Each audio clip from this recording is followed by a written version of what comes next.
Let me tell you a story. All of my life it was gory, and all of my people been warned. I tried to go show them that all of the smoke wasn't warned. I told them, but they just ignored the move that you making ain't for us. You stepping backwards and pushing us forward. I tried to warn them. I can see you out for blood, but you don't know who blood that you pouring. With all of the rash decisions that put me in bad positions, that gave me a task, a mission to bad dimensions. See, I had to slide with bad intentions.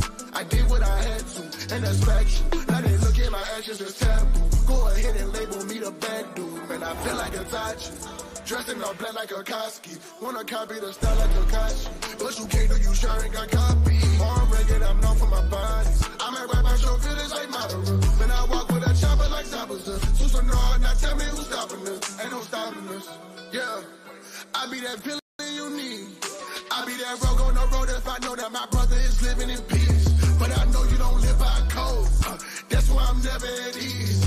Can't get one up over me. Saw through your lies, I was never deceived. Nah, Shari got active, I get active. About to act up, better back up. Don't need back up, try me please and see how you stack up. One look, now your body ashes in the face. See how I lay them down like cashes. Spell it out, I outclass them. Promise I'm not someone you can match with, no. I'll be the bad guy, cut away past ties. Weight on my back, in front of my back, on all of my past lives. I lost my heart today, I got a part to play. That's why they calling me, to put an end to your rash decisions. That put me in bad positions, that gave me a task, a mission through bad dimensions. See, I had to slide with bad intentions. I did what I had to, and that's factual. Now they look at my actions as taboo. Go ahead and label me the bad dude. Man, I feel like a Tachi, dressed in all black like a Koski. Wanna copy the style like a Kashi, but you can't do, you sure ain't got copy. On record, I'm known for my bodies. I'm at right by your village like Madara. Then I walk with a chopper like Zabaza. Susan Nord, now tell me who's stopping us. Ain't no stopping us.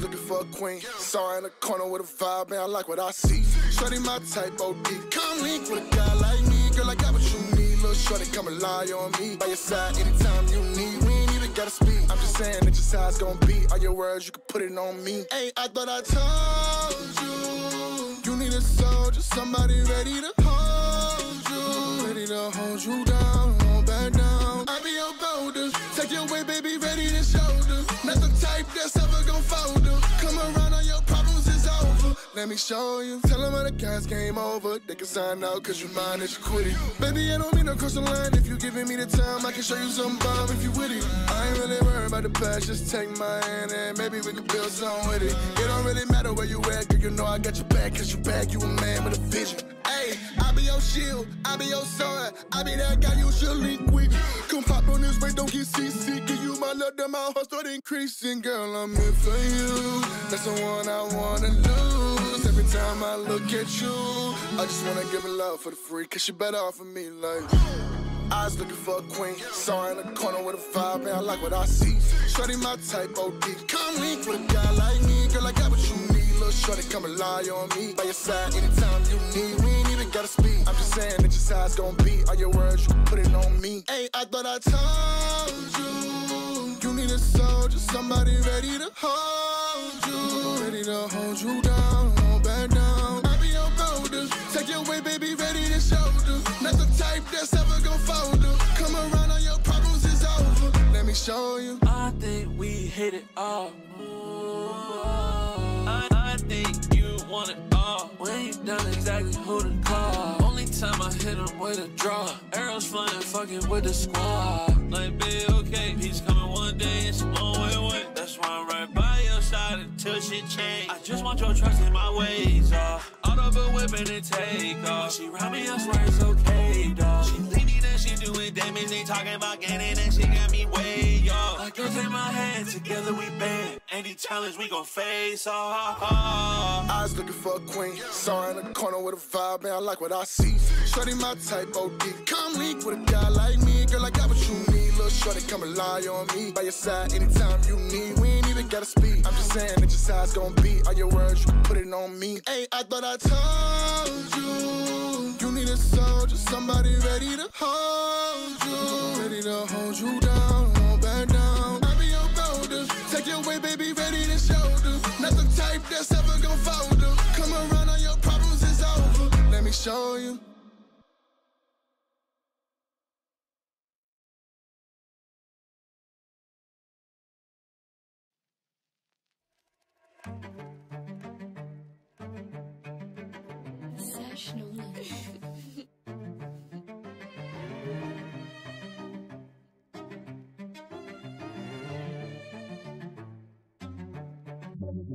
I lost myself down this pathway. I'm losing count on my bad days. That's the truth. Might not be the path I should choose, but I don't know what else to do. I can't sit back. Now when I know someone needs me, I gotta react. Even if the path lonely, I know I can't go back. Can't go back to the old me, no, I can't do that. Letting go of the old me, it was holding me back. Ain't no more holding me back, cause I'm on full attack. I can't roll with truth on it, too only gon' cap. Got too much on my back till I'm back up, give me room. The more I get back up, that back up don't stack up. Only stacking up to be people I lose. Which leads me to take this road that I choose. Rather lose you than be one that I lose. I think it's better I do this alone. I don't know if I'm right or I'm wrong, but I think I should figure that out on my own. Hear you ringing, don't pick up the phone. Feeling different, can tell by the tone. Staying I know I cannot condone. Switching up and that got me on go. That's how it go. Been waiting your passage is back, it's on me. Searching for hope in this sadness you see. When I look at this, what it just matters to me. I just stare at the mirror, what happened to me, I don't know. Feel like a shell of myself, I'm a ghost. Don't need anybody help me alone. I feel like something in my head it broke. Heart turned cold, feeling like I lost myself down this pathway. I'm losing count on my bad days. That's the truth. Might not be the path I should choose, but I don't know what else to do. I can't sit back. Now when I know someone needs me, I gotta react. Even if the path lonely, I know I can't go back. Can't go back to the old me, no, I can't do that. Letting go of the old me, it was holding me back. Yeah. You don't know nothing about me. I'm what you always run back to. What would you do without me? All it really takes is one bad move. Don't know what to turn back to. Why is the world so cruel? Why do I feel these emotions? Why am I feeling so hopeless? You tripping, dog, man, just focus. Okay, then let's get it. You know what I'm about. Everything that I done pray for really prepared me for this moment. One call and I'm on it. Y'all don't know how bad that I want it. I mean, like, show me my opponent. I cannot cry no more. I ain't afraid to die no more. One shot, that's all. One of us gon' fall. Focus. One fall. I lost myself down this pathway. I'm losing count on my bad days. That's the truth. Might not be the path I should choose, but I don't know what else to do. I can't sit back. Now when I know someone needs me, I gotta react. Even if the path lonely, I know I can't go back. Can't go back to the old me, no, I can't do that. Letting go of the old me, it was holding me back. All right, guys, let's get started. Good morning. Hopefully you have your coffees. Which vest is best? Which vest is Because we are gonna jump right back into the mother fluffin' Snortex. That's right, ladies and gentlemen. We are all about it. Cat. Got that 150 on my chest. Fucking young. The Snortex is so goddamn talented. Saggy man boobs flowing, but that members count keeps growing. So I got to put it on the vest is best. 150. Okay. 150 for the best. Okay. 150, and I put it on my chest. Okay, the vest goal has been pretty hard to hit recently, and that's tough when you know things are tight. I get it. Things have been tight for a lot that people, you know. I'm just apprehensive to play Fortnite because I got DDoS the last time I played it. And I'm not kidding. The shit that happened last year, you can look on my channel. I had a problem with getting DDoS last year. And this is how we chill. It knocked my internet. It was completely useless. Joe Murray spends his whole fucking day talking about Phil. Oh, I might do that. Joe Murray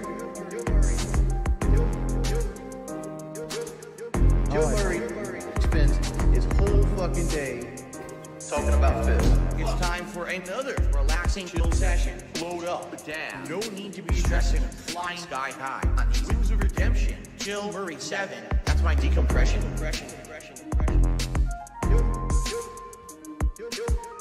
Joe Murray spends his whole fucking day talking about Phil.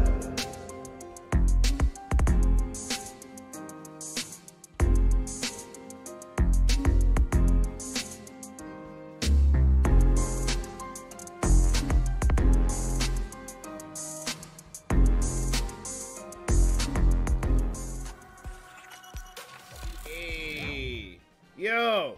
What up, friends? We're inside today. We're inside today, Chill Murray. We're not outside. The Game Awards were pretty fucking shitty, but big ups to the homies, Cool Beans, Max, Wings 007. Who else slid through, dude? Like, it's my memory's getting fuzzy. Oh, it's Zeker. Bro, big ups to you guys, bro. We hung out in the Discord. We watched the Game Awards. And then we played fucking the finals, bro, for like 4 fucking hours. We ended up playing that shit all night. Getting back-to-back dubskis out here, boy. Alright. Down to fucking business, dude. Oh, sorry I kept you up all night, man. I had a lot of fun with y'all.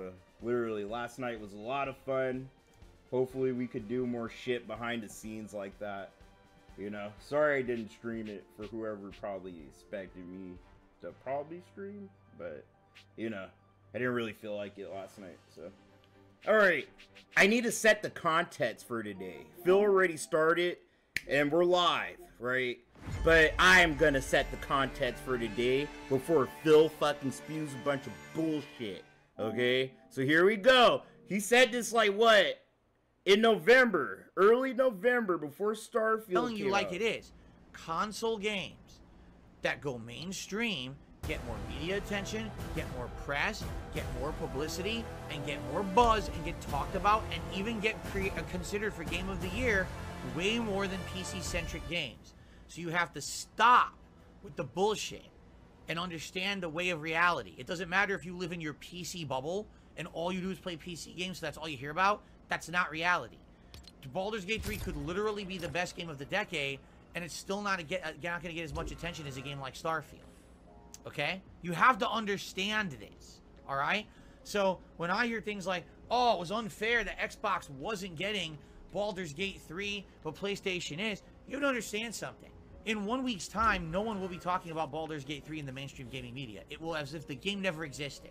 Because all you're going to hear is Starfield, Starfield, Starfield, Starfield, Starfield, and then Lies of P, Mortal Kombat, and then when October hits, all those new releases that are consoles. You're not going to hear Baldur's Gate 3 whispered once. You may hear it at the end of the year as a Game of the Year contender, and it will not win Game of the Year. It's time to face the facts. This is how it is now, alright? These PC games do not get the hype anymore. I'm sorry. You can fool yourself as much as you would like into thinking one way or the other. I'm telling you like it is, they don't get the attention anymore. They just don't. Let's fucking go. It won all the fucking awards last night. Clean sweep. It cleaned house. Game of the year is... It cleaned house. I was Baldur's so hyped. Gate 3. I was so hyped. Yo, I wish I could pull a clip. I said it. Baldur's Gate was gonna clean the fucking house last night. I said it. I said it. It was gonna win all the awards. I said that. Word for word. I said it's gonna win all the awards, motherfucker. Alright? It's gonna win every single fucking one. Watch. I know I said that shit. That when they came out, I feel so validated. Everyone was just so sure. Yo, what's up, they Max? were going to be Game of the Year this year. Are you ready to go through the list? Yo, see? Sorry, that's why I had to set up the context for y'all. Okay, don't say Chili didn't try for you guys. Okay. You know, first we started off with Resident Evil 4 remake. Oh my god, this game is so good. I can't believe this game not be Game of the Year. And then it was Zelda, Tears of the Kingdom. Wow, blows away Breath of the Wild. It's so many innovations, so many things. I can't believe this game is Game of the Year. And then it was Final Fantasy 16. Oh my god, it's the best Final Fantasy ever. Amazing, great visual, it's a great story. I can't believe it's the best game of the year. Baldur's Gate 3 came out. Oh my god, it's the best RPG ever made. Fan service out the wazoo. They really put attention to detail. There's no way it can't be Game of the Year. And it just kept continuing all year, right? And the funny part was, every time you smell this coke, you smell the copium in the room, guys? You guys realize, just go back, you'll hear me saying, you guys realize not every major RPG. Hold on, dude. Dude, I swear, Phil's copium is like a fresh hot mug of coffee on a cold winter's day. You know, you just smell the Arabica beans in the air and shit. My inwards, that shit is just hitting my nostrils. Oof. Oh, I'm relaxed. I literally feel like I'm in my zen place right now. Hearing Phil cope is like hearing the waves crash against the beach. There's all these like, I love it. Fan groups. What's up, all acting like no matter what, their game is going to get Game of the Year. And at that point, when all this was happening, because I specifically remember there was a particular podcast where I addressed it, I said, you have to understand something. There's absolutely no way I was right the whole time, like always. A lot of these won't even get I wouldn't lie to y'all. I said Baldur's Gate's the best game ever. Actually look at the games that got Game of the Year nominations. I wouldn't do that pretty much every game that had a major fan base, except for a couple, which we'll talk about in a second. Okay? So, when we got to that point, I basically made a statement, and I was like, listen, you guys got to understand something. At that point, Baldur's Gate 3 was only on PC. You hear this? You hear him trying to cover his fucking ass today? I love it. And everyone on PC loved it. But I said, we got to understand something. Let's dance. There's a couple factors here. Number one, if it's only a PC game, that's an isolated audience. If it's not mainstream available, there's going to be people who... Phil, it was common knowledge that it was coming to consoles. So you can't fucking fall on this excuse that it's just a PC-centric game. No, dude, you can't. You just can't, okay? Because within a month of launch, it was already on PS5, and now it's on Xbox, bro. So you could literally, you know, roll that one up and stick it up your fucking urethra, bro. We're not going to be able to play the game. That's going to be a hard sell for Game of the Year. You know, take a look at previous years, a game like Divinity 2, right? Which everyone absolutely praised and loved. Right, Kratos? Like, literally, that's all it takes, and I wouldn't say shit to him right now. Like, bro, say you're wrong. Like, right? I mean, just be a man. Just, bro, I was wrong. Yeah. Now, in addition to there's nothing wrong with being time, wrong. Because we're talking around the summertime, there were still capable of taking it out. Like Starfield and Spider-Man 2 and a few others that people were eyeballing, and particularly, it was actually Starfield that we were eyeballing at that time. And we were like, well, if this game absolutely lives up to all of the promises that are made about this game, okay, absolutely this game could be Game of the Year shoo-in, right? It's a make-or-break game for Bethesda. They've had a bunch of bad, disappointing outings right before this, correct?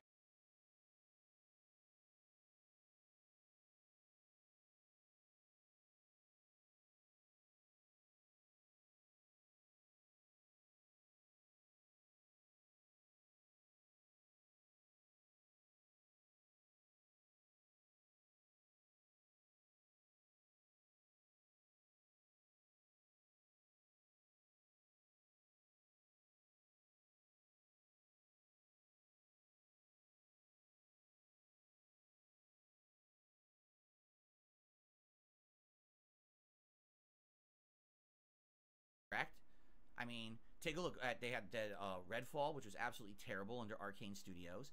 They had Fallout 76, which was an atrocity at launch, and to this day it has an online base, but nowhere near what they were. This guy is so fucking annoying. At launch.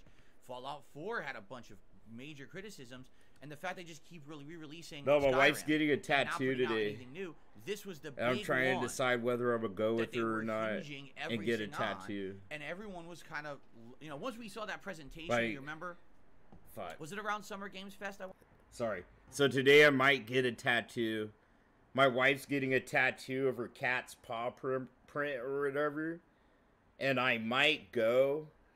I'm trying to decide whether I can spend the money or not. Oh yeah, because today I'm giving away a copy of fucking Baldur's Gate 3 to somebody on Steam, and I'm trying to decide whether I'll have the money to like probably get a tattoo. I might get the chemical structure of THC like on my wrist or something. So they showed some stuff. I'm like talking to my wife about that. More positive about this game, right? And basically, again, it was uncertain. But here's the thing: Starfield was going to be PC and Xbox, right, at launch, and with that media hype behind it and everything, you're like, wow.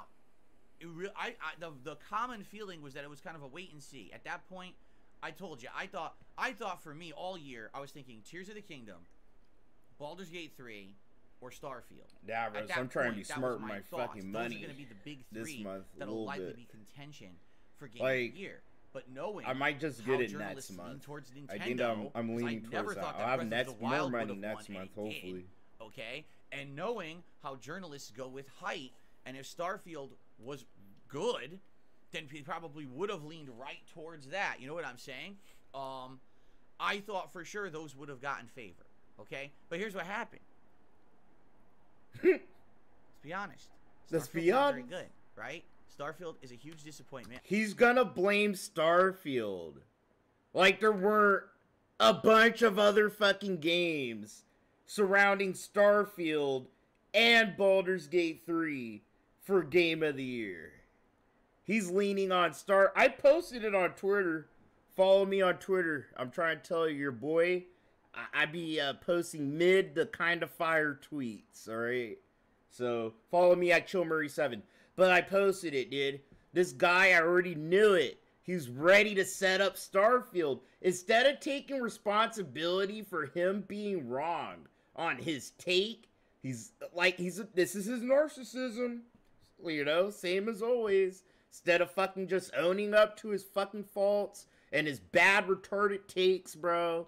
You know, and just taking the L on the fucking forehead. He's just like, alright, dog.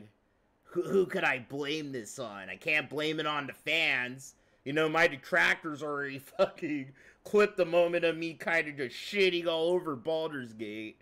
Starfield. Okay? Like, think about it. I showed you the context. I showed you the clip. He already was like, yeah, when Starfield comes out, no one's gonna talk about Baldur's Gate. Like, he said that shit. And now he's trying to say, oh, well, people played Starfield, and it was bad. So they decided to play Baldur's Gate instead. You know, he's pretty much saying Baldur's Gate, besides, like, Starfield besides Baldur's Gate, were the only two fucking biggest fucking games of the year. Like, the biggest contenders. And because Starfield was really shitty, you know, it gave Baldur's Gate a lot more room to fucking flex. When that's not the case. Starfield's just a bad game, you know? Like, and Bethesda lost a bunch of goodwill between Fallout 4 and 76 and their shitty mobile games they tried to shovel out to us.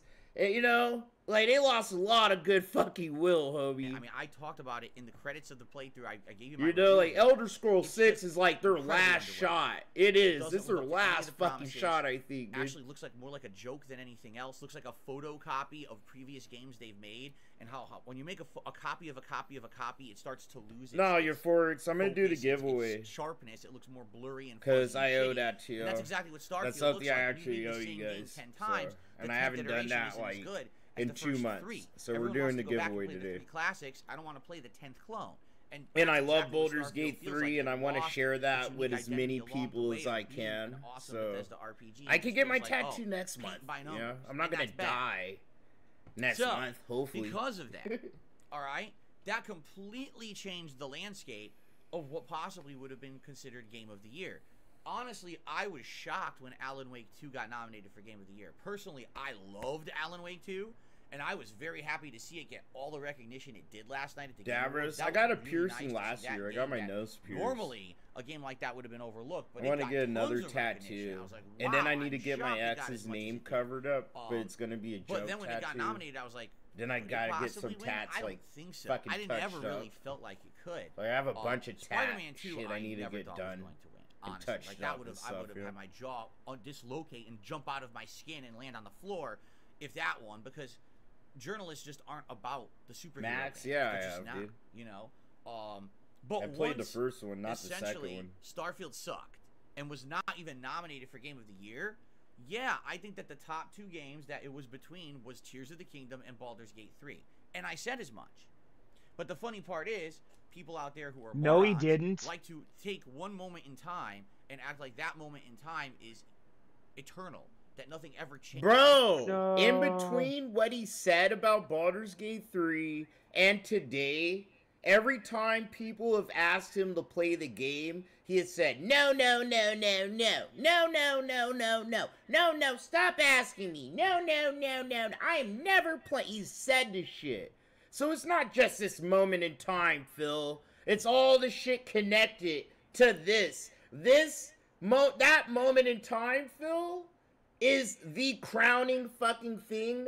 But if you're like me and you keep up with everything he's saying every fucking day, you know all he's done is sit here and go, no, no, no, no, fuck Baldur's Gate. No, I'm never playing it. It doesn't suit me or my audience. No, no, no, no, no. Fuck you. Shit like that, you know. Fuck him, bro. Changes. If you take my quote from many months ago that said Baldur's Gate 3 is not going to win Game of the Year because it's PC-centric, and right now with everything else going on, those other games, like I even said, Starfield is a shoo-in for Game of the Year if it's as good as people are saying it's going to be. And what happened? Well, Baldur's Gate 3 released for console. People absolutely loved it on console, and it got more mainstream attention than it had before. Starfield... Bro, Baldur's Gate 3 was the most anticipated... Dude, did it win most anticipated game of last year's awards? Because someone looked that up for me. I don't want to take too much time doing that real quick. I'll try, but you know. Flop. No one likes it. Only a very hardcore. Bro, Baldur's Gate 3, what the fuck, dude? Everyone else is like, wow, what a disappointment. Didn't even get nominated for Game No, of the Year. dude, I So have to basically fucking exactly see. the Hold on, qualifying dude. situation that I considered to Get outta happen, here. happened. And now Baldur's Gate 3 is kind of the like I said, it was either between Baldur's Gate 3 or Zelda. I really was worried because you guys know me, I didn't love Zelda that much. I didn't. I thought that Zelda was a good game, but I didn't love it, and I disagreed with Breath of the Wild winning Game of the Year many years ago. And I was like, dude, if Zelda wins, this is gonna be bullshit because there's so many better games this year. Oh than shit! Zelda. It was Tears Thank of the God Kingdom. that didn't win, right? But that's absolutely. But Baldur's Gate 3 was nominated for last year's award. I restreamed the Game Awards last year. Yeah.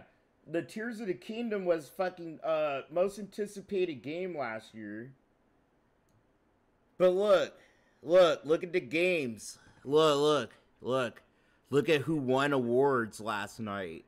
Alan Wake 2, Super Mario Wonder, and Baldur's Gate 3, which ended up sweeping the motherfuckers, the shits, dude. Okay? Alright? This didn't win shit. Which was, oh, fuck that. Alright? Like, come on, dude. It was nominated. I know it was nominated last year. I remember that. Is now would be between those two games, but no one will say that. No one will look at my opinions from like the people last are always couple hyped for months Baldur's and take that Gate. as It's fact. like They the just wanna go biggest back 5-6 months RPG before any of this information ever was made. available. Like, And I made a prediction back then and say that yeah, was what's my up, prediction. Sea It's Monkey? wrong. Yes, Happy Friday my to you outdated too, my prediction friend. before Starfield came out, before Baldur's Gate 3 hit console was wrong. You're right. Once more data was given, I changed my prediction. But why don't you talk about that? Because you're a bunch of fucking morons. And all you want to do is talk about Phil was wrong, Phil. Bro, you're literally talking about changing your data after the fucking awards and the results are shown, Phil. What the fuck do you mean? What you said is actually fucking retarded, Phil. Oh, the detractors are not going to talk about how I changed my facts on the data. They're just going to talk about how I was wrong.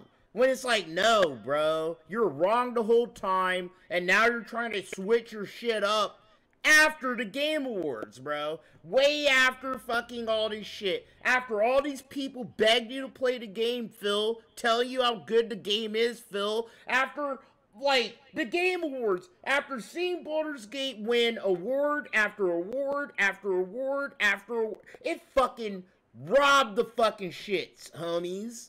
You know?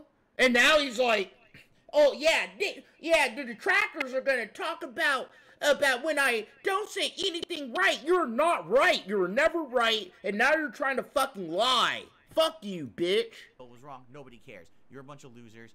Onward. Okay? So,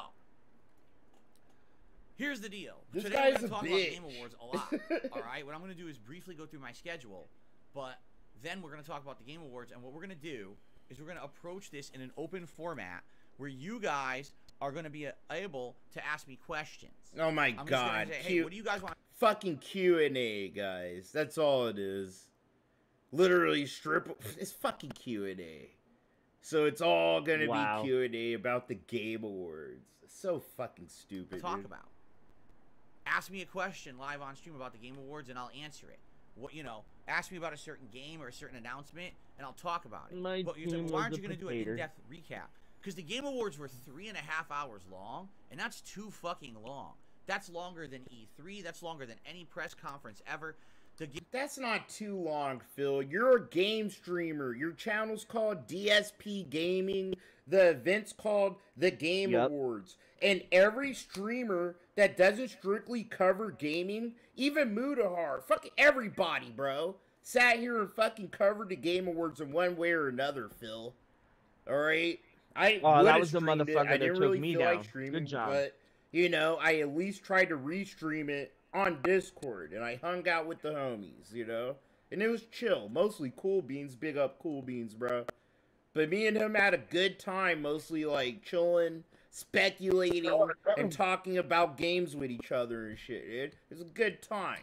And that's what we all do, Phil. But you don't enjoy games like we do. Okay? It's a means to fucking feed your addiction at this fucking point, bro. Game Awards are way too drawn out. And 3 hours. That's not too long. You would have made so much money in tips. It's hard to stay awake. It's just not entertaining anymore. It gets really too just stupid. But Cool Beans, it was too long. It was too long. We both said that. We were both kind of like, alright, get to the fucking, like, more awards. Get to the awards, dude. Game Awards. It was a complete waste of everyone's time. They should have focused on big blockbuster announcements and games winning awards, and that was it. And then the show would have been 90 minutes. But instead, it was 3.5 hours, 2 hours of which were complete bloat, and it makes the show boring. It's basically, now it's the Oscars, and the Oscars suck too. So why emulate the show? It is like the Oscars. It's funny as fuck. Dude, it was kind of pissing me off how they let that black motherfucker who fucking plays Kratos and who is on Stargate go on like it was a black fucking family Thanksgiving dinner prayer, bro, for like 20 minutes. Right? But all these developers, bro, that probably never got a chance to shine, who actually made these fucking games, they didn't just voice some cucked ass fucking, like, low-T fucking Kratos, bro. You know? Like, literally, this God of War is low-T Kratos, bro. The most small dick fucking Kratos ever. And he gets to fucking talk for like 10, 15 minutes. But literally, these devs that sit here and literally make this shit possible, right? They're literally, I saw this shit last night. It kind of pissed me off. Da da da da.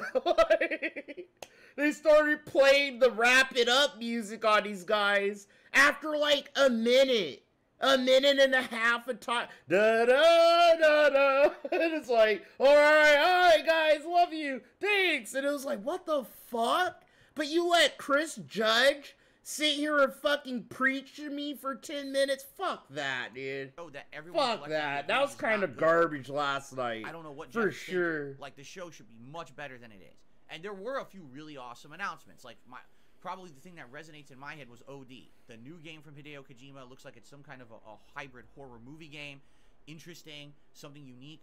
That stands out to me as something awesome, right? So if they had like 5 big announcements like that and then all the Game Awards, the show would have been great.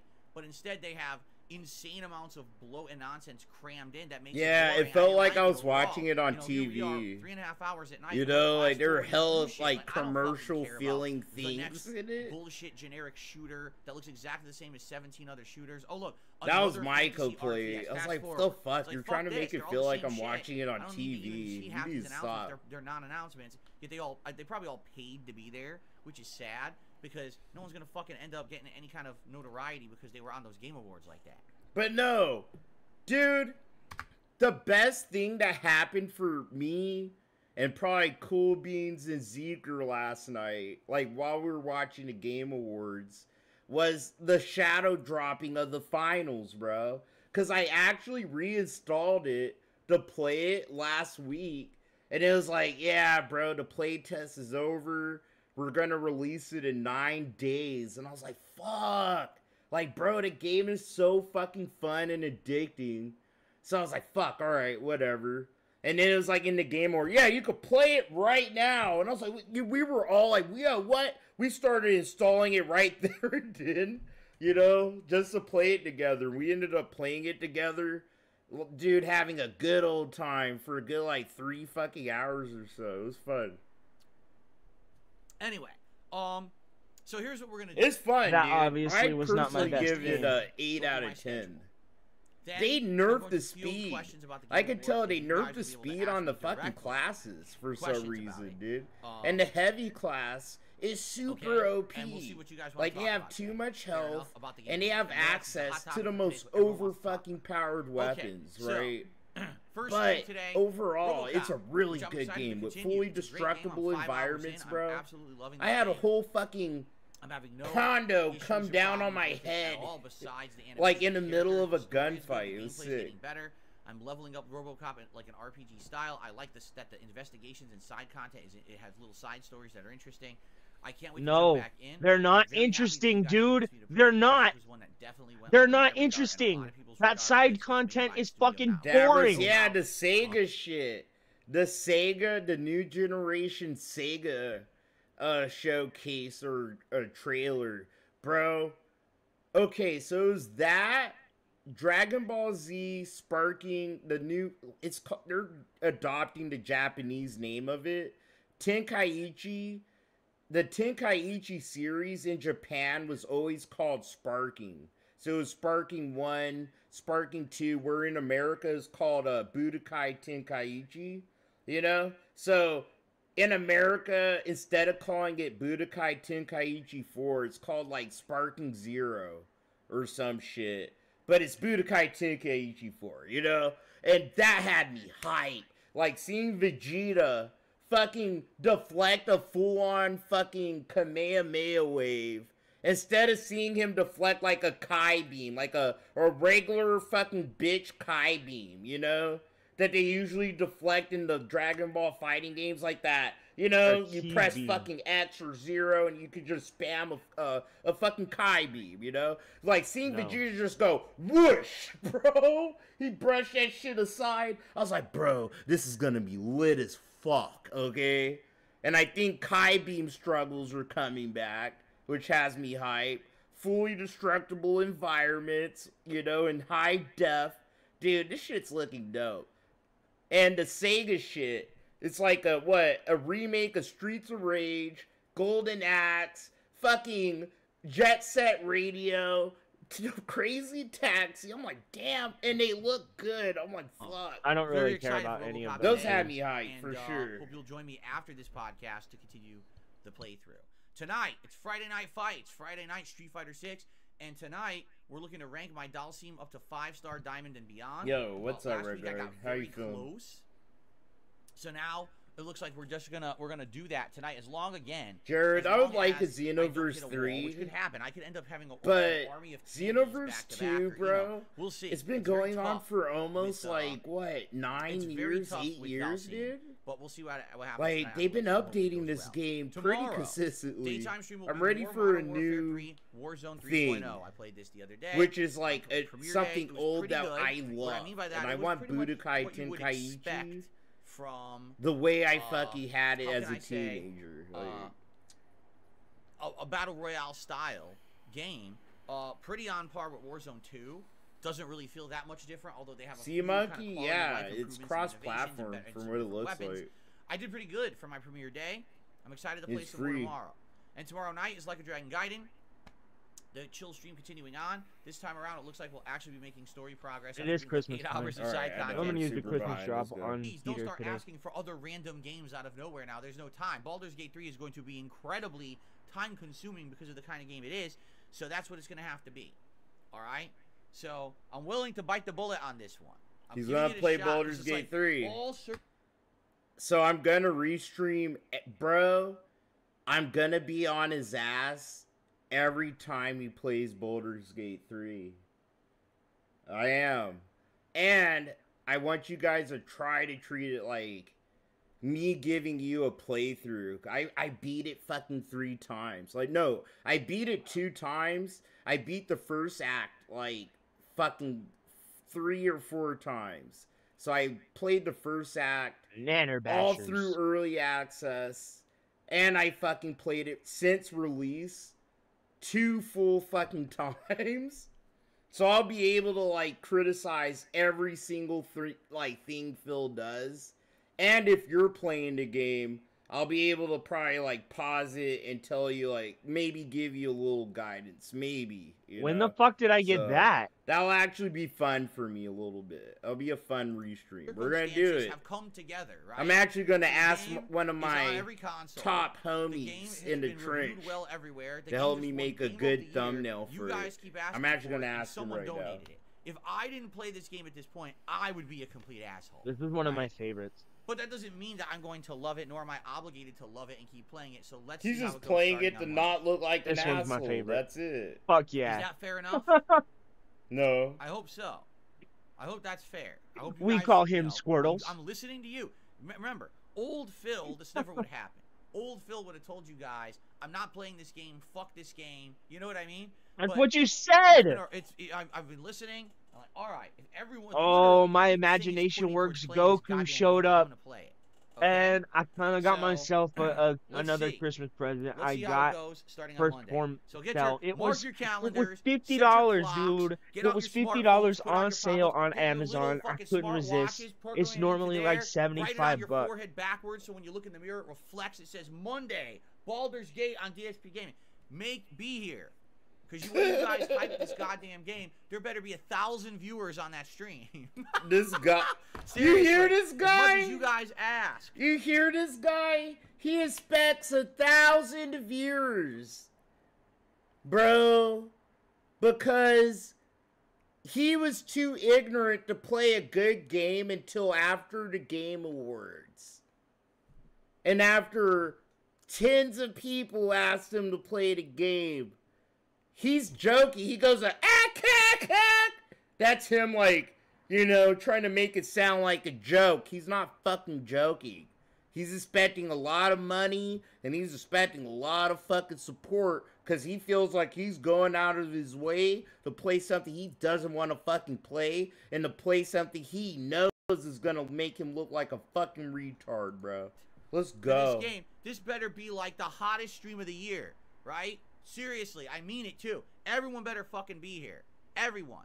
And your mother. Tell your mother to be on watching that stream. Tell your family to be on. Tell your dog to buy an iPad and be on that fucking stream.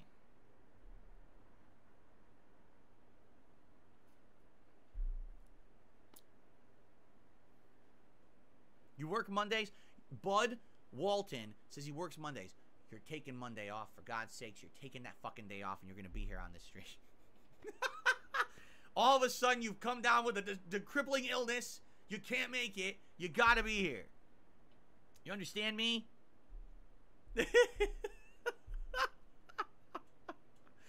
Oh my god. Now, guys, again, don't take it so seriously. I'm a joker. You know I'm messing around with you. Please tell me you know I'm messing around with you.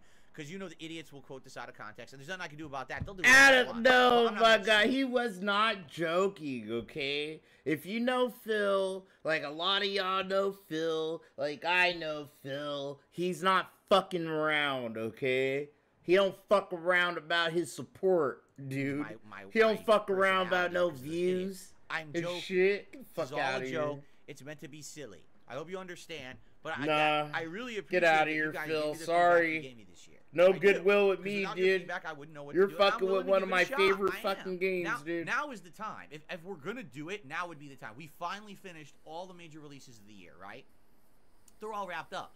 Now it's the end of the year. We have some time between now and basically like maybe the second week of January to play stuff like this. So now's the perfect time to give it a shot. Now, the problem is if the game's so long, there's no way we're going to finish it, right? But at least we'll get a chunk into it. And then we can go back to it later. Whatever we want to do, we can make that judgment later.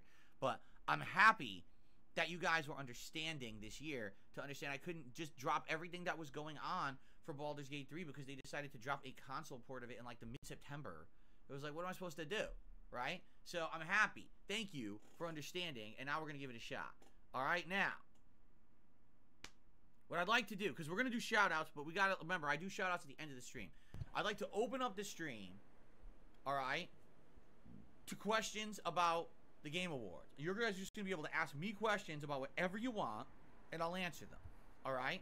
But before we get there, a couple quick reminders. Number one, please nominate games for the Christmas event, which is December 23rd. Baldur's Gate 3 is already being played. So everyone who nominated Baldur's Gate 3, thanks, but it's already being played. Now we need other games for the Christmas event. So please nominate other video games to be played for the Christmas Marathon, which is Saturday, December 23rd. You can do that by typing !Christmas into the chat right now, or by going to the members-only thread that's available on the main channel page of this channel if you are a channel member. Please post up your nominations. I need more of those. Basically, it's going to go for like another week and a half, and then I'm going to do a poll to determine the winners that'll be played, okay? So that's number one. Number two, please keep nominating your favorite playthroughs of the year in the Best of 2023 thread. You can access that by typing !Best of 2023. Yo, what's up, BITW? Okay? And then, it's good to see you, at the end of the year, I'm going to tally up the most nominated games, and that's going to be a part of my year-end series, all right?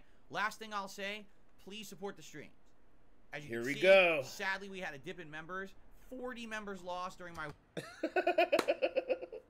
Like, bro, it's a never-ending cycle with this guy. Because we're all gifted, and, like, a bunch of people in his chat and in his shit are LARPers and trolls, bro. And they sit here and gas him up all day. That's all it is. You know, they accept the memberships. They ain't gonna renew them.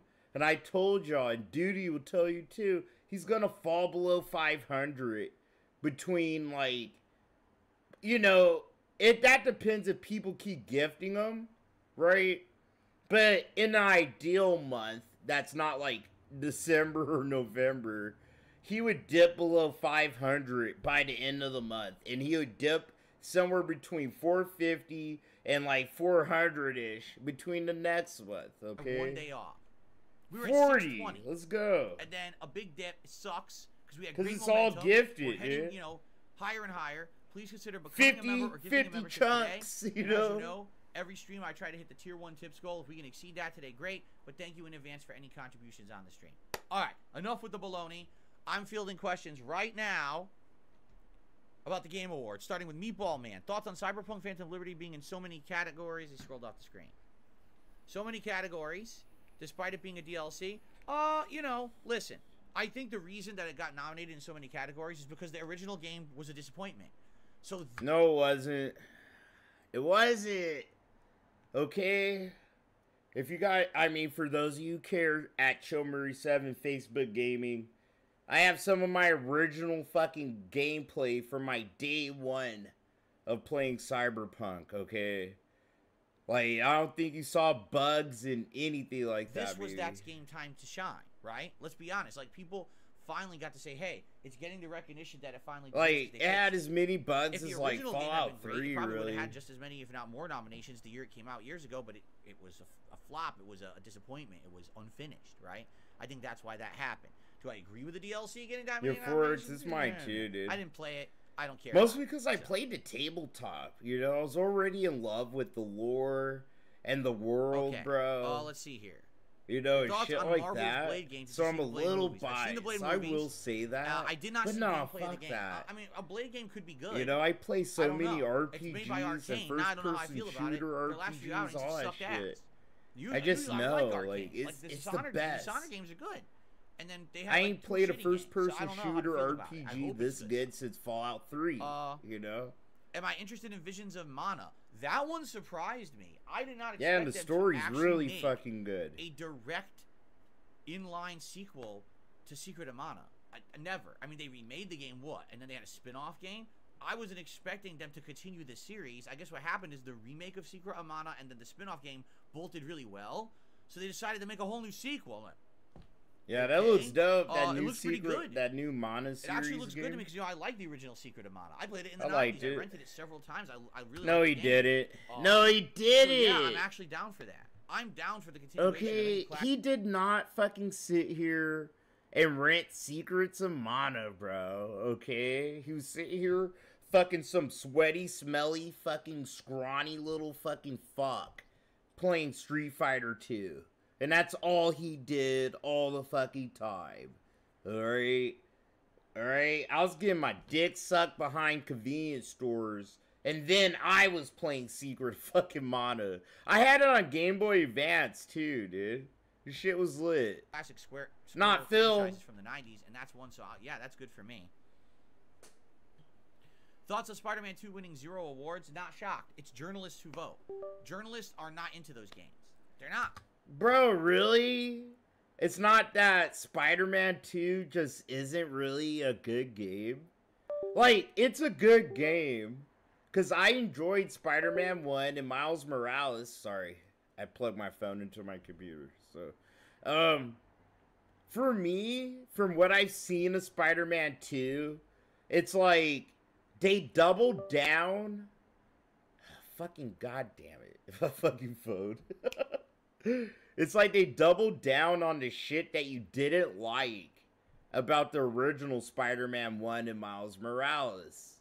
You know, it's like, and I won't say all the woke stuff, herder, but it's like, yeah, you could feel a little bit of the woke schooled shit kind of being like shoved down your throat a little bit, bro.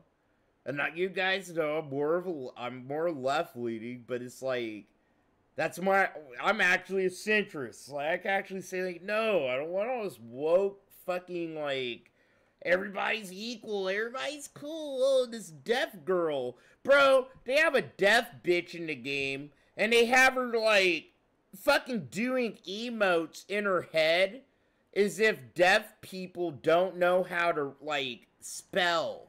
You know, as if she couldn't have a thought bubble pop over her head with written text going, oh, I feel happy about this. This is a cool fucking spray painting I've done. They just have her do a happy heart emoji and shit.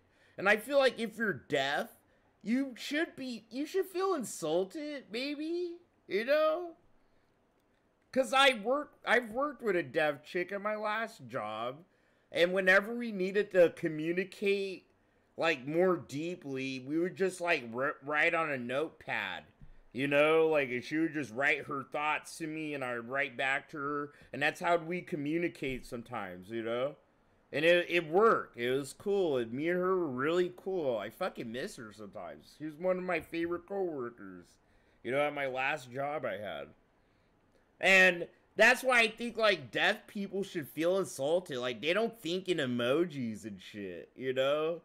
It's like, yeah, they can't hear shit like me and you, but, like, some deaf people can hear some things, right? Like, they could, like, some of them could talk, and phonetically, like, some of them have speech training, and they could communicate with people, and stuff like that. Like, they're not, like, deaf, and they're just, like, helpless people that only think in fucking little fucking emoji. It's just weird. Spider-Man 2 is weird, and then, like, the Mary Jane shit, they like tripled down on it. It was like they tried to shove a middle finger up your butthole. Oh, you didn't like Mary Jane in the first game? You know, they slapped their knee. Ooh, fuck you. Wait till you see this, and then they shove some shit up your butt. I mean, it sucks, dude. The Spider-Man 2 is like a trash expansion of Spider-Man fucking 1 and Miles Morales. I have to say that. And the free flowing without any loading to go through the city at any time was amazing. Right? Outside of that, the story was good. I'm not surprised it didn't win no goddamn fucking awards, bro. Oh my God, like, I'm not. I've never seen anything this good before. Because some people are still arguing that the Arkham franchise is better. I would say the Spider-Man 2 is the best the best comic book video game we've ever had. I will stand by that. Cool beans, yeah, my coworker, she can read my lips too. So, you know what I mean? Like, I was able to like communicate with her with not just a notepad, but I could just do like simple gestures, you know, and like mouth out words, and she could understand what I was saying. You know what I mean? Like, deaf people aren't that like fucked off as you would think. Like, movies and games like Spider-Man 2 would make you fucking think. It has, in my opinion, the best graphics of any fighting game this year. Some people disagree. I think it does. Has the best online connectivity of any fighting game this year. It actually completely fixed all Jared the Hughes, sorry, I just saw your chat, bro. I wasn't ignoring you. More viable for competitive communities, for the casual community. It has more content. I mean, look at all the content in that game, offline content. Even if you're not I think online, I played Vader's story a long time ago. Not every single one is made for everyone. They basically I played every Baldur's Gate. Last gen. That's great. Let me see. I have to go over my RPG history. I played every Baldur's Gate, trash game, bad connections online, even the Dark Alliance series, like 1 and 2. You know, this fucking guy couldn't even play the game competitively. You know, the guy primarily in charge of Mortal Kombat was a presenter at the awards. 1 through so he had to sit 12. in that audience and it's the last like mainstream one I actually played. Street Fighter 6 win and his game lose. I played 14, the MMO. I beat it. I actually got to level 60. You are a fucking idiot, Phil. If I get really friendly this year, my game Mass Effect, max level in every single fucking game, best ending. And thoughts on the new Dragon Ball Z game? Overall, I really don't have thoughts on Dragon Ball Z games anymore. Like, they don't. Dragon Age 2. I played Dragon Age 1, 2, and Inquisition. Right? I'm just going over the recent ones I really played. Like, I played 3 times in Cyberpunk. I did 2 playthroughs in Baldur's Gate 3. I did 1. I did 2 in Baldur's Gate 2, 1 in Baldur's Gate 1 as a kid. An actual story continuation. What they've done is they basically just made a bunch of Shining Force. Right? I played 1 and 2. If this had a major story element to it, if it was actually a major those are like tactical role-playing games, kind of. But still, then it would be actually sold. Final Fantasy Tactics. Like I fucking beat that. Was they added a bunch of combat oh shit, Dragon Quest. So for me, I beat Dragon Quest 1 through 9. And repetitive and grindy that would be probably. That's the last one I played. For people who love the game, I think like 9's the last one I actually beat. So go for it, and it's free. You can't complain about something that's free. The most recent one I kind of played it. You could call it an RPG. Is like from what I saw, like a dragon. Baldur's Gate. Thoughts on the quick Sega games being remade? That looked amazing to me. Oh, my wife and I both were like, "No way!" She loves Crazy Persona. Taxi. She's like, Crazy Taxi's coming back. I don't know. And I'm like, that's Golden Axe. Just only so in many 3D. goddamn RPGs. Holy shit, that's a new Shinobi game. Oh, I couldn't believe it, and she couldn't believe it. We were very stoked to see these new Sega games being made. So yo, what's up, Secret Agent, it's man? like all of a sudden Sega remembered. Oh, wait a minute, we actually make games. I know, dude. Let's fucking make some. It's about fucking time. That's why I'm like okay with him playing it. Right? Literally, I think some fucking video games. I don't know if those of you like keep up with my restreams. Like, yeah, I spazzed out, yelled and shit. Like, you better not play Baldur's Gate. Blah, blah, blah. And I thought he'd never play it. Right? I was like, nah, he's never playing Baldur's Gate. But I beat it twice in between release and Phil deciding to play it. So I'm totally okay with him fucking around. You know what I mean? And I feel like I can actually sit here and, like I pause sometimes like this. I can actually pause and say you're actually playing it, and you happen to be in that part that fills in, or you know, you might need some knowledge. I could actually probably help you. You know, I could probably give you better knowledge and insight into the game than fucking Phil. I feel obligated to, because I love this game that much. You know, I'm so passionate about this fucking game. I'm like, I can't let him just thoroughly ruin it for everybody else that could potentially probably see my shit or Phil's shit, you know? Like, I have to do my service as a fucking gamer. As autistic as that fucking sounds, dude. Because Phil's a phony, you know? He's a charlatan, bro. Is the original Jurassic Park movie, so you're gonna have tons of nostalgia if you love that movie, which I do. Yo, what's up, Cleet? It's good to see you, man. It's a great movie. It's gonna be really cool to recognize the dinosaurs. I'm sorry, Jurassic Park fucking sucks. It's great, and if it's truly a first-person it's one of the dumbest fucking movies. I'm sorry, I don't like dinosaurs. Joel Law says, to be I think fair, it they're was a dumb. game year. The competition was brutal. Spider-Man 2 could have had a bigger chance if games like Alan Wake 2 and Baldur's Gate 3 hadn't come out this year. That is correct. No. Very good. No. Very good. Thoughts of the Kojima segment? Like I already said earlier, I think Hideo Kojima's a fucking hack. To know that Kojima is not just making Death Stranding 2, because I thought that's what we all thought it was going to be. No, that wasn't the biggest highlight of the fucking night. I honestly, the Game Awards was so fucking vapid, and it felt like such a TV show that, like, me and Cool Beans were sitting here just talking, you know, more about the shit we were seeing. We were pausing, speculating more than we were like, you know, we had skip juice after all that shit. So we were skipping through all the innocuous shit. Bro, that Alan Wake 2 concert was almost triggered my PTSD. Being in the trenches of World War I, fighting against the communist nation of Phil. Okay, like, watching Phil play Alan Wake 2 and walk through that obnoxious fucking concert was, bro, it was the most annoying almost shit. Fucking flipped my fucking wig. Okay, because Phil looked like a little retarded autistic kid being wheelchaired through a Make-A-Wish concert, bro. He was like, this is the greatest concert. This is the coolest thing I ever seen in gaming, ever. Whoa! You know? And it was the exact same, like, sequence that they did in the game they did in the fucking Game Awards. Okay, and if you were in, only Cool Beans and Zeke were there.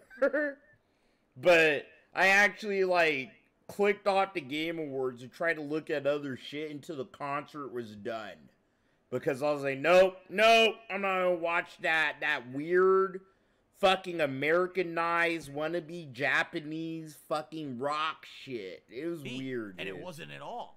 It was a whole new game. Very we fucking don't know what the fuck it's gonna be autistic. besides horror.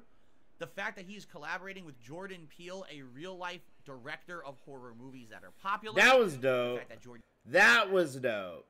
That was the only thing about Hideo Kojima and his announcement that made me go like, oh shit, bro. This Jordan might actually Peele is be also dope. fucking Death ridiculous. Stranding is His fucking movies are whack. garbage. I'm sorry. You know, what I'm was not trying this? to bash you if you Get Out. like. You That was like the what only you good one like, he's ever right? done. That's okay. Because it's a genuinely good premise. Death Stranding it's is like genuinely a good very idea fucking for a whack. movie. Retirement home sleepy, bro. Okay, if I want to fucking deliver packages, I'll work for fucking Amazon and piss in a fucking Dasani bottle, bro. You know? I'm not gonna play Norman Reedus like fucking playing UPS guy. That's fucking weird. Right? You know, but I applaud him for trying something different. You know, I'm not gonna knock Hideo for that.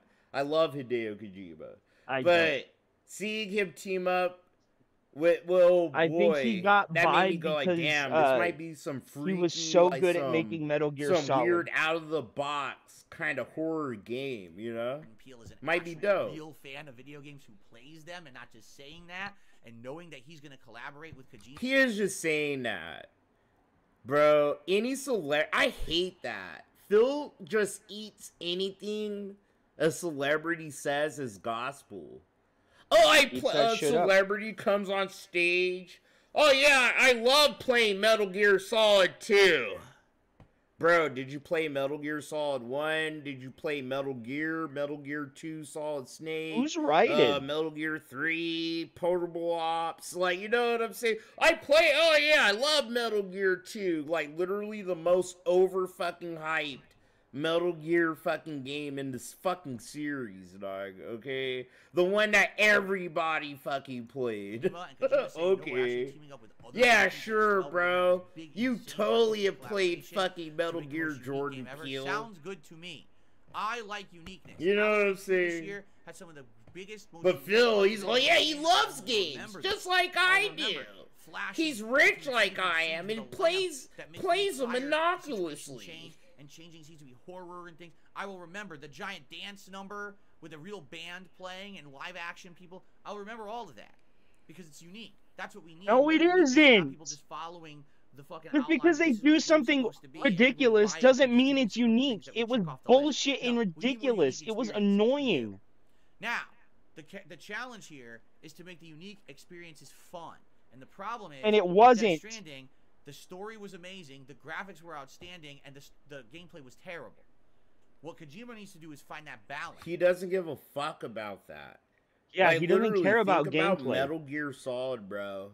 Okay? I don't like games where I have to sneak around. All the time. Yeah. Even though you give me I have all these weapons and shit.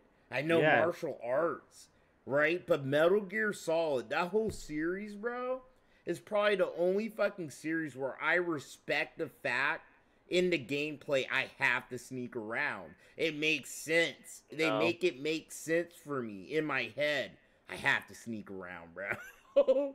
I can't just be fucking trotting along, just shooting people down, thinking I'm John Rambo and shit. It's like, no, I'm one guy with nothing, fucking surrounded by motherfuckers that have everything, you know? Like, I don't know. It's fun to play, but it's also fun to experience. Like, everything has to be fun. He didn't do that. You know, like, Metal Gear is the type of gameplay that I convict, like, me, Chill Murray, the individual. I don't like sneaking games. I don't like that. I don't like it. I don't. That's why I don't like the Mary Jane shit in Spider-Man, you know? Because it's like, oh, you gotta sneak around, sneaky, sneaky, sneak. You know what I'm saying? But in Metal Gear, it's like you have to sneak around, but you're not this like, oh, just because you get caught, right? It's game over, or you're just this powerless fucking gimp. It's like you have to use your fucking brain. Try to fucking, like, not get caught. If you get caught, try to use the shit to your advantage to, like, get out of trouble kind of shit. You know, I like it. It keeps you on your toes. It's interactive. You know, for me, it made sneaking games interactive and fun for me. And honestly, I've never played any other games that encourage sneaking that I've enjoyed since Metal Gear. Any Metal Gear game, really. But, you know, it's subjective. So whatever. He has to nail that with OD. I think that's why Hideo Kojima could get away with 30-minute cutscenes with me. That was a really good announcement. The story's good. The gameplay is good. The graphics are great. Series into not my style of game. Don't really care about it. The finals is a game for these streamers who all they do is play first-person shooter games. They just need another one to put in variety, so it's not just Call of Duty all the time. You know, I don't really give a shit about it. If you guys wanted to see me play it as a one-off streamer or something to try it, I would. Yeah, it's free. I'm not. Well, he doesn't hate Kojima because of the SOK, but he hates Kojima, bro. I'm not gonna call him racist because, like, yeah, Phil said a bunch of racist shit, right? Yeah, I also think Phil is racist towards Asians. I don't know. Yeah, he is kind of racist. What's the best way I could put it, bro? He's racist to Asians. It's the way that he hates everybody else that makes games. Like, He hates Nintendo games, and he hates Nintendo fans, right? Because these games are too hard for him. Even though they feel like they should be games he should breeze through. You mean because they're and when he first literally played Metal children's Gear, games? it comes off like a game where, like, yeah, you should be able to just, like, you know, fucking go and breeze through and shoot people. But it's like, no, you have to, like, use equipment in a certain kind of way. And it has to be used in a certain, like, button combination sometimes. And da-da-da-da-da. You have to actually pay attention to cutscenes and button prompts and, you know, bullshit like that. And I don't know. Phil's just, like, he's just a dumb person at the end of the day, you know? Like, he could probably play, like, games from the 80s and the 90s, but he's not meant for games as they get more intricate. He reminds me of my dad, actually. Like, my dad got me into games. He was a gamer, a really big gamer, right? But as my dad has gotten older, right, it's just like games are too complex and confused. He says it. He owns it. I respect my dad because he owns it. And he doesn't try to flex or anything. He's like, bro, these controllers are too complex. Like, you know, the button things they want you to know is too much for me, son. Yeah, I'm too old, dude. You know, I haven't played games with my dad since, dude. You know what I mean? And Phil is kind of on that spectrum where, I don't know how to say it. Hell no. He's done. He's done, kind of. What do I think about the Ronin game? It looked good. But he has to do this for a living. From Team Ninja, right? And I think it's only...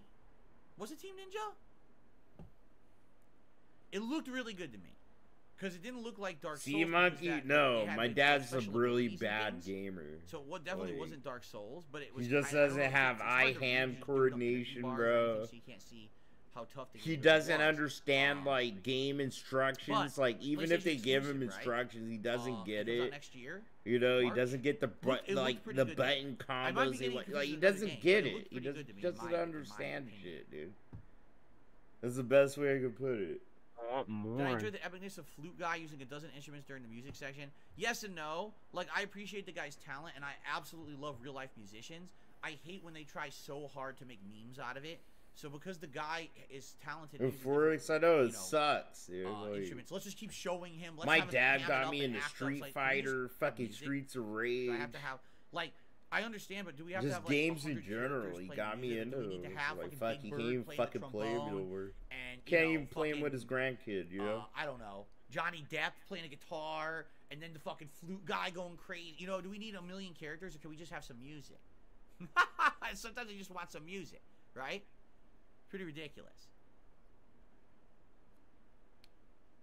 How much did I lol when Christopher Judge presented a Modern Warfare 3 campaign burn? I thought it was funny. I laughed. Donna Allen's dancing and singing. It was good. Obviously, he lip-synced because he's not the singer. The singer was actually there really singing the lines while he was just lip-syncing and dancing. But it was cool to see it. You already saw it in the game, and then you get to see it actually performed on... No, see, he was cool with that. I hated it, dude. Stage, proving that these guys have massive talent and could actually do this as like a live stage show, too, if they needed to, which is... Bro, they literally were showing you the fucking guys performing the fucking retarded fucking dance moves and shit in the game, Phil. It wasn't like some graphics and shit. They were actually like filmed literally on a stage already doing this gay ass fucking concert, and they put it in the game, Phil. It's just an extended fucking version of it. And then they just did it on the Game Awards, which is super fucking obnoxious. Really cool. Like, goddamn. Thoughts It wasn't on Lego cool. Fortnite? I have none. I mean, it's a kid's game. Good for them. If you ever wanted to prove that Fortnite was a game made for kids, Lego Fortnite. That's all you gotta say. From now on, whenever someone says, man, you know, that Fortnite game, you know what you're talking about? Fuck. That every streamer tried to cater to kids, and the whole game is towards kids and microtransactions. Well, where's your evidence? Lego Fortnite. Oh, shit. All right. Well, you win. This guy hates fucking kids games. He hates Fortnite. Yeah. He just hates Can't everything, This guy played All right. Disney Dreamlight He hates Valley. everything everybody else likes. I don't know if I'll try any new Monster Hunter. as you know, I was 100% gung-ho to do Monster Hunter World. I played the demo. People hated it. Absolutely hated it. They didn't pay you money, is what you mean. I had a whole stream scheduled, 3+ hours of this Monster Hunter World demo, co-op, with other people. And we're playing it, and within an hour and a half, everyone complained this game is the worst game ever. Stop playing it, play something else. They actually wanted me to stop the demo stream to play other games. Whatever. So, I've tried it. It did not work. I mean, I'm not again. If there's another demo for the new Monster Hunter game, and we try it again, we'll see. We're going to give it a shot, but there's no way I'm jumping in head first into that game and buying it and everything when people hated the last one. So, I just gave my thoughts on Rise of the Ronin. I guess you missed them. Does that mean the Star Wars games I played this year is for kids because I had a Lego game? Huh? What does that even mean?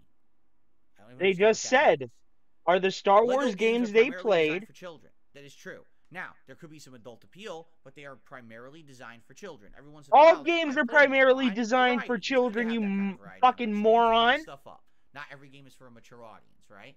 But yeah, when you outright get a game like Fortnite, and I say, well, it's so we're making kitty Fortnite, Lego Fortnite. Yeah, because it's for kids. I get it. That's fine. It's okay to admit it. What's hilarious is this group of adults who play this game so much, they won't admit it's for kids. They just, it's fine. You can still enjoy things as an adult that are intended for children. You understand that, right? Happens all the time. People still like Charlie Brown. People still like fucking SpongeBob. Oh, knock it off. For you? It's been for kids. But it's okay to enjoy it. It's fine. The Muppets. Hell, I love the Muppets. But it's for kids. But it's not the same as what you're saying, though. Excuses. Fortnite has always been a children's game. Since the moment they added everything cartoony, since the streamers dyed their fucking hair neon and acted like cartoons, it's been for children. Oh, so this is against Ninja.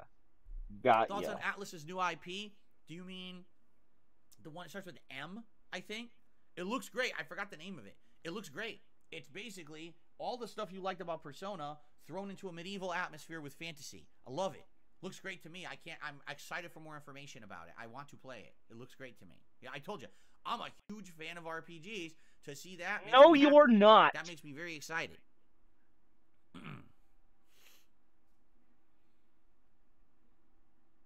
The pre-show You're sucked. a big fan of abusing RPG. RPGs. Get it Nothing fucking right. Insanely bad lines written by the presenter.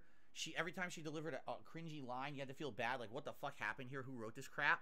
And what they did is they crammed a bunch of awards in 30 minutes, and none of the awards really got the recognition they deserved, which is really sad because they absolutely should be getting attention for some of these awards, like the Accessibility Award, which, by the way, Forza Motorsport won, which is Brandon Cole. Remember Super Blind Man, who used to be a fan of mine and watch all my stuff, and he hasn't been around for a while because he's so busy now with work. He gets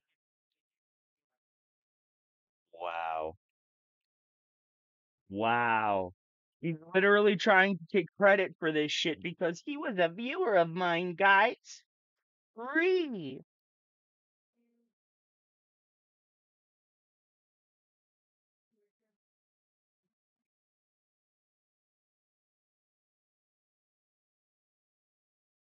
so much accessibility work, which is outstanding. He won. He even got a name call out on the show, which was amazing to see someone who used to be a major part of my streams now actually getting recognition on the show. They were not a major part of shit for you, dude. Stop trying to claim their success as your success, dude. That's disgusting. Muted Murray 7 is back, yo. Sorry. I just got my first form cell, and I had to rearrange my entire display to fit him in. Oh, wait a minute. No. See, maybe I'll take a picture of it and post it on... There is no story DLC for Alan Wake. There's a New Game Plus mode coming out on Monday. Instagram, where the rest of my collection resides. Follow me at Ames32. That's it. It's the same game a second time. So, I'm not playing the whole game again, no. That's not a story DLC. There's a difference between a new story DLC, several hours of new content, versus a New Game Plus mode that may add a couple new cutscenes, but is the same game a second time. And that's bullshit. That's bullshit.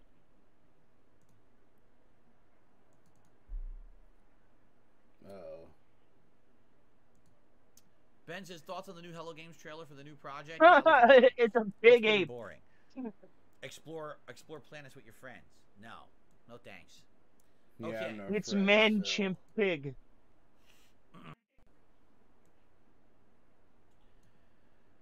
For Helgen says, I love that licensed games like RoboCop, Avatar, Jurassic Park, Star Wars, and more seem to become worth playing again. Yeah, seems like a good thing, because remember, for the longest time, they were just shameless cash-ins.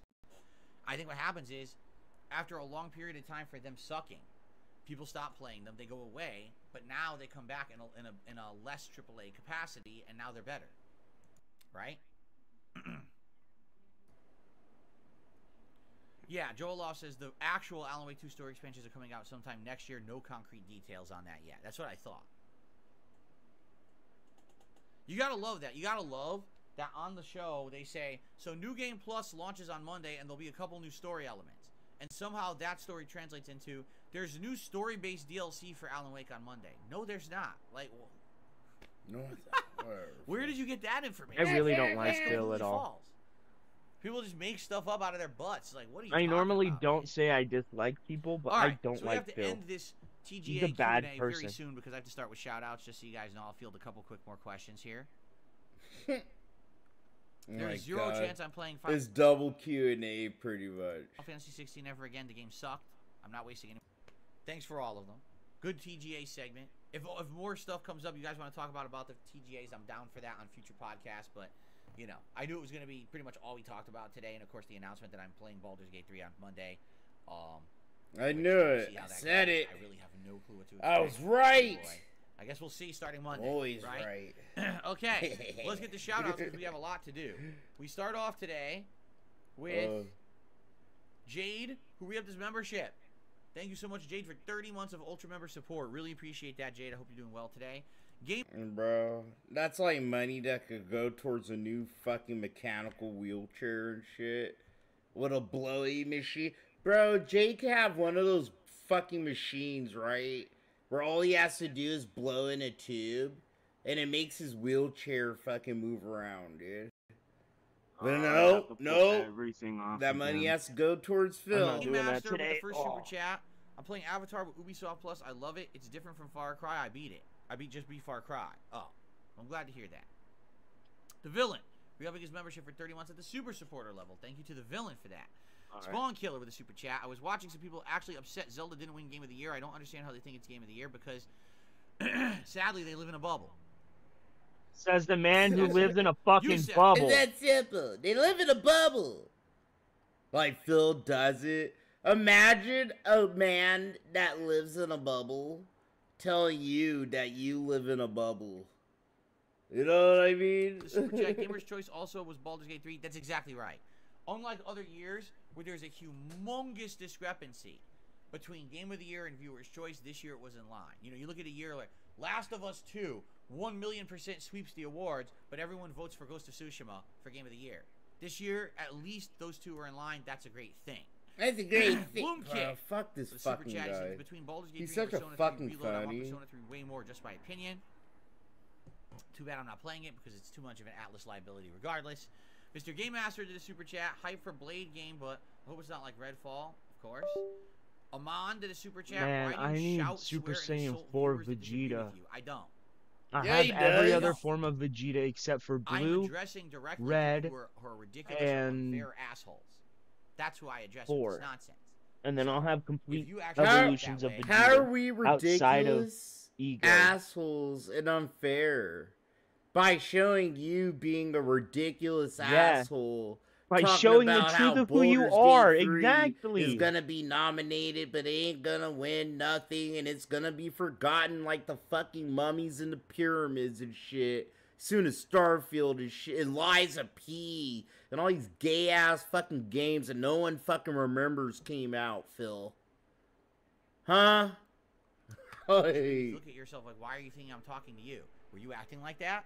Were you acting unfairly and unreasonably and were you Were you going against the communist state of Phil and That's the basically party's what he's line? saying. Yeah, That that's basically whatever what he's saying, yeah. party leader Phil says is right and true and honest, and anything everybody outside the country says is wrong? And they're assholes, and they're just trying to attack and defame Phil. Is that what's happening? Foaming at the mouth today to come to my stream to say I can't wait to call out Phil on being wrong because Baldur's Gate 3 won Game of the Year. If you were, you are an asshole. You understand? I'm an asshole for saying you were wrong because you were wrong, and because you were a fucking asshole while you were being wrong. And you're being an asshole because we're right. You just can't stand the fact we're right. You can't take an L. Fuck you, dude. That because I didn't say it was going to be Game of the Year the last several months. Excuse me, I didn't say it wasn't going to be Game of the Year. It wasn't just that, Phil. Anyone that tried to fucking tell you to play it, ask you to play it, there were a bunch of people that said they'd buy it for you. You said, no, no, no, no, no. No, no, no. No, it doesn't suit me or my streams or my audience, I don't think. Okay? He said all that good shit. He pulled every excuse out his fucking ass, dude. Until last night. The last several months. I said it's either that or Zelda. But if you're foaming at the mouth to prove me wrong, you're an asshole. Sorry, you are. Can't help you there. I'm not an asshole. Now swagging. Fuck 3 you, of his you're the membership for asshole, 28 Phil. months. Says Neil only won so he could stick it to the haters. There you go. That I didn't even mention because I don't really care anymore. I mean, we all knew that The Last of Us TV show was going to win Best Adaptation because, again, The Last of Us is the favorite of journalists. They love kissing the ass and sucking the balls of Neil Druckmann, so he was going to win no matter what, and I didn't even give a shit about it. There you go. Okay. All right. So.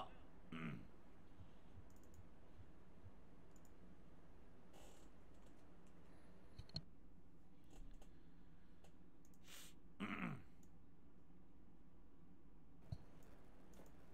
we go.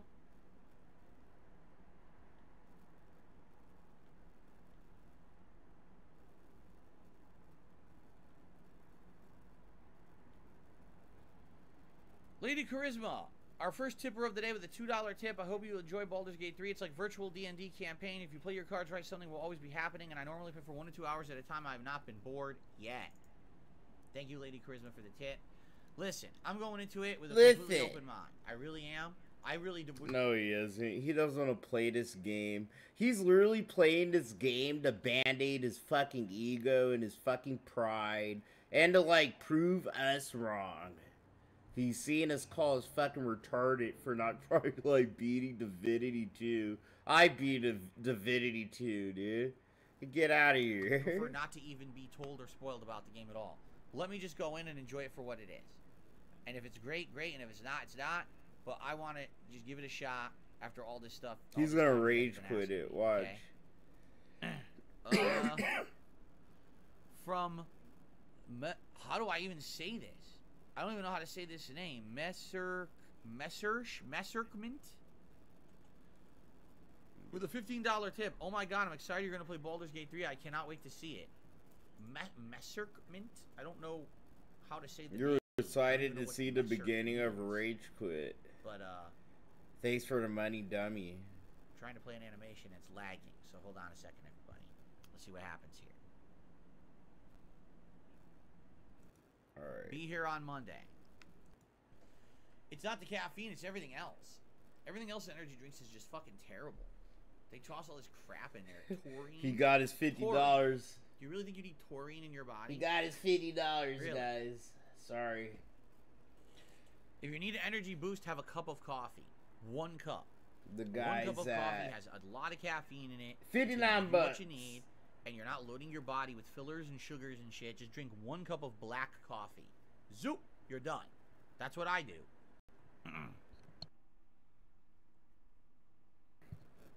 What's all this? Whatever Max, happened to when I think he's gonna quit? No, instead, I have my probably coffee, but I have to have between 17 Act 1 and sugars, 2. Fucking creamer, dairy, whipped cream, sprinkles. If he's able to cinnamon get sugar, past like fucking swizzle sticks coming out the of it, Goblin Camp right? shit. It's like, so here we go. Here's your coffee. Well, your coffee would have been 200 calories. I but now you're feel drinking a like 2700 whether calorie like drink.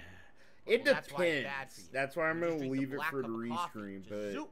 You get the caffeine. I'll spoil this for you You're good to guys go. You off didn't rip, destroy your okay? body with So one of the choices you have, like your path to Moonrise Towers, right, is between Act 1 and 2.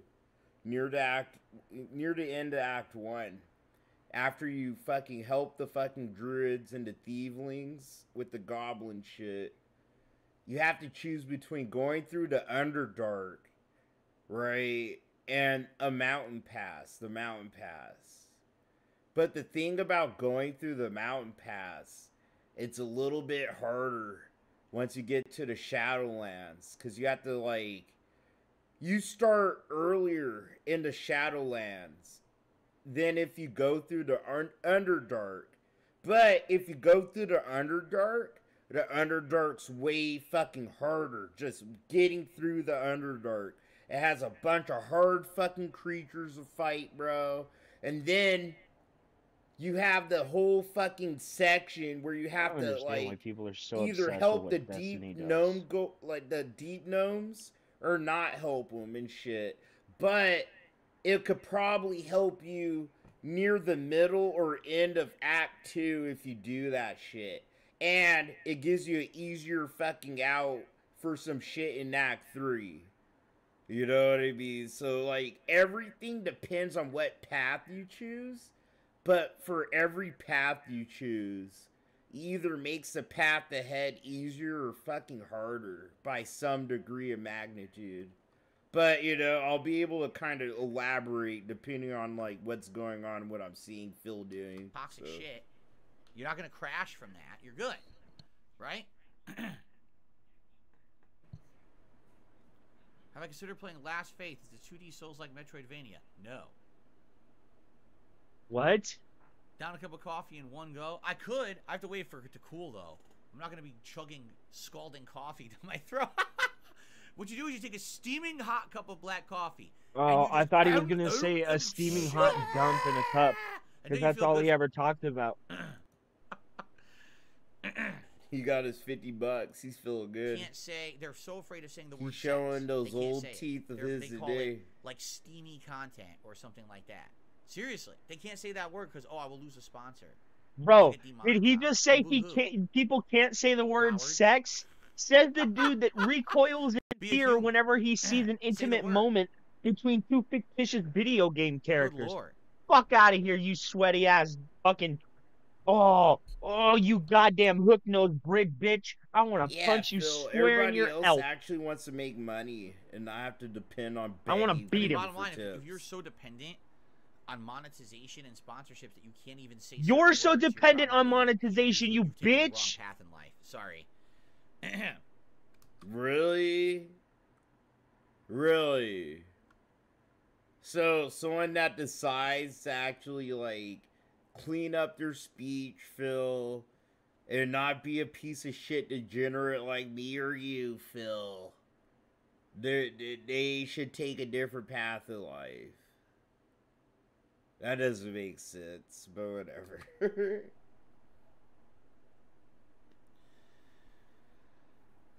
All right. Anyway, anything else, guys? Last chance for questions before we adjourn and jump into RoboCop. I'm looking good today in this shirt. Well, thank you. Ugh. This is a. Gee, what color is this? Is it an offensive color? Can I say this color? You're an offensive color. It's a brown. It's brown, but it's kind of beige at the same time, like beigeish brown. Oh, Joe Remesio, I Tan. got you. Can you bro. say the word tan? Actually, that's kind of offensive. What the fuck, bro? You said it's tan? Oh, God, dude. Ah. Phil makes me want to cut my ankles. Can you say that? I don't know. Oh, no, you want a day off segment? All right, I'll give you a day. I forgot about it. No! What the fuck? I'm gonna kill you. I'm gonna fucking kill you. Whoever you are, mark your fucking words, bro. You better not bump to me in the streets. I'm gonna slap the donkey shit out of you, dog. We almost got out of here clean without a day off segment. You son of a fucking cocksucker. Dude, this bitch ass motherfucker's like that kid in class, bro. When class is almost done, you know? You're like, all right, sick, bro. We're about to get the fuck out of here, you know? And then there's that little fucking dick sucker. It's like, oh, teacher, I have a question. So next week on the quiz, I had a question about what number 2 will probably be. Can you probably help us through equation 2? That would probably be on the test. It's oh, you know what? Yeah. And it's like, oh, everybody has to sit back down, bro, while the teacher talks for 5 extra minutes, and that's like your bathroom time, your bitch macking time. You know, all that good shit, all that between class shit you get to do. And this little bitch ass in the corner of fucking milked it, dude. Fuck that guy. Fuck Phil. I swear to God. All right, ladies and gentlemen, it's time for the Phil's Day Off segment. Yesterday was my day off. Yesterday I had 5 zillion things to do, but I already told you about most of them. Grocery shopping, pet supply shopping, and restocking. Because remember I was so sick at the end of October, okay? Bro, no. I tell you, I was so sick at the end of October. It's fucking December. It's fucking December 8th, Phil. I threw everything into disarray. It did not throw everything into disarray. Oh my God. It's the fact that he even said the month October. If he even said, like, you know, because of the beginning of November, I'd probably be alright, yeah, maybe. But it's like, no, he's like, because of October. And when that threw everything into disarray, everything's just fucked up. We have been out of all kinds of products for weeks. So finally we had a week where we had time to go out and do everything. We had to go to Costco. Oh, Costco right now is crazy. There's a zillion people there. We had to park. Look how much he's shaking and shit. He's all nervous. He don't want to talk about this, dude. Like at the fucking way at the opposite end of the lot. Because there's so many people at Costco right now because of the holidays. But basically we restocked on everything that we needed, but it was very expensive. You know, what are you going to do? We need literally everything in the house. Cleaning products. Paper. Bro, Phil acts like he's like living on the fucking Oregon Trail and shit. You know, and every week he has to stop at a town or along the trail. He's like, alright, time to restock on the supply. Oh shit, dude, I'm telling you, like him and Cat live in a fucking horse and buggy kind of situation, homie. Paper products, you know, all things that are commodities, you can save a lot of money if you buy them in bulk. So, we bought all of that stuff. It was a crazy day out. Like we went out way early. It was a crazy day out. And then we weren't home until past, like, I would say almost like 8 p.m. So we were out over 8 hours with all the shit that we had to do all day.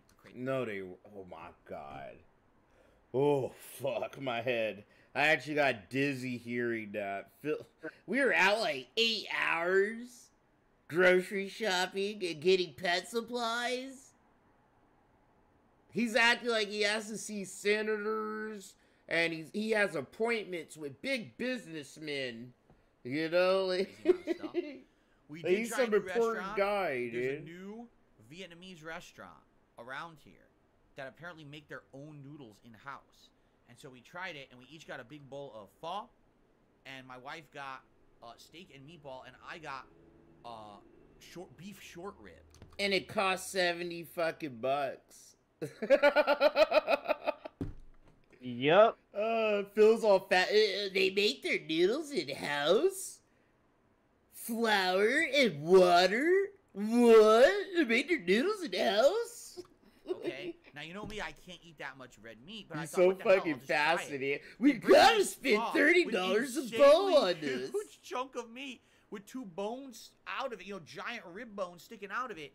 Just bragging about his extravagant fucking meal, bro. Go fuck. I don't want to fucking hear this shit. This guy can suck a fucking cock. That's all Phil I'd rather does hear is brag. about him and Cat sucking penises side by side in a fucking alleyway, dude. Yeah, it actually gifted us these turkey breasts stuffed with stuffing and wrapped in bacon. Oh, shit. And we were gonna... Wow, bro. Just food. Just fat films. fucking You fuck. gotta watch the good ones from the 80s. That's like a time We had period, these that's turkey wrap. like No, a I time don't hear capsule. it. You know what I mean? Like all those great movies from that era.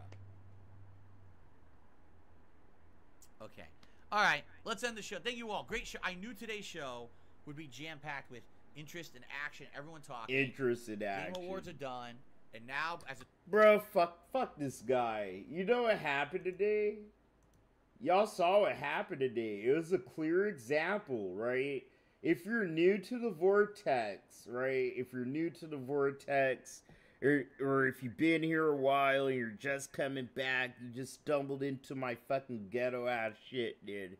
You just saw the clearest example of Phil's narcissism, okay? Him not taking responsibility for his actions or the things he says, okay?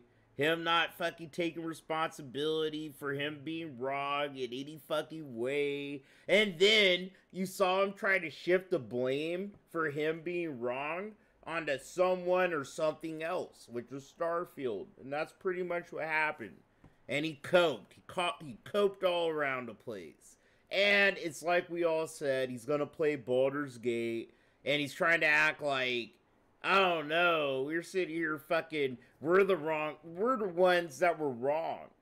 Because we didn't wait for Phil to give his opinion after the Game Awards, after we seen him fucking talk shit about the game and talk about how it's not meant for him and his content and his streams and all the people begging him to play the game. This is the first time I seen more than 10 people ask him to play the game. And he's like, nope, fuck you, no. Yeah, so fuck you, Phil. You're the biggest fucking cocksucking bitch on YouTube. The most phony fucking gamer I've ever seen. Okay, I'll never get sick of saying that. I'll scream it to the heavens. I'm not gonna watch this fake-ass guy pretend like he knows or likes RoboCop while he bumbles through it, collecting fucking pennies, alright? I might be here tonight for his night shit. If I'm not, you know, I'll be here fucking tomorrow. I think he's doing DSP Reacts, but I don't think he is. So, I don't know. We'll figure it out. But I might be playing the finals, like, all day today. So if you see me doing that, jump in there if you play that. But yeah, I most likely will be here tonight. So hopefully I see you guys. If I don't, take care of yourselves and each other. If you're working, don't work too hard. Remember, Phil's a cocksucking, phony-ass, fucking bitch-ass, fucking F-word. Alright? And if you're one of those guys who give him money, don't give him fucking money. Alright? You're just a fucking tool to this stupid little bitch. I'll see you guys next time, my friends.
Alright, what's up, boys and girls?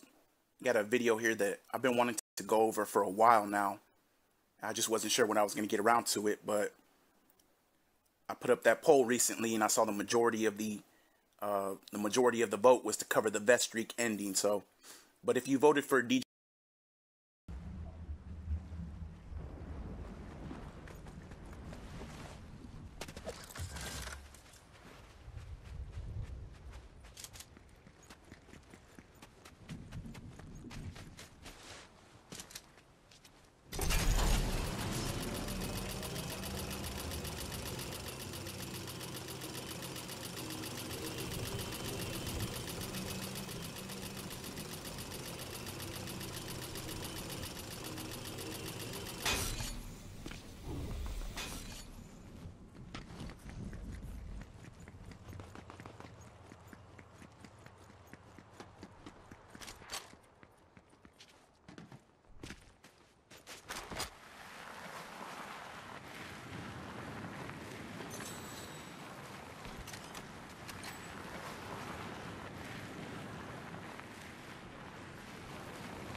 Where the fuck is the car at?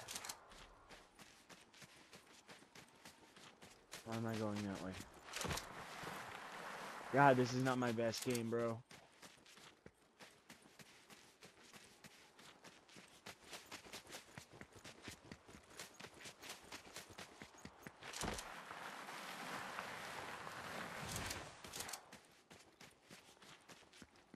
Part of the reason is I can't fucking find anybody.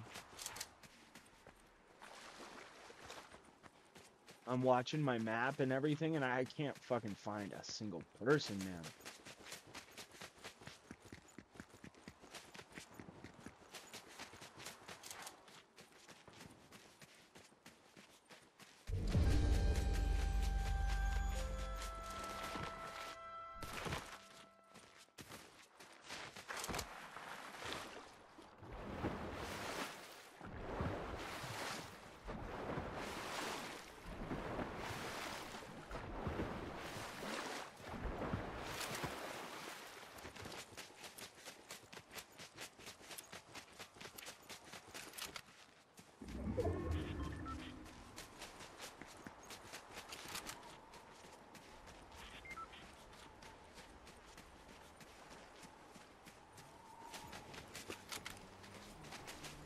Oh, it's him.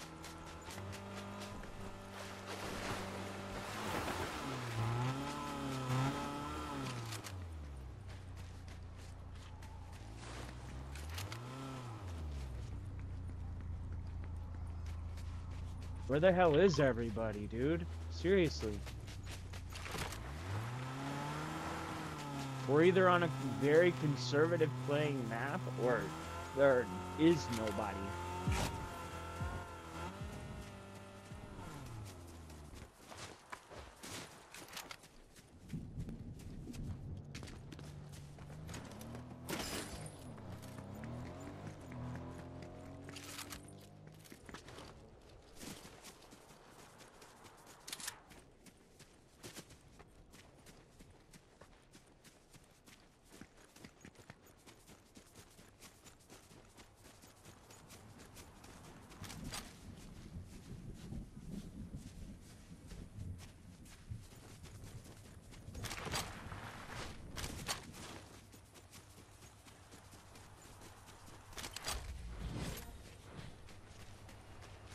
Yeah, and most of them are fucking not dead because of me. It's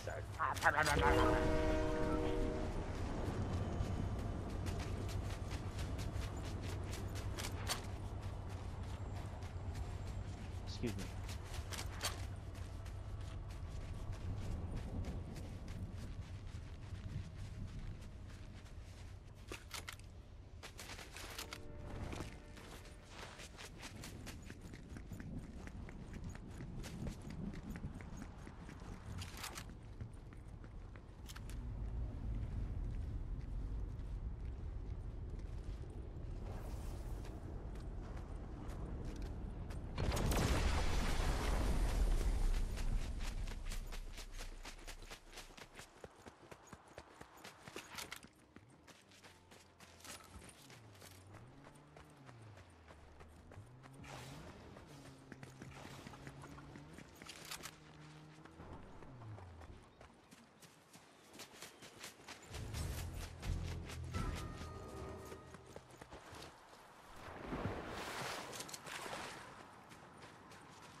Nice.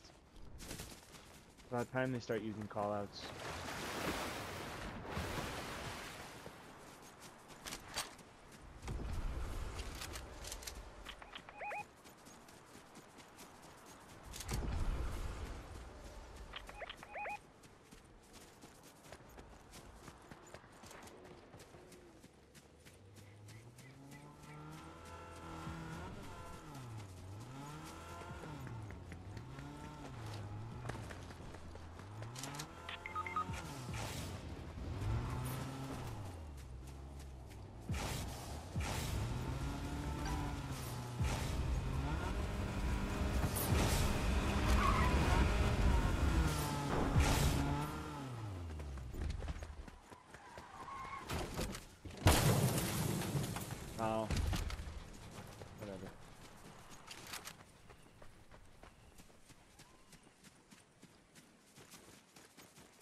What, dude? No way. I just noticed that. No fucking way.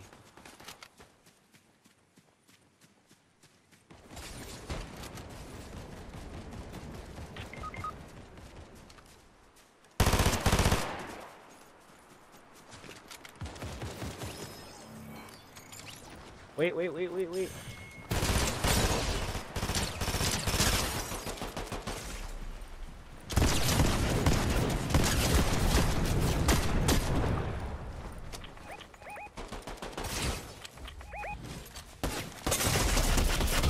Fuck me, dude. Just an awful fucking game. Awful game for me today. Oh my god.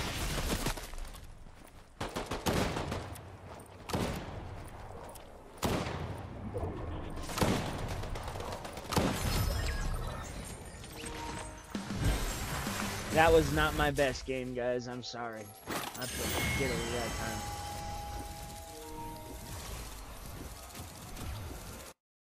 Man, I did badly. I'm not even gonna front. I did horribly that match. I couldn't find anybody. Everybody I found got knocked before I could get there. It was not a good match for me. It wasn't.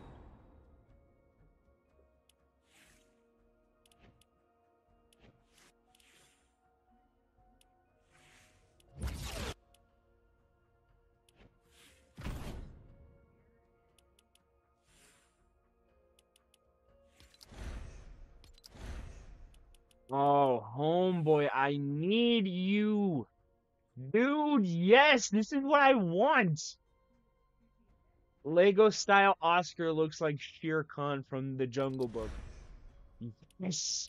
And there's a white variant, bro. Get out of here. Get out of here.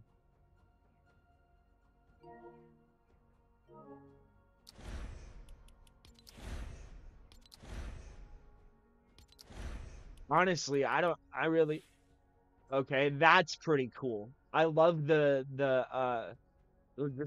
Victorian style porcelain mask. Love it. It's always an aesthetic I've really liked. Don't care for him. That's pretty cool. It looks like Iceman from the X-Men. And I can safely say I don't give a fuck about Family Guy.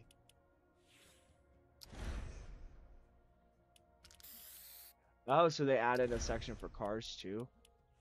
Dude, I don't know if the battle pass is worth it when I only care honestly I only care about the tiger skin. When I only care about these two skins. This is what I want. This guy right here. Tony the Tiger, and that's exactly what I'm gonna name him. Tony. Why they name him Oscar, I don't know. When it's literally a tiger. His tagline could have been like, "It's a great day to get that ass kicked," or something. I don't fucking know. Dude, what the hell?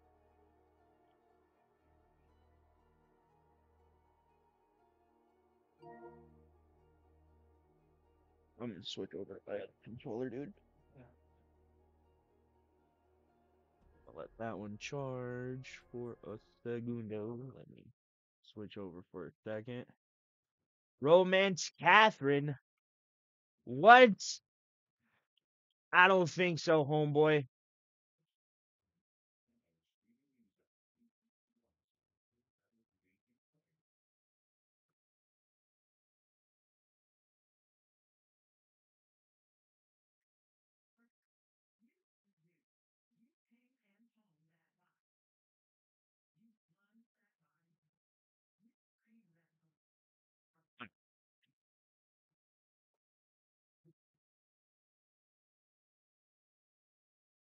See, I don't know if I should get the battle pass, right?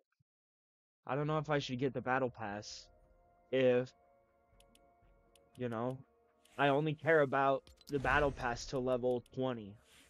And then I have 80 levels worth of shit I don't care about.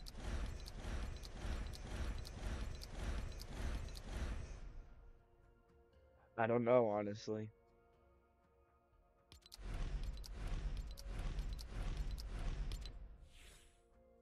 I don't know.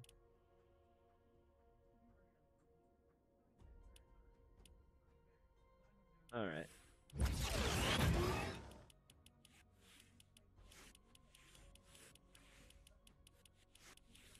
Where did my other ones go?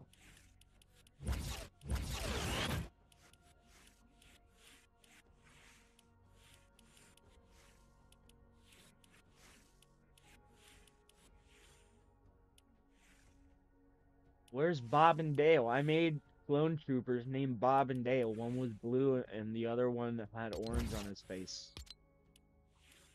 See, one was this one and the other one, no, the other one was this one. Yeah. Bob and Dale. 'Cause ain't nobody want to be an Ahsoka clone trooper. That shit was corny.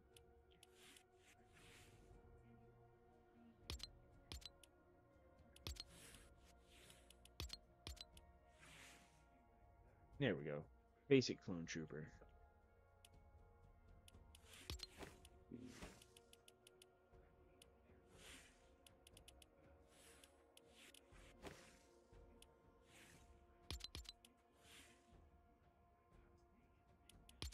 Nah, I want to keep it. I'm gonna keep that one. Alright. I'm gonna take a dab real quick, guys. And I will be back. We will play. If you wanted to play, drop a line, bro. I'm perfectly fine dropping with people. I am gonna put on some background music though.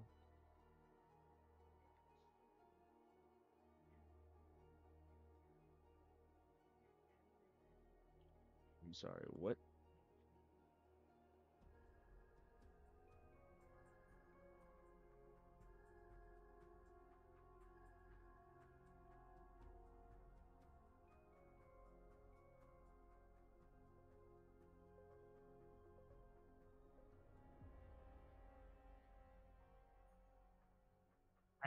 Guys, we're not pulling that shit right now. Knock it off.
Let me tell you a story. All of my life it was gory, and all of my people been warned. I tried to go show them that all of the smoke wasn't warned. I told them, but they just ignored the move that you making ain't for us.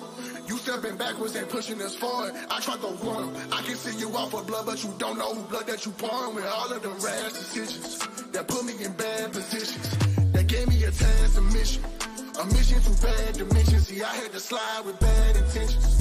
I did what I had to, and that's factual. Now they look at my actions as taboo. Go ahead and label me the bad dude. Man, I feel like a Tachi.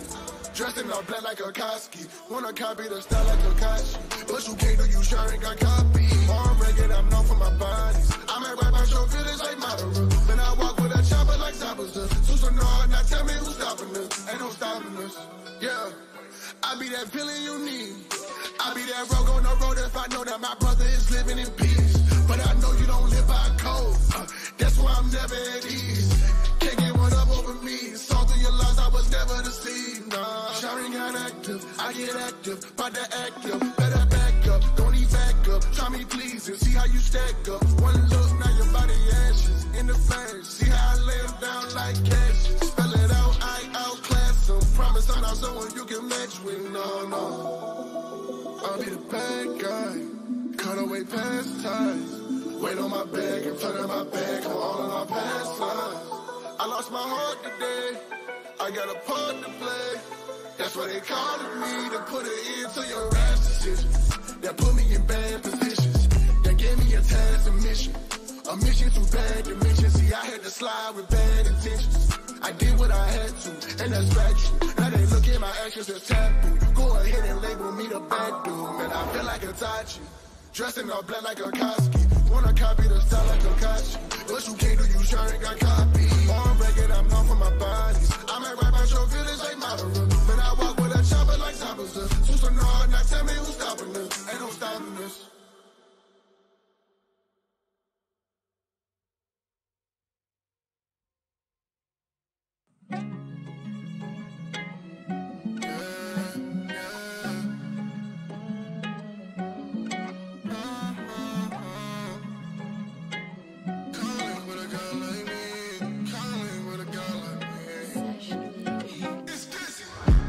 Eyes looking for a queen. Saw her in the corner with a vibe, man, I like what I see. Shorty my type, OD. Come link with a guy like me. Girl, I got what you need. Little shorty, come and lie on me. By your side anytime you need. We ain't even gotta speak. I'm just saying that your side's gonna be. All your words, you can put it on me. Hey, I thought I told you. You need a soldier, somebody ready to hold you. Ready to hold you down, won't back down. I be your boulder. Take your way, baby, ready to shoulder. Not the type that's ever gon' fold her. Come around, all your problems is over. Let me show you. Tell them all the guys came over. They can sign out cause you mind that you quit it. Baby, I don't mean no cross the line. If you giving me the time, I can show you some bomb if you with it. I ain't really worried about the past. Just take my hand and maybe we can build something with it. It don't really matter where you at, girl, you know I got your back. Cause you back, you a man with a vision. Hey, I be your shield, I be your sword. I be that guy you should link with. Come pop on this way, don't get CC. Give you my love, then my heart start increasing. Girl, I'm in for you. That's the one I wanna lose. Every time I look at you, I just wanna give her love for the free. Cause she better off of me like. Eyes looking for a queen. Saw her in the corner with a vibe, man, I like what I see. Shorty my type, OD. Come link with a guy like me. Girl, I got what you need. Little shorty, come and lie on me. By your side anytime you need. We ain't even gotta speak. I'm just saying that your side's gonna be. All your words, you can put it on me. Hey, I thought I told you. You need a soldier, somebody ready to hold you. Ready to hold you down, won't back down. I be your boulder. Take your way, baby, ready to shoulder. Not the type that's ever gon' fold her. Come around, all your problems is over. Let me show you. I think we hit it off.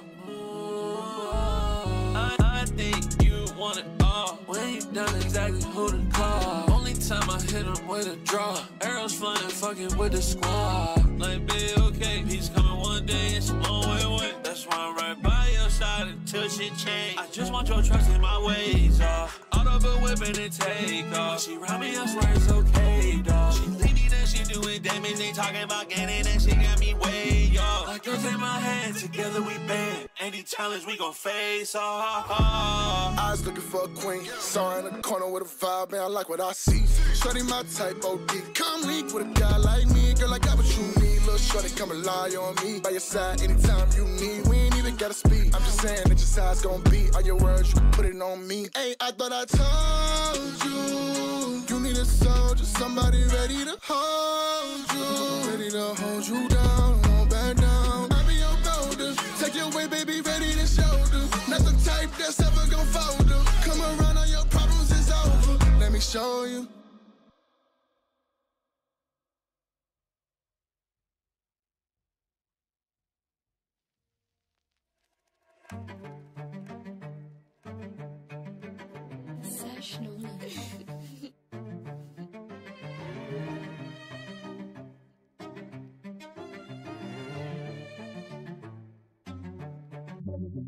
I lost myself down this pathway.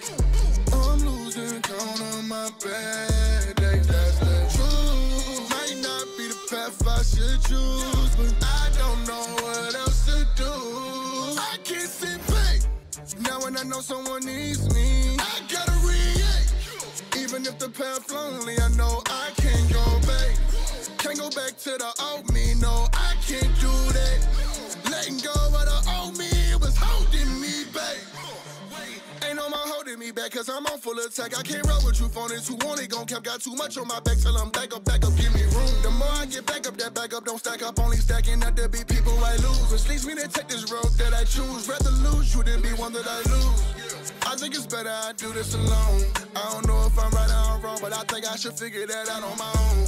Hear you ringing, don't pick up the phone. Feeling different, can tell by the tone. Staying I know I cannot condone. Switching up and that got me on go.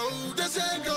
And waiting your passage is back is on me. Searching for hope in this sadness you see. When I look at this, what it just matters to me. I just stare at the mirror, what happened to me, I don't know. Feel like a shell of myself, I'm a ghost. Don't need anybody help me alone. I feel like something in my head it broke. Heart turned cold, feeling like I lost myself down this pathway. I'm losing count on my bad days. That's the truth. Might not be the path I should choose, but I don't know what else to do. I can't sit back. Now when I know someone needs me, I gotta react. Even if the path lonely, I know I can't go back.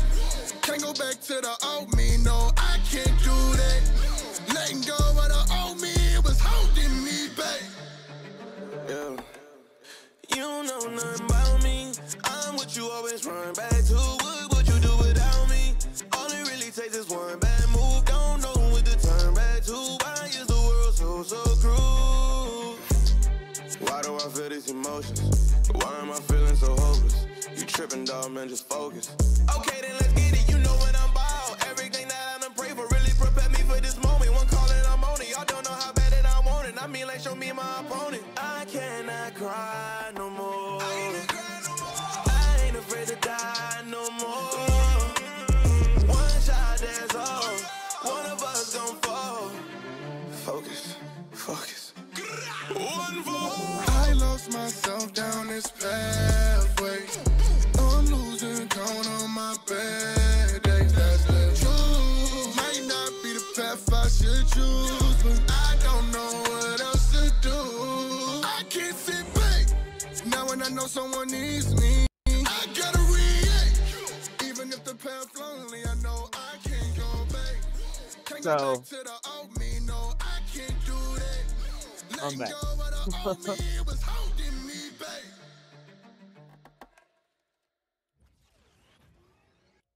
We're gonna play as this guy.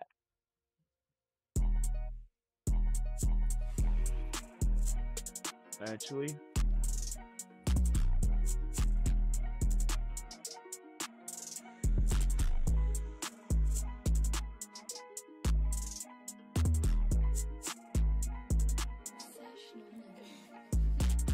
one blade for the ones tryna hate. Two blades if you getting in the way. Three blades, it'll put him in his place. Pack him up, then we send him on his way. Oh, please don't try my hand. Don't you test me, that's unhealthy. You might lose your head. How you step in, don't act reckless round my team. Whoa, I'm too reckless. Unafraid, moving like I really got a death wish. Always been the type to roll the dice when y'all was resting. My life is like a drama, I'm young and I'm restless. Wow, can't stop now. Aiming for the top, gotta lock that down. Going up like a stock, even when I'm knocked down. If there's time on the clock, then I don't clock out. I've been obsessed with progressing toward my goal. The pressure was always hefty, but never enough to fold. I'm blessed with lessons I learned from these battles, fought on this road. See success when your purpose begin to merge with your role. But easy, please believe me, it's not easy as you think. This not peace street, you don't keep me, then you're liable to sink. The cutlery ill, you get cut for a bill. On guard, if I don't charge, then my company will. Watch you pigs get slaughtered, wasn't cut for the meal. If you playing with someone who's starving, you get cut for a meal. I bring my circle to the table, ain't no cuts from the mill. I've been working like overtime until my cut is a meal. And I don't do this for myself, man, I do it to build. Something way bigger than me, that's why I'm out in the field. I got one blade for the ones tryna hate. Two blades if you getting in the way. Three blades, it'll put him in his place. Pack him up, then we send him on his way. Oh, please don't try my hand. Don't you test me, that's unhealthy. You might lose your head. How you step in, don't act reckless round my team. Hey, who you talking to? Oh, you with him and he with you, bet I'ma walk him too. Came from the mud with all the six and I go bamboo. This right trigger fatal blows, you can hold else too. Been through so much, I know enough to make a grown man cry. Been down so long, I know what's up, cause I'm the GOAT, that's why. I seen the best ones die, I seen the worst ones try. You can be as high as you want, but this is no man's sky. I said I'm devastated. I know some people I grew up with that have never made it. I've had some moments in my life that ain't been celebrated. Currently flowing every step of the way until I'm elevated. Strongest with the blaze, ass law, beat the allegations. Been a gold, know that I'm the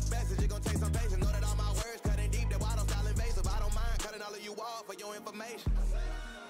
Hey, hold on, get back. This a mismatch. This ain't this, that. Click, clack, get your wigs black. Well, in fact, if you intact, that's the impact. This, yeah, I'm one of the greatest. Well, as far as I know, been fighting demons all my life. It's a war for my soul. This ain't as high as I go. This here just one of my goals. I already conquer hell at that point I know. Yeah, one blade for the ones tryna hate.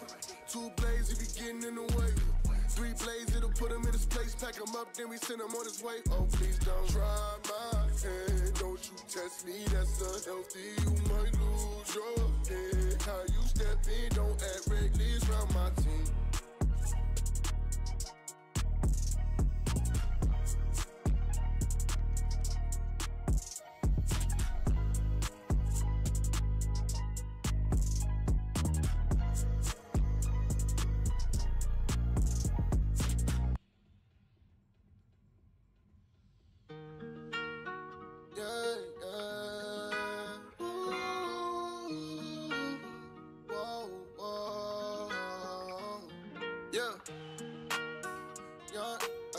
Young Dizzy on the track right now. Young Ham on the track right now. I'm about to go out cause I can get a rollie. Never been a type to back down. Must believe you never knew me. I wear a crown every time I come around. Look at how they tried to do me. Yeah. But who gon' get the last laugh now? And that's going for a doozy. In the spot, don't know how to act now. I'm about to get unruly. Ayy, don't you talk to me loosely. Disrespecting in your head, what you losing? I set it off, it's automatic like a Uzi. I turn nothing into something I didn't woozy. I was different even as a nobody. Asking about better, I'm like nobody. Still put a hole in that man, whole body. Me and him, but I trick you know that's a whole body.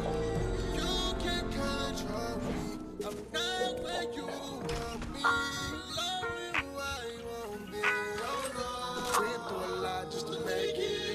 I can never let you take this here. Look where I stand in a minute, I feel. If you want a problem, you gon' find it. Cause I can get unruly. Never been a type to back down. Must believe you never knew me. I wear a crown every time I come around. Look at how they tried to do me. Yeah. But who gon' get the last laugh now? And that's going for a doozy.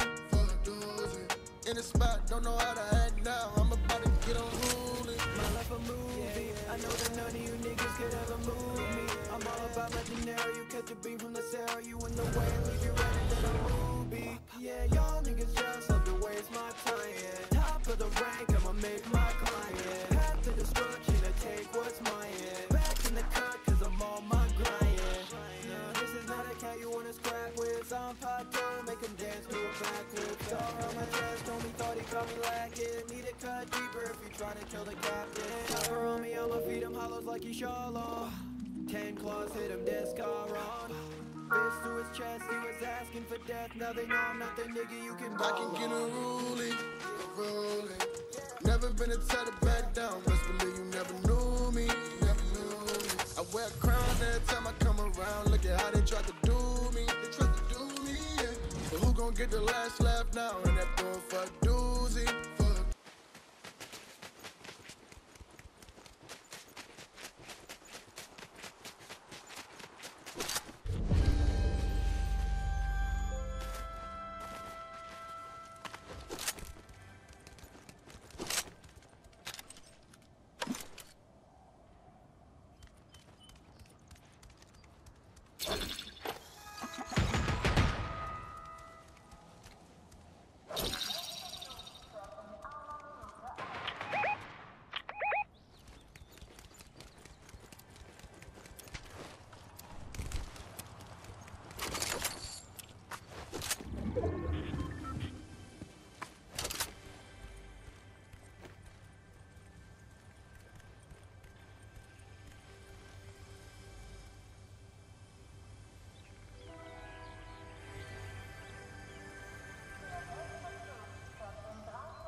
Anybody have anything they want to talk about? We can certainly do that. Certainly, certainly, certainly.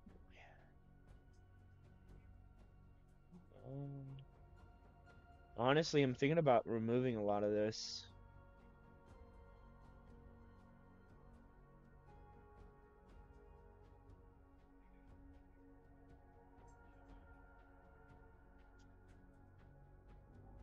Lost all my subscribers. I'm not monetized anymore. I shouldn't attack the boyfriend. I need my boyfriend. I know, pray when I see it. I've been a predator all my damn life. I'm built different than them. I'm cut from a different cloth. We ain't the same. There may be some gunfire, bloodshed, and bullets. Dog. Damn. Blue flavor trickle. Dog. Laying on your back, spreading your leg, dog. I know, pray when I see it. Damn. Dog. I've been a predator all my damn life. Ain't no clapback videos, I'm looking. I'm built different. We ain't the same. Dog. I'll touch him anytime I feel like it. I'm touching him now. I come from scum.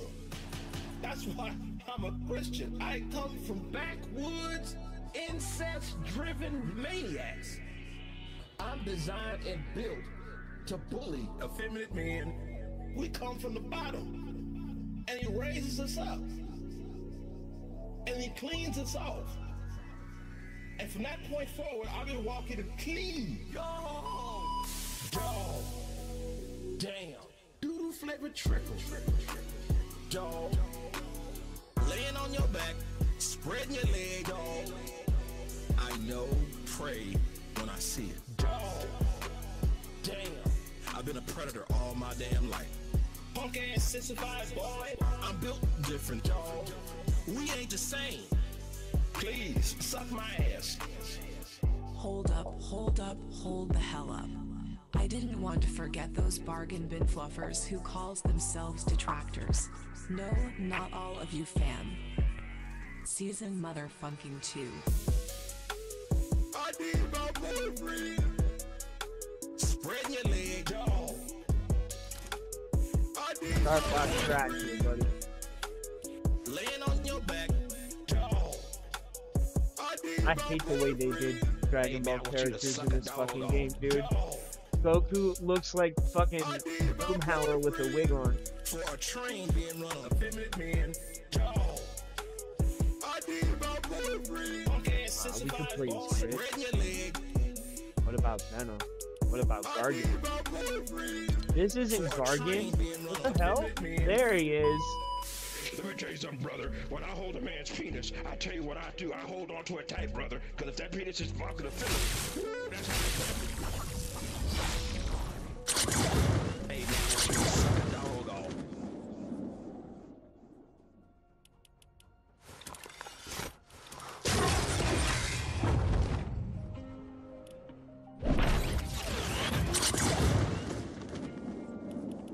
We'll give him the silver surface. Good morning, everyone, and welcome to the show. I'm DSP, as always, and this is the Level 1 podcast. We're busy having fun down here on Level 1. Death and taxes. Microtransactions. My rhyme flow. Like water, but my flow. Like molasses. Still swaying on that axis. Staring at the past through these rose-tinted glasses. 15 years, man. Singing the same song.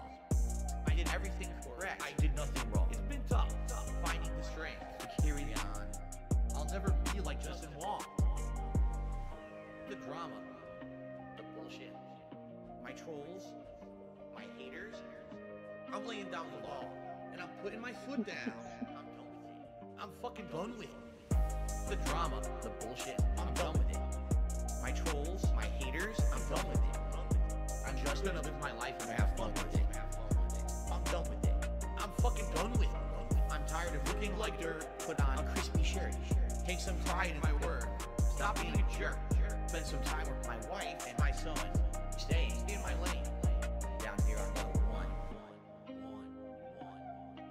1. The truth of the matter is, I just want to have fun. I got some baked beans and a hot dog in my bun, basking in the glow of this digital summer sun. Babe, as soon as I met you, I knew you were the one. You're like a bright ray of light on my rainy day fun. So please tip me. The super chats don't help until the end of the month. Okay? The drama, the bullshit, my trolls, my haters. I'm laying down the law, and I'm putting my foot down. I'm done with it. I'm fucking done with it. The drama, the bullshit. I'm sorry, Dark Side to Flow, or Dark Seed to Flow. Bro, your song is good. It's really funny, you know? Okay, let's talk about this. Okay, so, like... Spend some time with my wife and my son. Staying. Like, DSP says, right, that the detractors aren't talented and that they just use him. Okay, DSP, if the detractors aren't talented, I want you to produce an entire album, right, worth of music. Like they do. If they're less talented than you, and you could probably do what they do, right? Basing on your actions. I want you to make an entire album with multiple different genres of music. I want you to create an entire album based entirely around you and your content. The way, I don't know, not Snort Hogan, but fucking Meerkat Mob does. The way Dark Seed the Flow does. The way Snort Wave Records does.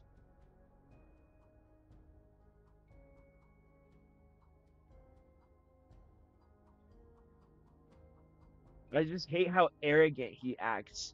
He acts like the detractors aren't talented, right? Like they don't know what they're doing, or like they couldn't exist without him. Do you realize, like, okay, let me pull out a different detractor from a different locale. Let's say, right, Bass Shaman in his Wance Chilkins or not that. What is his called?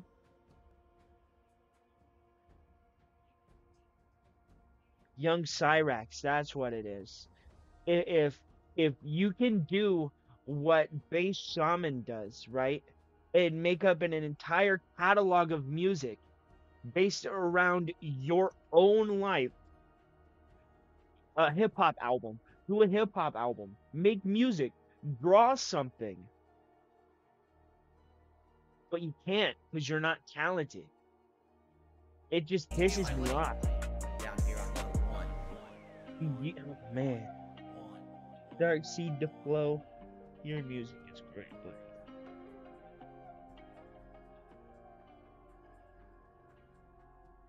Alright. Let's see what else is happening.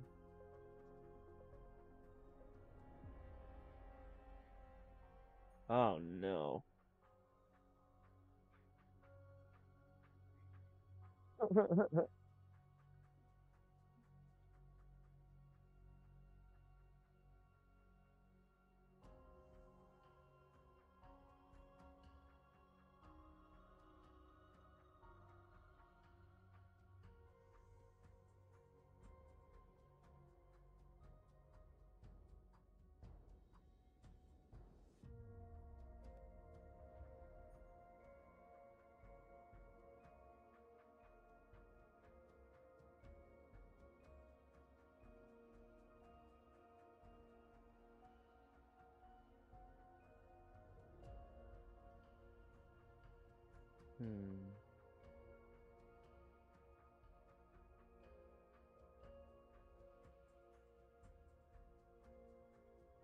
Oh yeah, let's react to some of the trailers from yesterday. We could definitely do that. All right. Let's see. God of War Ball.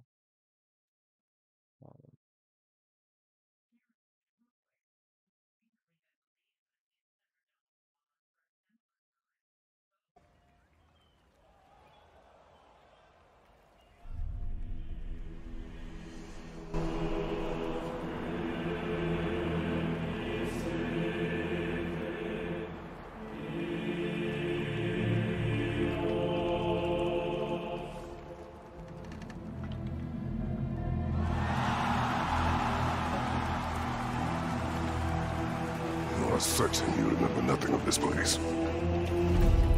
Oh, nothing that would help us. Master thyself.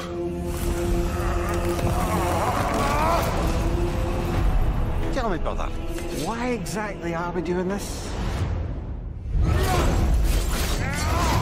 I must face this.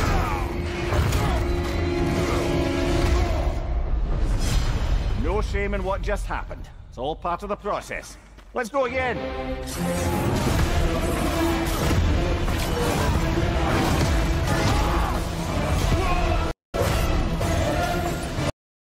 Ew, what the fuck? Oh, no wonder. It's 480p. I want 1080p crispy. Crispy 1080p, please.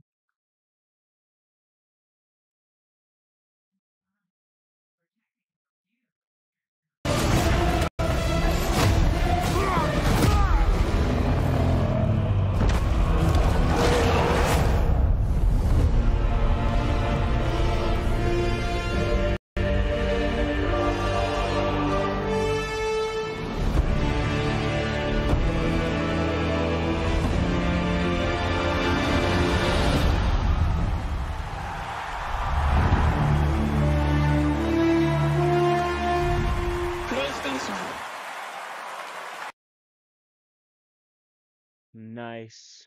All right. I want to watch the next. I want to watch Dragon Ball Sparking Zero. Okay. Dragon Ball.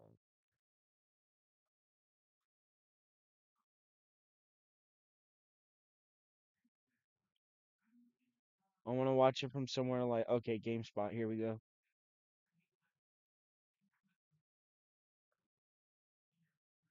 This game. Yeah. Peggy 12.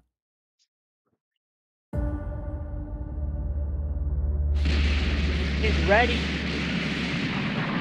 gotta get those circle motions in here, brother.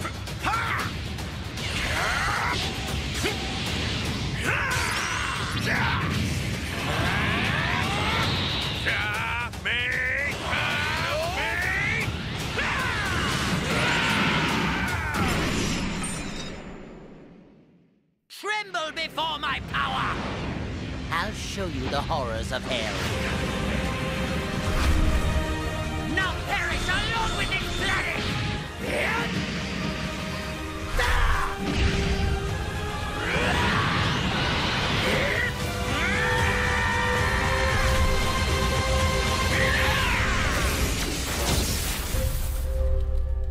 It's gonna go up to the Tournament of Power, bro.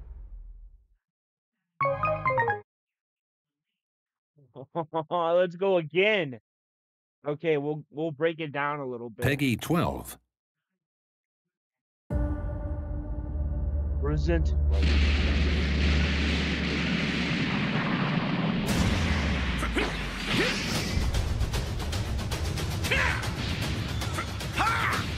Okay, so obviously the flash step is there. If it wouldn't be Dragon Ball if they didn't have flash step. So. Okay, so flash step. That's big. That's what Murray was talking about when he was talking about them allowing you to what is it? Just like parry the fucking key blasts. He called them high blasts, but they're key blasts. Okay. So there's blue here. Obviously there's blue.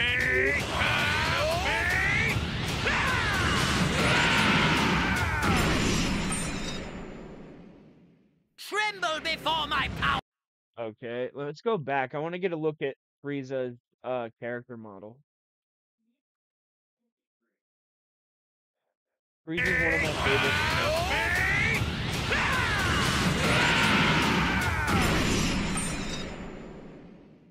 Tremble before. Okay, here let's get this full screen. Okay. all my power! I'll show you the horrors of hell. Okay, let's go back. There we go. I think he looks rather good. They changed the way Frieza looks a lot, and I don't know why. Sometimes he's ultra skinny and tiny. Sometimes he's big and weird looking. Here he looks genuinely good, and I like the way he looks. So I'll give it a plus. Okay, so completely destructible environments. Okay, so here we clearly have Broly. So we have full powered Broly. We have Jiren. No, there's more characters here that I wanna go over. There's Jiren, Barking Zero. Okay, here we go. Wait, list. No, no. Okay, so here we have Hercule, Hercule Satan. We have Tien Shenhun. We have Blue Goku, Broly. Where's Jiren again? Shake the earth. Promo, promo, promo. Promo, promo, promo. What? I saw like a whole bunch of them. What the hell?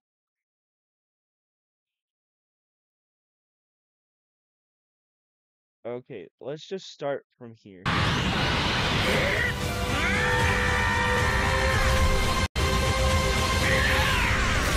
yes. We're back. Okay.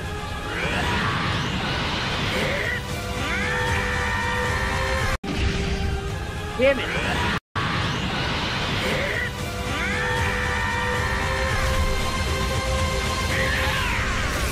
Damn it.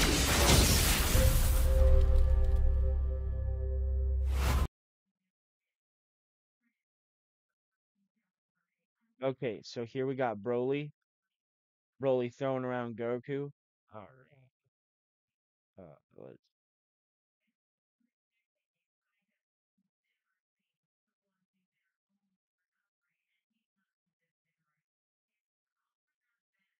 Okay, so let's start it here.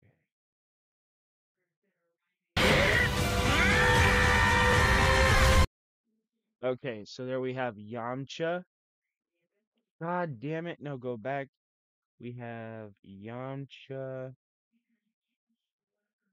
Tien Shinhan, Hercule, Goku.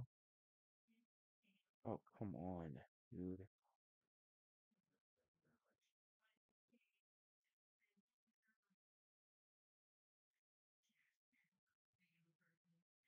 Dude, this is fucking difficult. I don't know how people do this.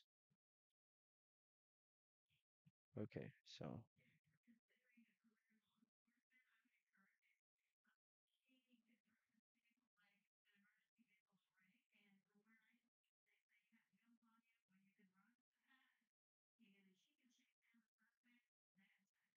I'm trying to show you this. Like,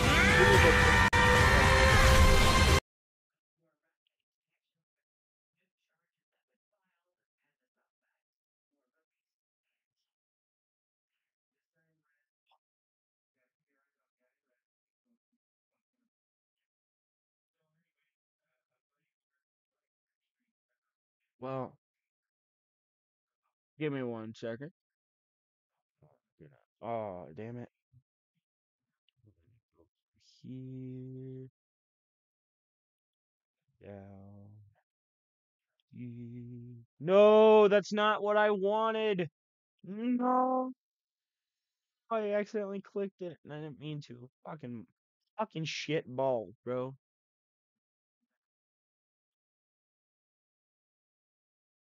Let's try it again, damn it.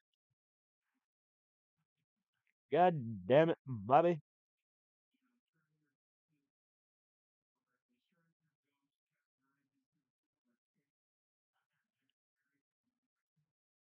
There we go.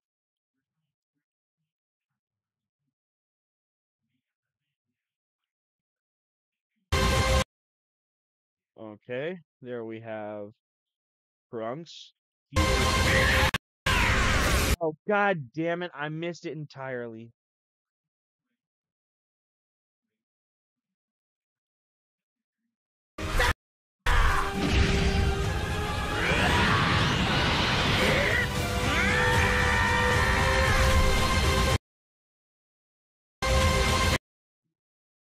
Oh.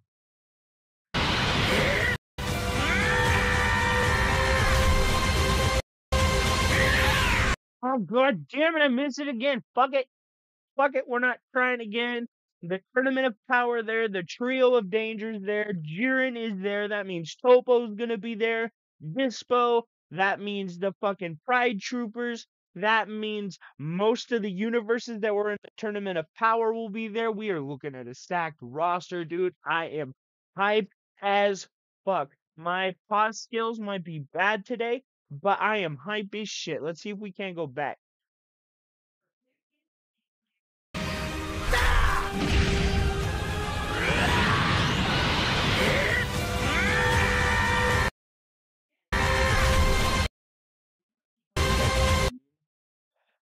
Trio of Danger. Thank you.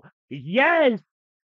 These guys were small parts, the tiny parts of the Tournament of Power. But I love vampires, werewolves, monsters, and that type of stuff. These guys were cool. I liked them.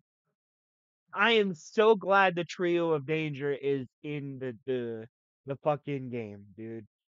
And now we have Pride Troopers as well. Let's see here. Ah, Sparking Dragon Bolt. Sparking Zero. That's my best Jiren.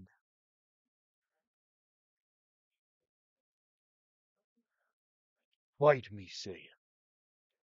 I am not so easily defeated. I love Dragon Ball. Your power of friendship is nothing compared to my might of joy. I love Jiren, dude.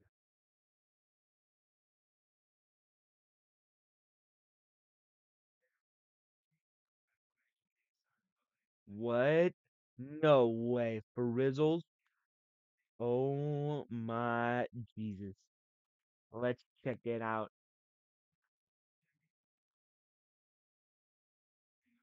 The scariest ghost videos of 20. Boy, do I have good news for everybody today. So, Dude, I should pop do that narration. champagne. Let's celebrate because we got some really good news. And before we get started, if you end up enjoying this video, don't forget to like, to show support, subscribe with notifications on, or else I would straight up go to your house, take your phone, and force you to subscribe to this channel with notifications on. And then I'll dox you. All that fun stuff people do, right? So in case you guys don't know, I think I covered it here on the channel. SS Sniper Wolf and her former husband, yes, not boyfriend, husband, Sausage, they were in a lawsuit. Sausage was suing Sniper Wolf for multiple things, and not to drag this video on for too long, it's pretty much been confirmed by now that SS Sniper Wolf faked all of her gameplay. The person who was playing the video games was Sausage, her former boyfriend, husband I mean, and Sniper Wolf would just pretend to play because this was like the early 2010s. People were like, girl game? What? That's crazy. They can't be good at Call of Duty. And I truly believe Sniper Wolf has done horrible things to feminism. And before we get into the new information, which I said was good, I want to give a big thanks to this person right here. His name's Matt Caster. This guy is a legend,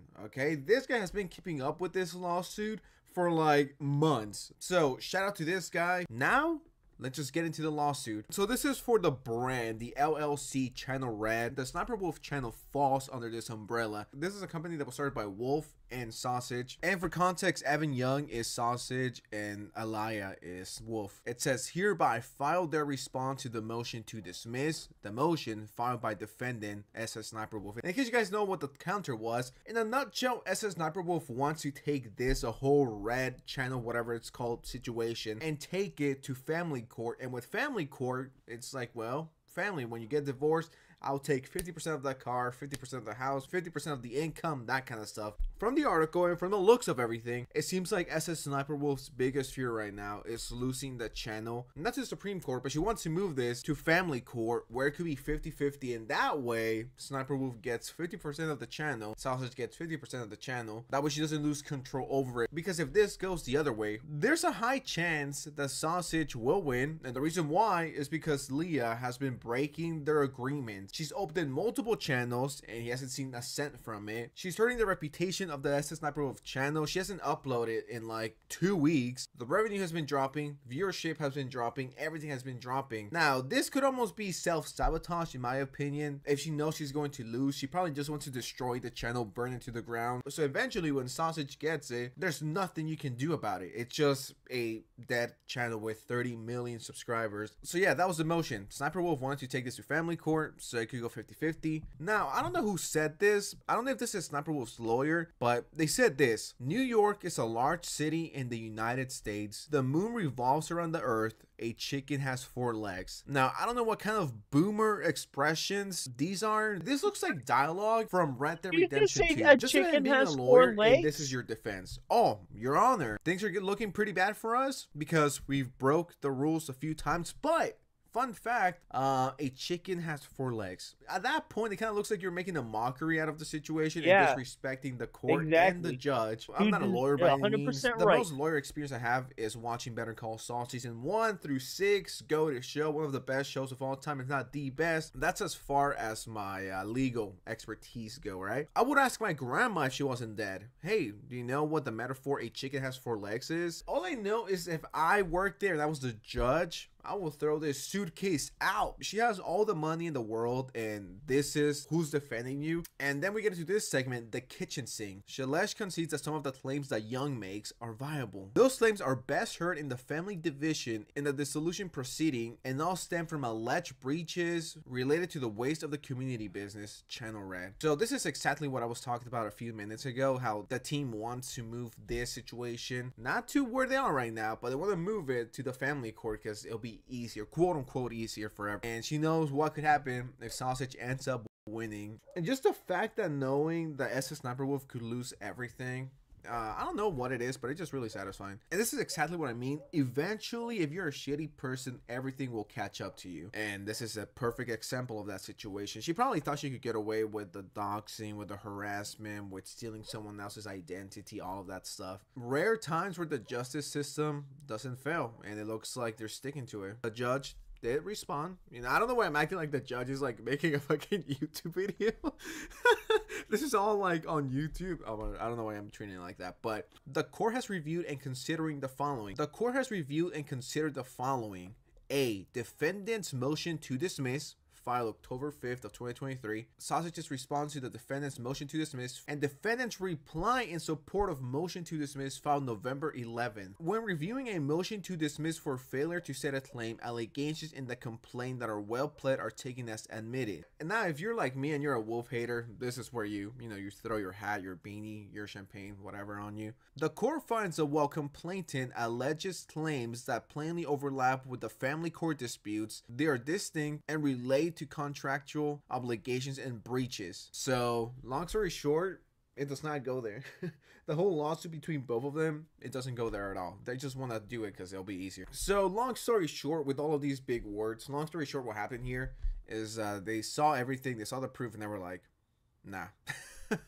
Nah, we're not moving this to the family division, whatever the fuck you want to call it. This is staying right here and it's moving forward, which, you know, if you're Sausage, you're celebrating. This doesn't mean that he's going to win and take over the channel, but it just means that it's moving in the, you know, in what everyone would agree on, the right direction. And I'm sure Sniper Wolf, as soon as she received this about a month ago, had a mental breakdown, which, you know, considering everything she's done, I don't really feel bad for her. I literally do not care about that woman or her channel. I think she's a horrible human being. Long story short here, Sniper Wolf is losing that lawsuit, and I don't think money is important at this point. I don't know if she even cares about that channel enough. I'm really intrigued by this, and if there's an update or anything, I'll definitely let you guys know. And you know this has to be tearing her apart, which is good for us. But what do you guys think of the situation? Whatever you guys think, let me know in the comments below. And with that said, I'll see you next time. All right, don't forget to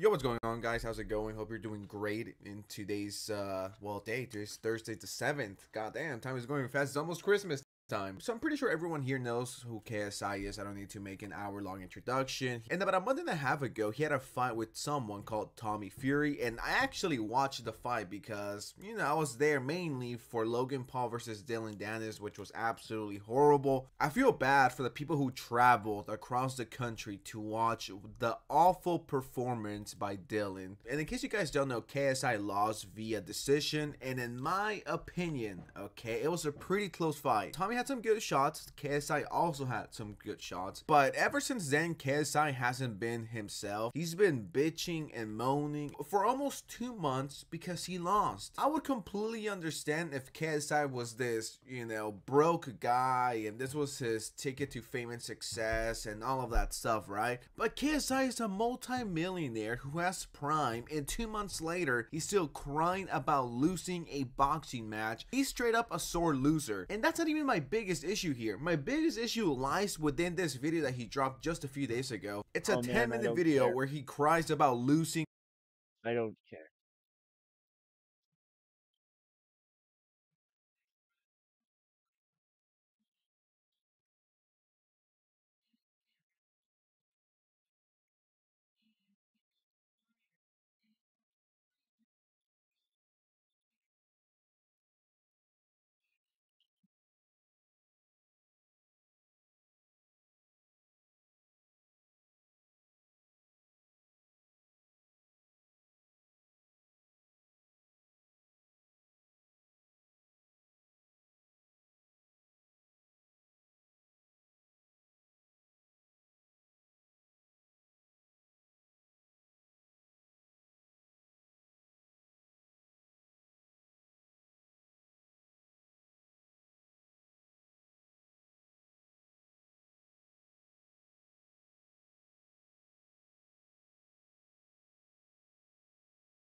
Oh shit.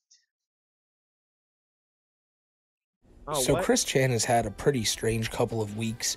For the most part, it's been pretty irrelevant, but a few big events have happened here and there that are enough for me to want to come on here and tell you about it today. Some stuff has gone down that really makes me think that Chris is slowly but surely going back to being one of the most trolled people online. He's always been one of the most messed with people, and he's one of the original lolcows, which you'll find out later in the video is something that really nips at Chris's craw. But with everything that's gone down recently, it's pretty safe to say that Chris probably isn't going to be able to live a normal life off the internet anytime soon. And I mean, come on. Nobody really thought that Chris would ever get to live that reality anyway, but once he got out of jail and he was keeping his location so anonymous and keeping everything so under wraps, I really thought for a slight second that maybe Chris could do this. Him and whoever his wranglers were could keep his location completely hidden from the internet so that he can live a peaceful, quiet life away from all the trolling and all the internet bullshit. And you're going to come to find out later on that that is sadly no longer a possibility. But in due time, ladies and gentlemen, in due time. We got to start looking back at about 2 weeks ago, because Chris fired up a live stream, playing some video games, talking with the chat, accepting donations that, for the most part, ridiculed him. A lot of times he didn't understand that it was ridicule. I mean, most times he didn't read the donations at all, but that's just classic Chris.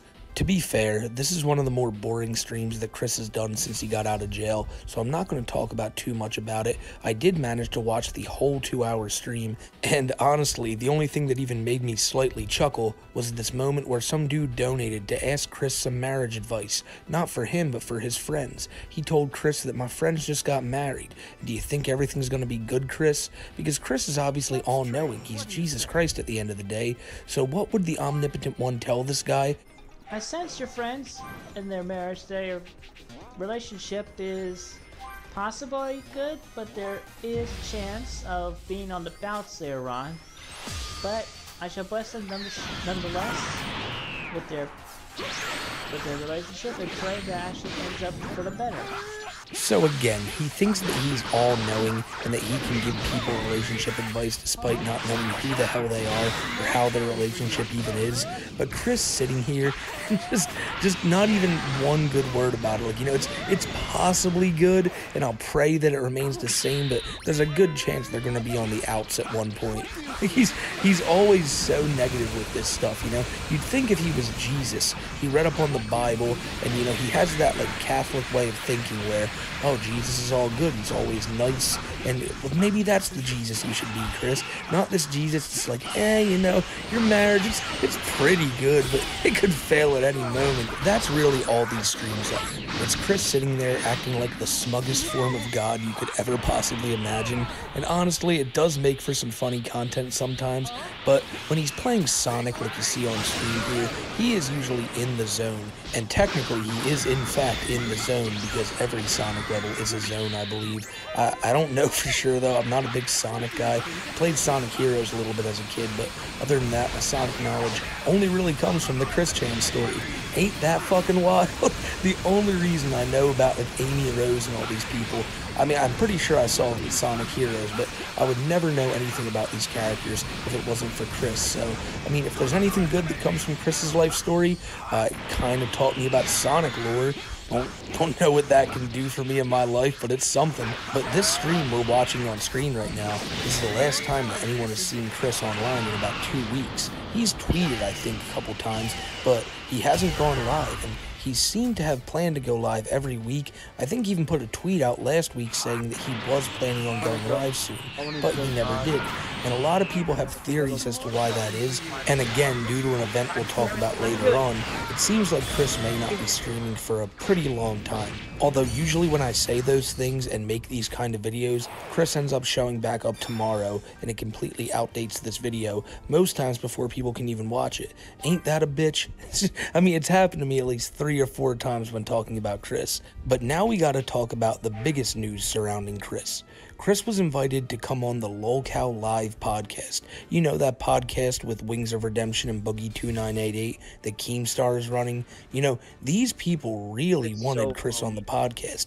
They had put out a poll a few weeks ago asking who the people wanted, and Chris was on there along with the likes of King Cobra, Cyrax, Only Use Me Blade, and Chris overwhelmingly won the vote, and so they reached out to him. Keemstar and all the other people involved in the show sent out tweets saying, "Hey Chris Chan, we'd really like you on the show. Is there any way we can get in contact with you?" And to my knowledge, they weren't able to get in contact with Chris or anyone who like kind of handles Chris, but Chris did end up responding to this in an incredibly long-winded Twitter post that is at first accompanied by this picture of Chris and Sonichu in Peter Griffin's house while Peter Griffin is toting Chris's old classic shirt and Sonichu medallion. It's a really weird picture. When you hear Chris's like whole summary of it, makes it a whole lot weirder. But yeah, it starts with this, and then eventually somewhere way down the line he gets to talking about the LolCow podcast and how he doesn't want to do it because, ladies and gentlemen, Chris is not a LolCow. His words, not mine. But honestly, it's funny to see Chris using the same excuse that DSP once used about not being on the show. You know, it's crazy that a lot of these guys can swallow their pride for money, Boogie, Wings, and all that, but people like Chris and DSP think they're too good for it. I mean, it's a rare day when you're letting guys like Boogie and Wings take W's over you, but when they're collecting a fat paycheck just to get laughed at online a little bit, I mean, they're kind of making the right move there. No one can really say they're not. But again, Chris is seemingly too good for their show, and he let them know it in this Twitter post, so let's go ahead and read it now. This is a commission I finished drawing on the 27th this week. The title is Addressing the Toxic Darkest Sinning Minority, with Peter Griffin himself being such an individual. Allow me to explain, please. I consider this a statement where I am there with Sonichu, but I am addressing Peter, like I was addressing the really toxic, darkest sinning individuals who are narcissistic and or arrogant. I am expressing that I would like to guide him to better habits on the light-powered paths and intuitions, but due to him really closing me out and his worst history, I express disappointed emotions and expressions. So firstly, if you've ever watched Family Guy, you know that Peter probably doesn't have the best past. The dude's done a lot of messed up stuff, but nonetheless, he's a cartoon character. And Chris Chan, despite thinking he's a cartoon character, and Jesus Christ himself, is a real man. And Chris also has a very, very bad past. I mean, just less than 2.5 years ago, Chris was doing the dirty with his own mother. Now, I know Peter Griffin has done things like blowing up a children's hospital. Again, though, these are cartoons, and what Chris did is in reality, so, I mean, even though he's trying to portray Peter as the toxic, darkest, sinning individual, I mean, Chris, you're the one in that room that really should go get checked out. But I digress. This picture that Chris is talking about, I mean, it's just him and Sonichu standing there looking at Peter Griffin, but it's meant to illustrate so many different things, and I guess they say the picture can say 1,000 words, but when you look at that picture, the one I'm showing on screen right now, all you can really see is Chris Chan and Sonichu staring at Peter Griffin, while a little dude who looks like the Pickle Man is just chilling out in the middle of the room. Chris goes on to say, and Peter's both confused and quote-unquote, what the hell in his mind, that someone on God level is that disappointed, yet still compassionate of him. What? Chris is just talking about how Peter's the narcissistic, toxic hater. Imagine just describing yourself as someone on God level. But screw all that, in the next paragraph, he makes it clear that his love for Meg Griffin is still running wild.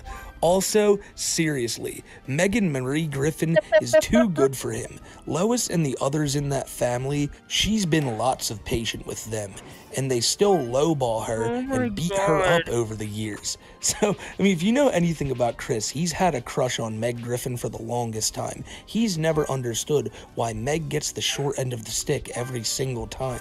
Chris wants to be the hero in that situation. I mean, he even drew it that one time where he's playing Guitar Hero, and he rocks so hard that Meg Griffin shows up to make out with him. He's always had this strange fascination with Meg, and even here when he's supposed to be painting Peter as the toxic hater, and Meg's not even nowhere in the picture, he still finds it a great time to remind people that Meg should be treated better. On that, I have been patient with y'all over the years, and I feel concerned and disappointed with the few who continue to see me in an outdated, misunderstood concept of an individual and want to ostracize and mock I, others, and even yourselves based on the individuals of your past who had influenced you for the self-harming worse. For I have matured deeply and found myself in my soul searching and meditations. Now, in this paragraph, Chris is basically just saying that, hey, all you people who still see me as like a racist, very gullible, mother-touching, dude, you're all wrong. I changed. My couple years in jail turned me into God of all people. You need to get it through your head. And you can tell that despite deep down knowing that he's not actually Jesus Christ, this really does affect him. He's wondering why, despite him saying that he's Jesus over and over again, that people just aren't accepting it. Why? I mean, he's probably reading through the Bible, go, man, Jesus, I know how you felt. None of these people believe me either. But it's just another case of that classic lolcow trait of them wanting to put everything in the past, despite how messed up it is, because they should not ever be criticized for the things they did in the past now that a couple years or however much time has gone by. Chris just wants people to look at the good things he's done. What good things are there that he's done, you ask? I don't know, but I mean, you should just assume so because Chris is telling you so, and that is all that matters. Chris then starts another tweet, and this is where he really starts commenting on more troll stuff and more of that lolcow podcast, and he basically just declines it because, again, he's not a lolcow. Chris says, I will also state another fact or two. I am quite aware that the intentions of those on Kiwi are not great. Present individual I am talking to included in that. I'm not even sure what that means. I feel like I just had a mini stroke reading that. Maybe I'm the one who's crazy, but just tell me in the comments, like, what is he saying there? I don't really get it, but I do get the part about him talking about the intentions of those on the kiwi farms. Chris really thinks that anything lolcow related just is traced back to the kiwi farms. So for them trying to get him on the show, the lolcow podcast that is, he just says, well, I'm aware of what they're doing, and he'll get into it a little bit more in the next few sentences. Regardless of what near future collabs I go into, there is mockery from the minority, but I foreknow and anticipate with counter plans for such mockeries with my blessings that prayfully will allow them to see the light power and good that will pull them away from their toxic and darkest sinning ways. So I'm pretty sure what Chris is just trying to say is, hey, when I eventually try to go collab with all these pony creators I like, you guys better not try to go mess with it, all you minority of haters, which is very funny to think about, considering anyone who's like following the Chris story or ever really like chimes in on Chris stuff is mostly there to criticize him or troll him. There's no one out there really just championing Chris on, talking about how much they love him and how much they respect him as a god, but in his mind, talking about these people as the minority, he just kind of makes them feel smaller to him, and it makes him feel better about himself. But again, I'm pretty sure that's 100% what he's doing here. He's talking about the future collabs, and when he so quickly shuts down the idea of going on the lolcow podcast, but he is open to talking about future collabs, you know it's about the stupid stuff that he likes to talk about, like ponies and all this other shit, and these people probably want nothing to do with Chris, but in his mind, it's just a basic open door, because he's one of the most respected creators on the platform, and why wouldn't they want him on his show? With that stated, I am more than aware, as I have made clear, of the likely usage of I as leverage in the popularity of one's content and self, as well as any quote-unquote lolcow content. I am not a lolcow. I feel concern and disappointment with those who seize others in their respective quote-unquote drama and stressful situations as comical. Now, this is an argument I see thrown around mostly from lolcows themselves.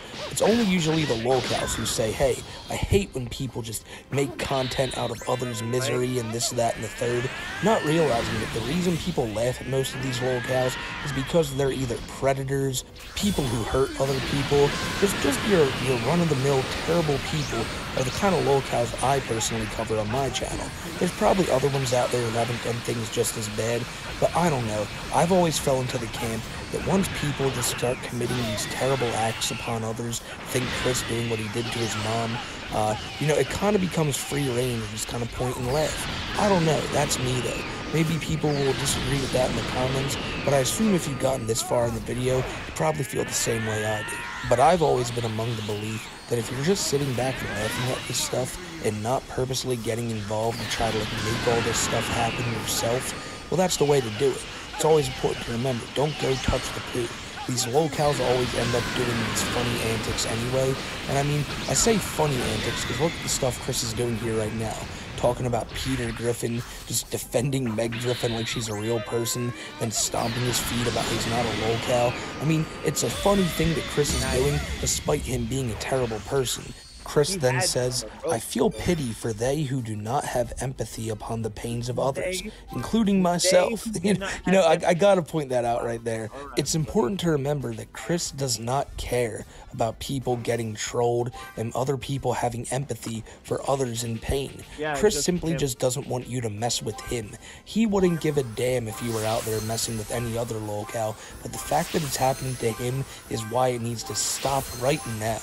As well as not being open for the present and future, better individuals they are more than capable of being in light power, good, and righteousness. I also feel pity in all who are unable to feel and appreciate the deeper spiritual, soulful aspects of the authentic and mutual appreciation and compassion of others. Can we hear that again?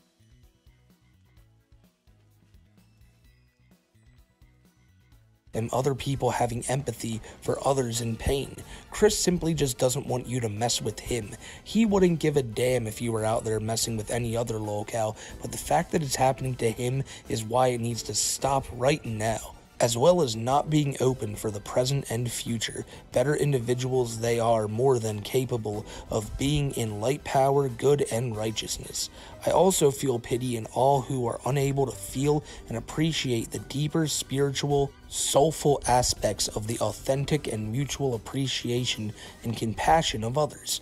In general, I want it very clear that I humbly wish you all authentically have no intentions of making or promoting any mockery of I or anyone with disabilities or any aspects that may feel quote-unquote cringeworthy to you, including that which you may be yourselves, that you may feel discomfort and fear upon from the likely upbringing of dislike upon such from those who have resided and or worked with your respective developments as individuals. This one is kind of annoying here because Chris is trying to now say that, you know, you shouldn't be mocking him, especially him, because he has a disability. And he tries to lump himself with something like Asperger's is all the same. But I know a guy who has Asperger's, and he's traveling all around the country right now with a band. I feel like Chris absolutely sells short the problems that people with real disabilities go through on a daily basis just because he simply wants to lump himself in with them because he wants to get people off his back by saying, hey, you know, I have problems, you can't make fun of me, despite doing the same thing himself plenty of times before, and it not even being the reason people go after him. People go after him for his old backwards views on things that he got from his father, and nowadays they do it for, again, I brought it up like 10 times in this video, for what happened between him and his mom. It's always kind of annoying to see people use this excuse, because if you know that you can use your disability as an excuse to get out of trouble, that just shows that you're really not that disabled to begin with. Because there are a lot of people who couldn't even form a thought like that, but yet people like Chris and tons of others out there want to use it as a shield only when they get in trouble. I think that's kind of ridiculous. I am not the quote-unquote lolcow that I was mislabeled as back in the late 2000s, and I do not identify as such. We all have our respective situations that should be appreciated and accepted with kindness and understanding. Alright, I'm not even going to beat around the bush here. I think what Chris is trying to do is trying to use the whole movement of people having pronouns and this and that, and he's trying to use it on himself, you know, by saying, I don't identify as a lolcow, so you can't call me one. Doesn't work like that, Chris. You are the patient zero of lolcows. If it wasn't for you, there probably wouldn't even be the word lolcow nowadays. So, I know Chris is just trying to retcon everything, say that he never acted in that certain way back then, and it was always a mislabeling, and you know how much he hates mislabelings. It's one of Chris's least favorite things, but sadly, it's something that is pretty true, and Chris is just not going to be able to accept it. I mean, in the past few sentences, Chris has tried to use everything he can as a shield from being called a lolcow, and I think it's because it's kind of sinking into him that he's being asked to be the first guest on lolcow Live, that he wants to get this out of the way now so that people don't think that he's another one of these crazies online. You know, there's nothing crazy about a man on Twitter just frantically posting about how it's annoying that people aren't respecting his new life and role as God of everything. And so, Chris didn't end up going on the lolcow Live podcast. As you could assume, with those statements he made right there, it's just not something that interests him. And I don't even think Chris really needs the money anyway, because as we've brought up plenty of times in the past few videos on Chris, he has been making a killing through super chats and his Etsy store that's really seeming like it's being run by another person, and that person is most likely Caden. Someone who Chris has been mentioning in the jail letters a few times, someone that he even got a phone call from on the stream a few weeks ago. And due to some information being found recently, it seems like not only is this person really taking the helm in Chris's life, Chris may also live with them.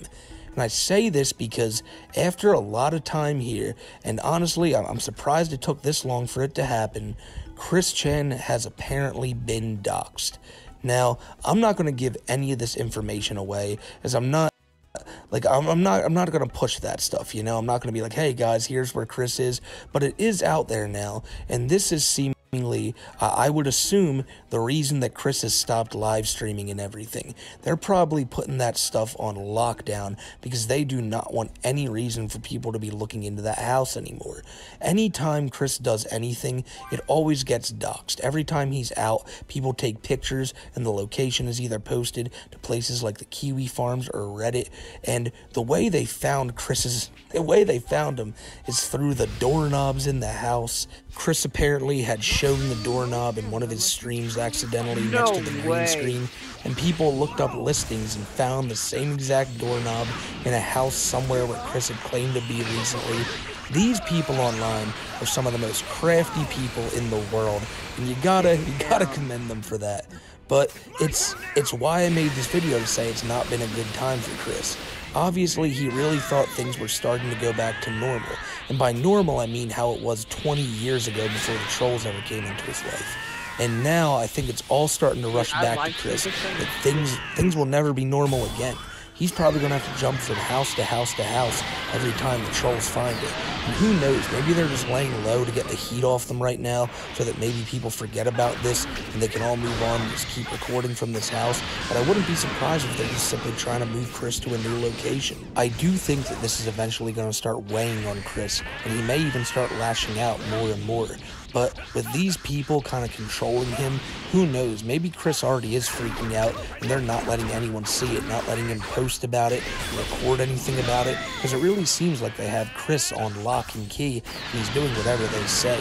So until further notice, we'll have to see where this goes, but I'm pretty sure it's safe to say now that the Praetor are absolutely in control of Chris, and it's just going to be interesting to see where it goes from here, because Chris has always been a loose cannon who's really tough to handle. Even his own parents had trouble doing that, but because they were his parents, Chris felt like he had to respect them. Who knows if Chris feels like he has to respect these people or not, because maybe it only takes one day for them to get on his bad side, and Chris will just blow all this shit up. And that's all I got for you guys today. Let me know in the comments what you think's about to happen next. Do you think that Chris really is just gonna go off the wall if he finds out that people are doxing his location again? Or do you think he's just gonna realize, hey, this is how my life's gonna be, and I better start accepting it? Obviously, the second option is most likely, not likely at all, but who knows? Let me know what y'all think, and I hope you guys enjoyed the video, and I hope you stick around for more that are going to be coming out sooner than you know it. And yeah, thank you guys for always sticking behind me. It's always been incredibly cool to have y'all here, and it makes this fun. If you guys weren't here to laugh about all this stuff with me, there would be no enjoyment in making these videos. So the fact that y'all can use these to help your day go by faster, that's really just, that makes it all worth it at the end of the day. I'm telling y'all, that's the God's honest truth. So until next time, I'm going to get out of here, and I hope you guys have a great rest of your day. And always remember that when you're feeling a little bit down about yourself, remember it could be so much worse. You could be Chris Chan, ladies and gentlemen, and thank the Lord, not Chris, the actual Lord, that that's not the case. And that makes you realize it's a pretty damn good day. See you on the next one.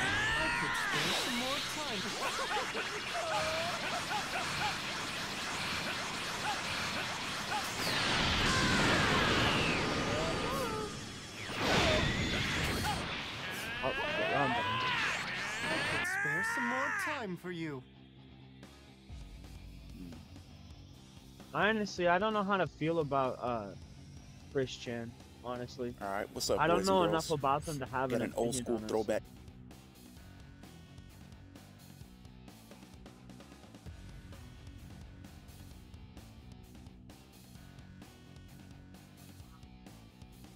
Oh no, guys.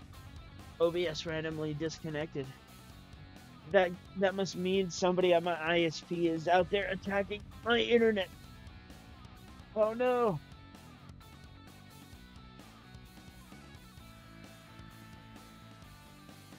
But if y'all are watching, man, I hope you're enjoying it at least. I'm really enjoying playing Dragon Ball today.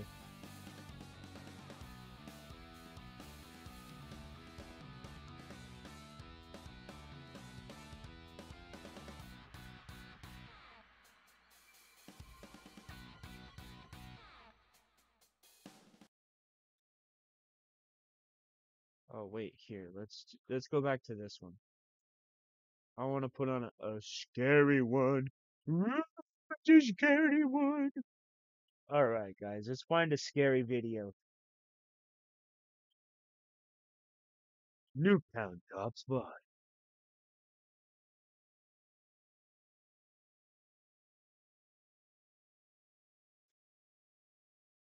Clear. Similar to what happened on their previous visit 3 years earlier, the Project Fear team finds themselves hearing clear voices, one of which seems to remember Tanner. The four friends then split up to sleep at separate haunted locations inside the building. Chelsea and Alex set up in the basement, Tanner on the second floor, and Dakota on the third floor, just outside haunted room 3007. It goes without saying that none of them slept a wink that night. All of them start to hear loud, unexplained bangs and strange noises. But Dakota, up on the most haunted third floor, has a unique experience all his own, and it's downright chilling.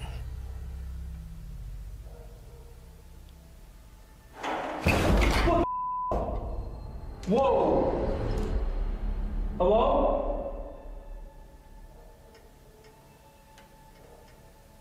That sounded like a doorknob, like, rattling. I just heard you.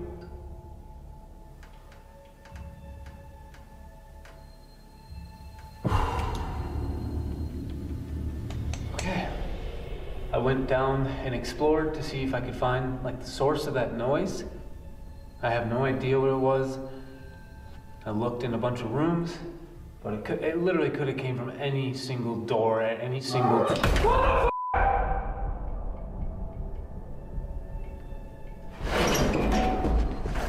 That was a girl's high-pitched voice. Hello? I just was down there too. I was just down there. It literally could have came from any single door at any single... What? Any single door at any single... What? Can you do that again?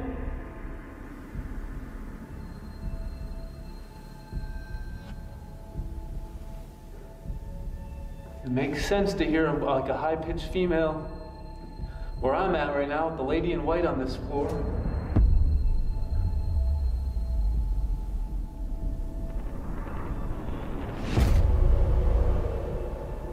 What the? Holy! That door just shut! That door just shut! That door at the very end of the hall just shut!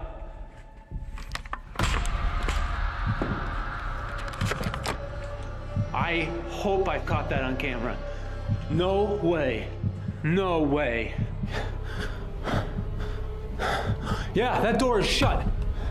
This door, I just watched with my eyes shut.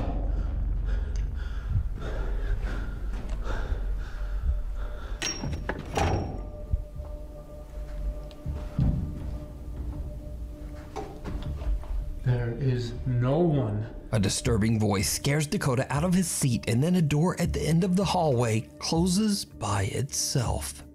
Now, hundreds of commenters on the Project Fear YouTube channel believe that this door doesn't just close by itself.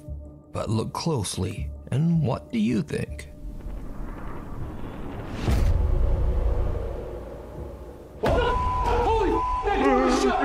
So is the Sweet Spring Sanatorium haunted by something that's strong enough to speak, slam doors, and even appear as a shadow apparition? Something I've always been curious about. You can watch this entire like, if they could do all this stuff, why are they just hanging around in one spot? Why are they never doing anything else? Why can they never ever do anything but just like slam doors and like move water a little bit?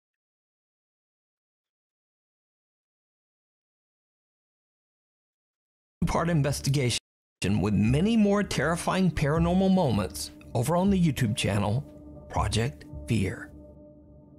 Imprints. For 2 years, Eric Gunner has been experiencing relentless paranormal activity. Even stranger, the ghost or entity seems to follow him wherever he goes as he moves from house to house in Mexico. But most terrifying of all, Each time Eric tries to get away, the spirit that follows him seems to become more and more aggressive. So, just like many nights in the past, Eric and his little dog Bean are woken up by the sound of loud banging on his bedroom door. This time Eric is prepared with a flashlight and a camera, intending to capture evidence of the hell that he's been living through.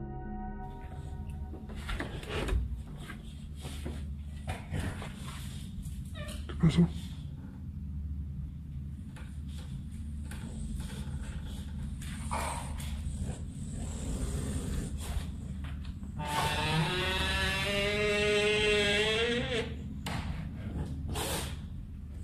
Eric's dog sniffs around and seems to be a little shaken up by something that Eric can't see.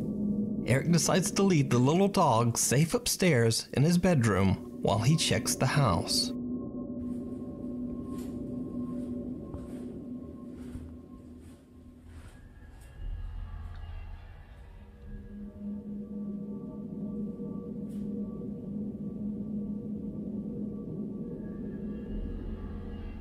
¿Hay alguien aquí? Is somebody here? A ver, espera. Is what he said? ¿Hay alguien aquí? Somebody here. I am watching you. Escuché como si me hablaran. No sé si se alcanzó a escuchar una voz. Oh no. Se lo juro que no sé si se alcanzó a escuchar una voz. Oh. Alrighty,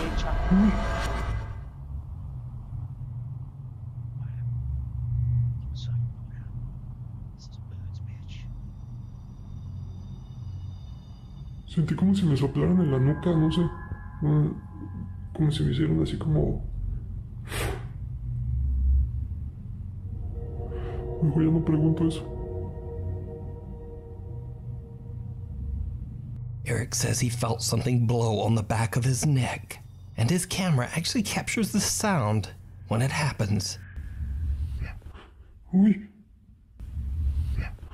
Uy. Uy. Eric has only been downstairs for 6 minutes when he suddenly notices something downright creepy. No manches. What? ¿Está viendo lo que yo? No. Y no solo eso, Ahí en el refri tenía una foto de mi mamá. Ajá. Ahorita no me fijé en el video, pero pues antes de irme a dormir ahí la tenía. No está. Ni tampoco está la cruz.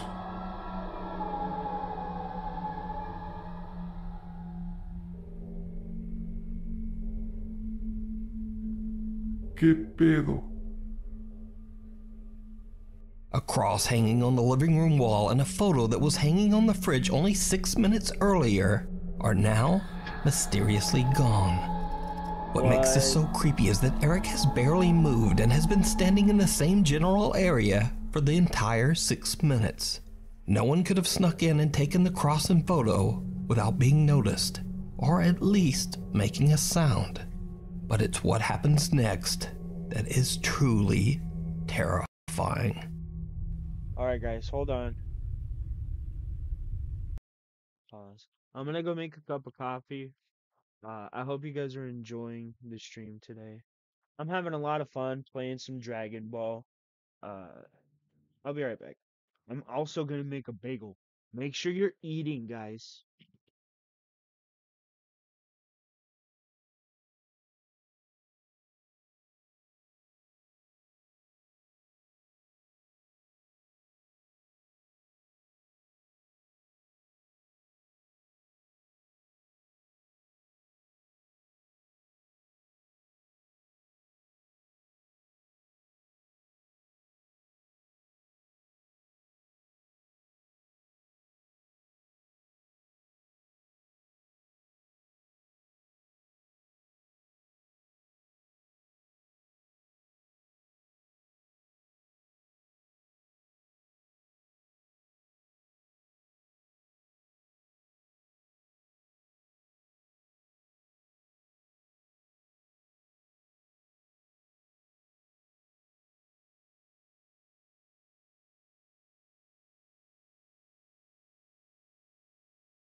All right. I got the coffee going. What?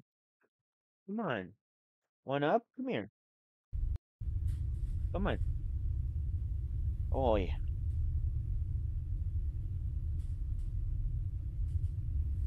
What do you guys think it is? You think oh it's hands, bro, it's hands. Oh, it's hands. But how do you not know that those aren't painted on there?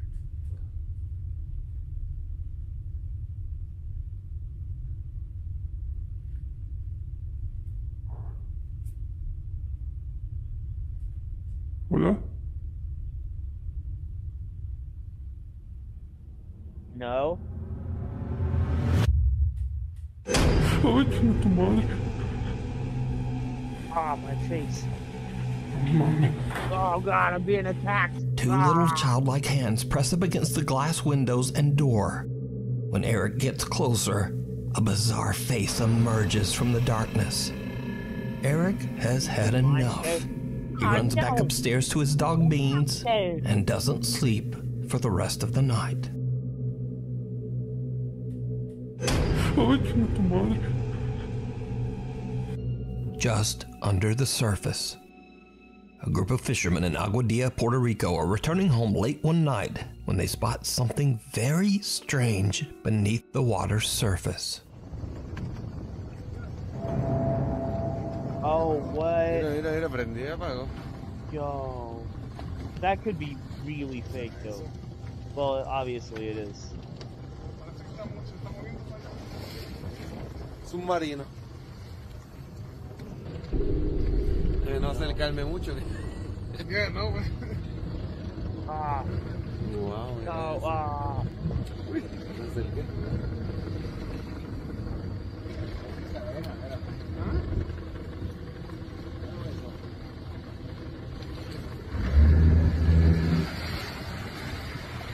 Oh, damn.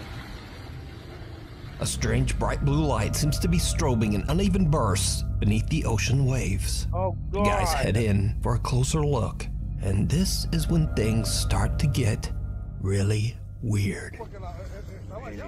Mira, empezó en el puente y está en la boya, era la boya. El puente está a mano izquierda, a mano izquierda. Mira eso, mira eso, mira. Mira eso. Hay algo ahí. Mira algo ahí. What the fuck? Míralo. Yo no sé qué carajo es eso, dale para atrás. Si no quieres saber. Dale. Dale.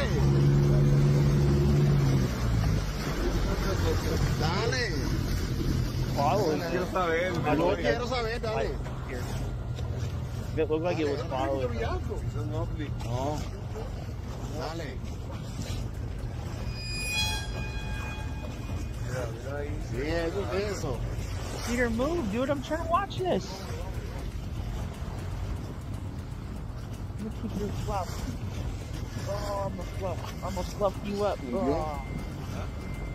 I'm gonna fluff you up, big guy. Little guy, Jeff. Little guy. I'm gonna fluff you up, big chunk ass. Wow. Oh, you just got me, buddy. Something dark and humanoid can be seen breaching the surface of the water and moving through the strange blue light. When the video was shared to the internet, many viewers' first thoughts were that it could simply be a diver. But others were quick to point out that there are no boats nearby. So where would a diver come from? Well, you can't And say also the oddly shaped figure doesn't seem to be wearing a diving tank. Finally, the figure seems to swim upright, almost as if it is somehow walking quickly through the water. The bizarre clip went viral on the internet, with many viewers suggesting that this humanoid figure could be anything from a creature to an alien or even a mermaid. Are you a mermaid? But what do you think this Is that is? what you are, puppy? Let me know Mermaid? down in the comments. You're a mermaid, huh? 2 years of terror. You need to tell. Over the last 2 years, Lauren Combs from Waco, Texas has been experiencing terrifying unexplained activity. Hold on, Fluff. Are you a dog, puppy? Hey, are you a dog or are you a mermaid? I need the answers.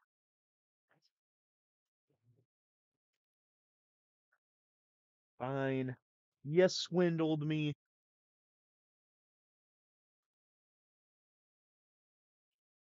You swindled me. You fucking swindler. Let's go get coffee, guys. Watch how big In old and chunk around her home.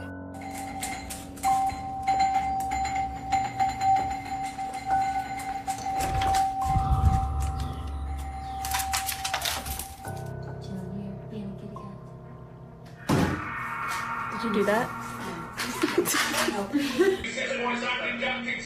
This is ridiculous. Don't make me think about numbers. After posting her videos, Lauren disappeared from social media for 9 months before she finally returned with an update. Lauren says that over the last month she's been feeling ill and drained of energy and having a very hard time.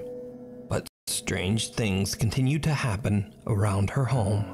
One night as Lauren is on the phone with her boyfriend on her front porch, something happens that is truly bizarre. Let's see. Hey, when are you coming over? I gotta wait for my work clothes to dry. Then I'm coming. It better not be some kind of stupid ass orb or something. It does not leave out my work clothes.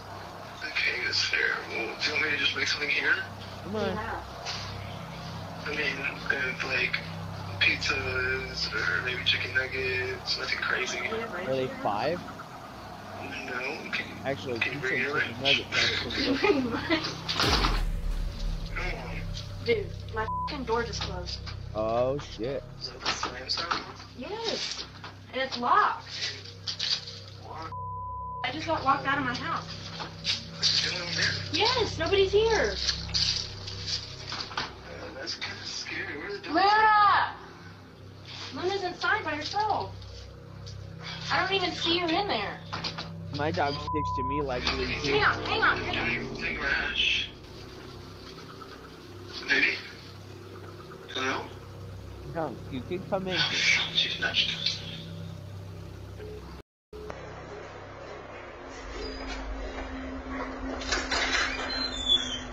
Luna! Luna! The door is slammed. Luna! Luna!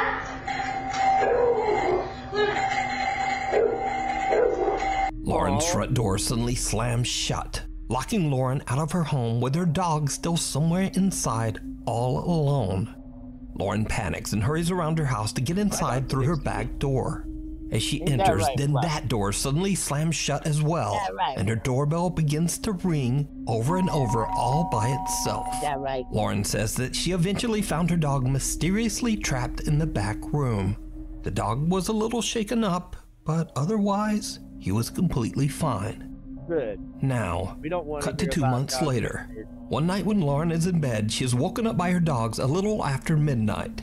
What happens next is downright chilling. Floor. It is dead on the floor.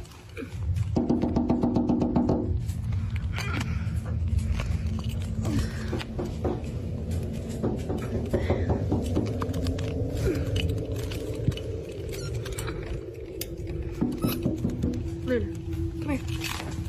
Sit, sit, sit, sit. Come here.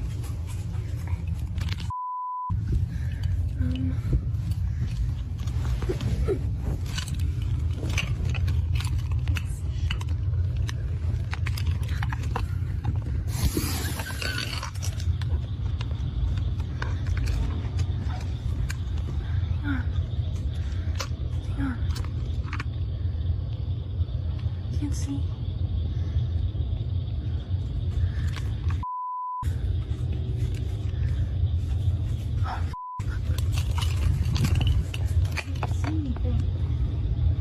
Well, then close your damn window. Close your goddamn window.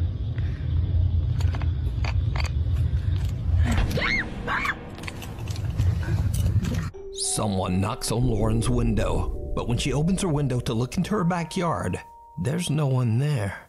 Then as she turns, she hears an odd growl near the open window that makes her scream. I wouldn't be opening my window. Did you see it? Right after Lauren screams and wildly pans her camera back towards the window, something odd can be seen right outside just below the windowsill. but only for a brief second. Who or what is this? After this incident, Lauren hasn't been back on TikTok. But there is one important thing to be learned here, and that is, if someone or something pecks on your window in the middle of the night, don't open it.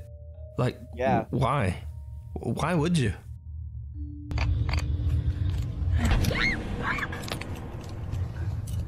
Thank you so much for watching. If you haven't already subscribed, do it now, and then also turn on all notifications so you never miss a video. You can also follow me on the socials and just say, hi there, Nuke. Anyway, hopefully I will see you next video. Lab cam. Oh, cool. The heater turned on by itself. That's normal.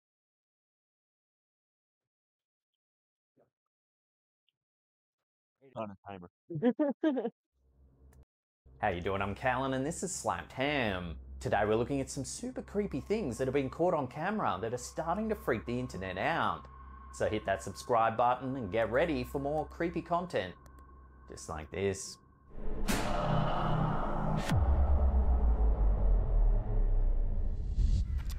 That was last night's stealth camp, right next to the forest of Box Hill. I would highly recommend this place. Will's Whereabouts is a popular travel and camping YouTube channel based in the UK. The host, Will, drives around the UK in his van sharing tips and tricks for his audience. However, in this episode, while camping in Box Hill, an ancient wooded area southwest of London, something eerie happens in the dead of night. He begins by making a campsite meal as the sun sets on the forest.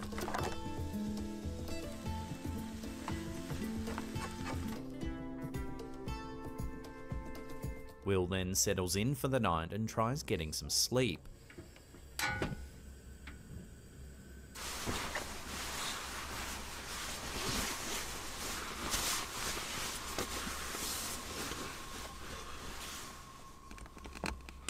However, in the middle of the night, something terrifying wakes him up.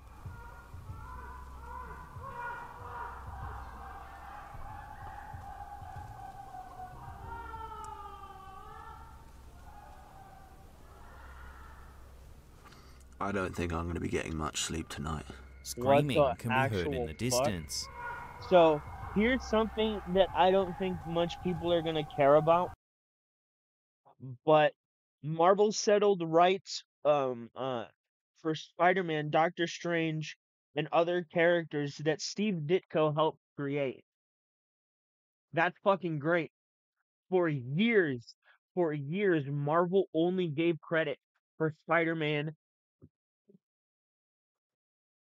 for various characters that Steve Ditko helped create, right? They were keeping credit. They weren't putting his name on things. They weren't paying royalties. Nothing for these characters. And he won. He finally won.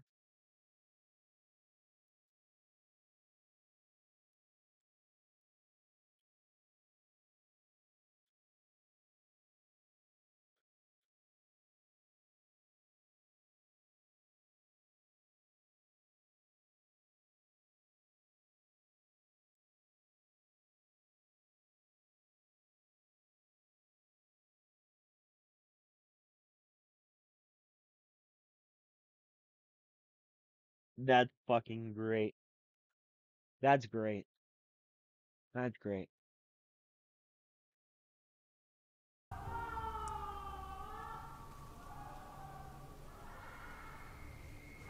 I don't think I'm going to be getting much sleep tonight.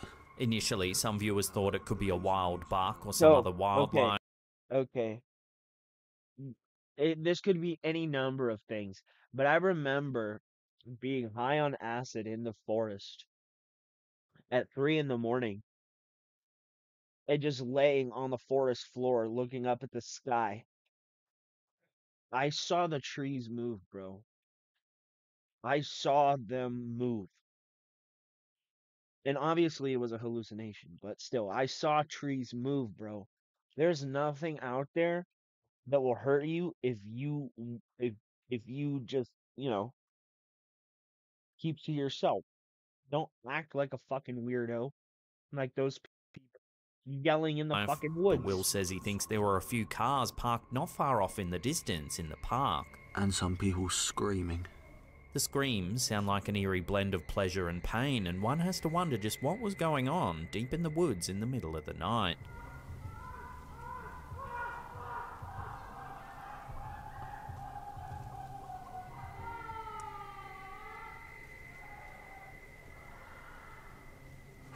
I don't think I'm going to be getting much sleep tonight. The guard seen in this next series of clips claims that he's the only one left who's willing to work the night shift at this particular facility.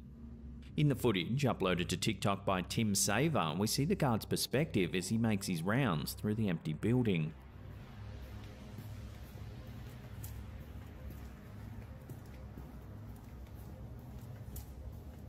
He enters a long corridor, noting that it feels dreadful to walk through.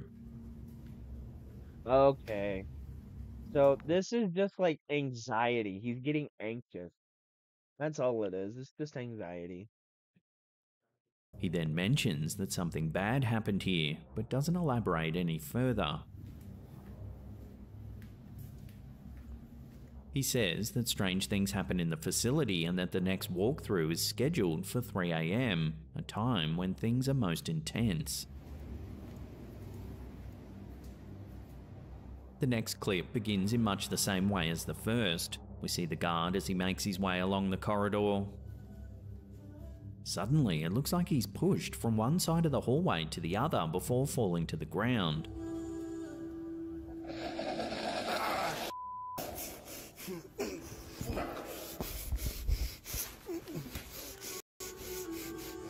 He then appears to be lifted up the wall towards the ceiling by some sort of unseen force. What the fuck, bro?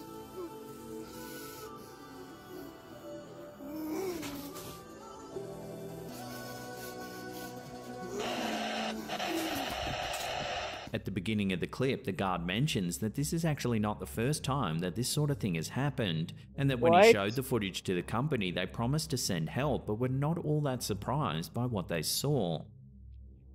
The following night, the security guard captures another video, noting he thinks he might have found the area in the facility where all the strange activity culminates.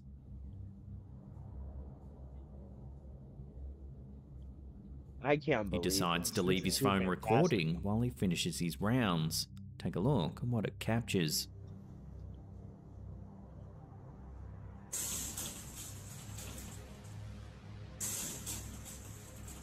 As you can see, there's a strange flash of light just before the hatch on the right side pops open. It rattles about several times before we see the guard return to examine it with a torch. A flashlight.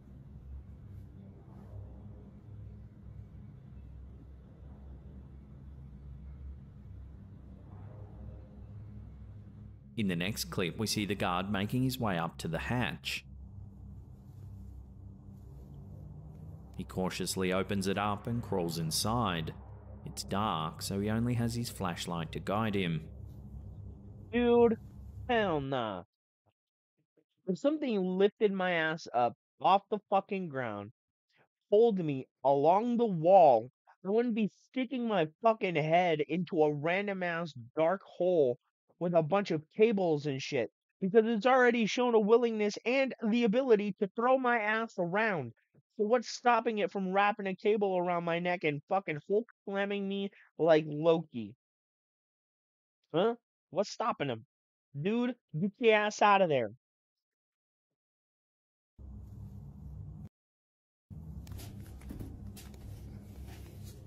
As he makes his way through the crawl space, we see several cables and what appears to be light connections pointing down towards the facility below. At first glance, the space seems relatively mundane. However, keen-eyed viewers might notice something a little chilling. Take a look.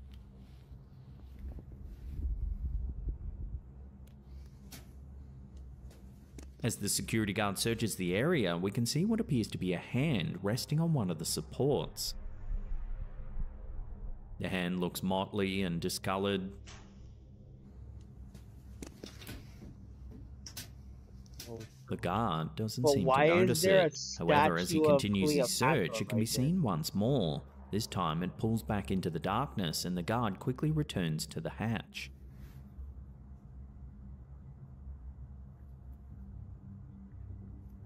Oh, it did move.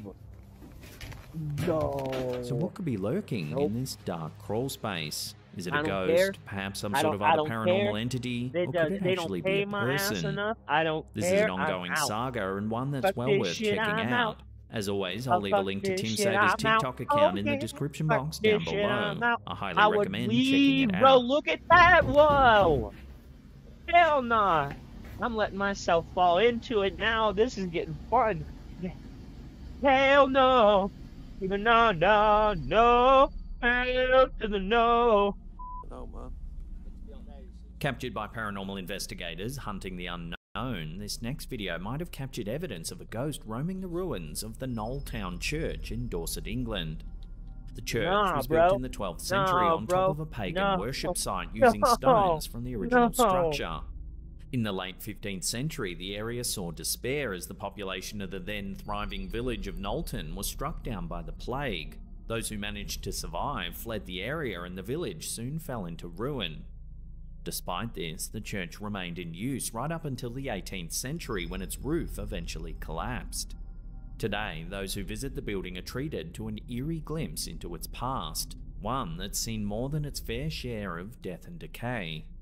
To this day, there are several spirits that supposedly haunt the church and its surrounding areas. One, a phantom horse and its rider, are said to gallop across the site in the dead of night, passing straight through the church as if it wasn't even there.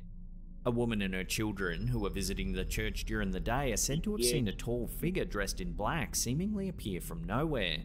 The figure walked right across their path, then vanished from sight.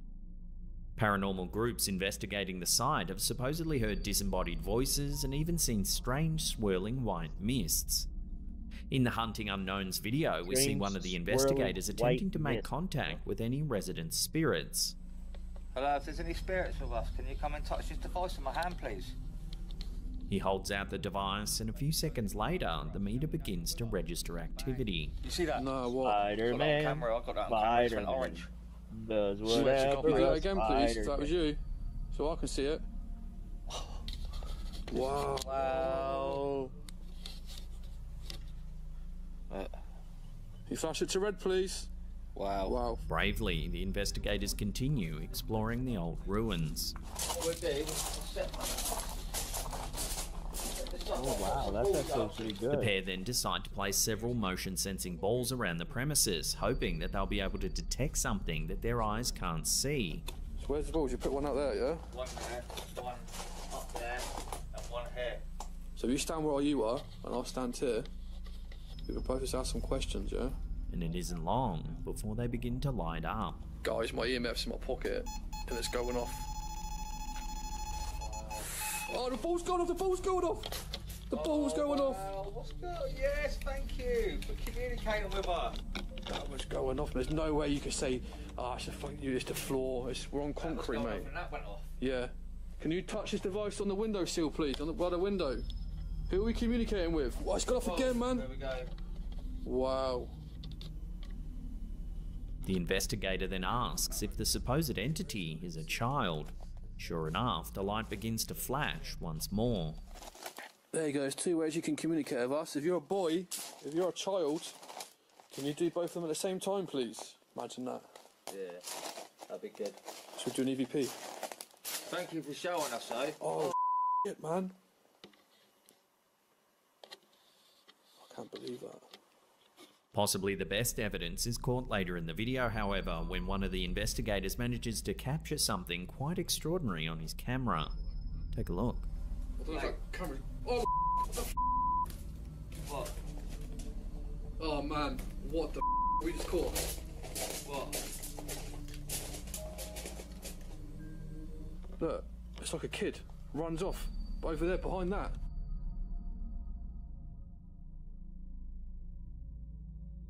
Looks like the thermal image of a child, one who seems to run past the pair and then disappear right into a wall. Look, it comes right close to it. Yeah, look at her legs. Maybe he was a wizard trying to get back to Hogwarts. You ever think of that, you fucking bitch? Is it then possible that this is the ghost of a child that's somehow associated with the building, perhaps even a plague victim? Chalk this sighting up as one that can be added to the list of ever-growing paranormal entities that are thought to haunt Knowlton Church. Look, it's like a kid. Runs off. Over there, behind that. Look, it comes right close to it. Yeah, look at her legs. And behind that. Where's the thermal imaging thing? You put it away. I gotta save my batteries. I only brought 3 batteries. When popular YouTuber CJ Faison decided to camp alone in a notoriously haunted forest, he couldn't have known just how freaky the night would get. Walk down that trail right down. Pocomoke Forest is a vast, densely wooded stretch of land in Maryland, USA. It spans over 18,000 acres and is the setting for a collection of gruesome urban legends. There's tales of decapitation, wandering spirits, unhinged psychiatric patients with hooks for hands, and mysterious balls of fire that hover in the woods, then vanish without a trace. I believe the woods are a safe place. The vlog starts with an exploration of an old cemetery on the fringe of the forest. If you don't mean harm to the forest, a previous video of mine, this area behind me looks really familiar. This is actually the you can say, but you don't believe in any of that. Suddenly, what sounds like gunshots ring out. This cemetery right here. And it's like, yeah, okay. That's maybe a human element, yes. There's very, very dangerous people that might be roaming around in a forest. Okay, you got me there. But, you know, nothing's gonna hurt you. Nothing. Just as long as you put your food up and you sleep in your tent, nothing in the forest is gonna try and hurt you. Nothing. And I don't believe it. I'll believe in forest spirits before I believe that the forest will be out there to hurt you, bro. And I really just don't ever believe. This is a stark reminder that often reality is much scarier than any urban legend. Sonny is out of town for a few days, and what that means is I gotta go and I gotta keep on making and creating. You know what I would do? Have my own gun. If I'm gonna be fucking camping in the forest.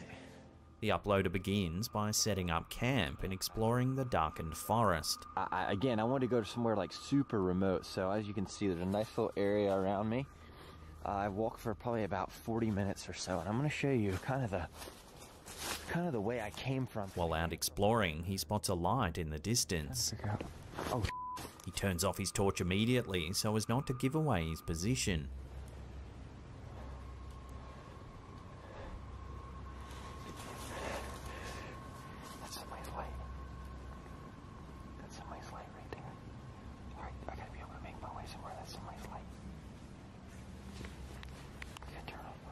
At first, it's reminiscent of the balls of flame that are rumoured to float through the forest at night time. This is kind of weird.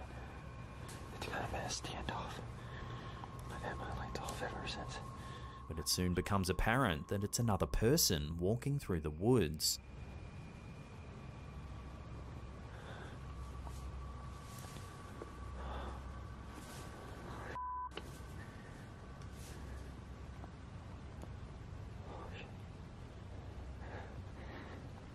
Not knowing if they're friendly or not, and having heard gunshots already, the OP decides to hide in the dark and wait.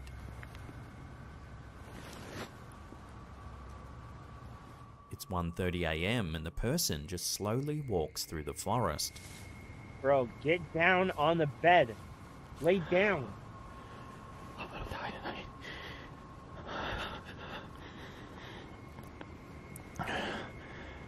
The uploader isn't sure if it's a hunter or not, but they say the person is strangely tall and skinny.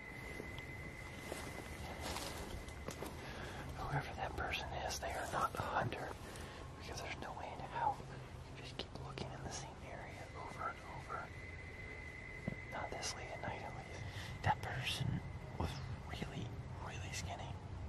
Like, tall and skinny. It's really strange looking.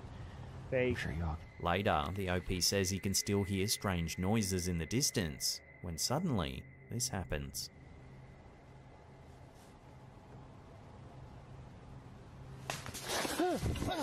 Oh! Oh! Oh! Oh! Some kind of loud snapping sound can be heard, and the camera holder runs from the scene in a panic. He tripped, bro. Oh! Oh! Oh! Oh! Freaked out by the encounter, CJ seeks shelter in his tent. Boy, I'm slapping. Oh, jeez. Alright. Sorry, that was way too much. He eventually decides to Jason use a Dragon spirit Ball. box to see if any spirits might be present. Oh, this shit's so phony. Yeah, I don't believe this one, dude. Are there any spirits present here tonight? You know, the part of me that doesn't like this one is this guy's supposed to be like an experienced explorer, right? Going or like ghost hunter and whatever. How do you spend nights in the forest and not have a weapon? Any sort of weapon. How do you not have a weapon? I'm gonna die tonight. You know how you wouldn't have died? If you had a weapon. I mean, you don't need a gun, but how are you out there with no weapons at all? No sort of protection at all. This is just so phony. Thing appears to smash the side of the tent.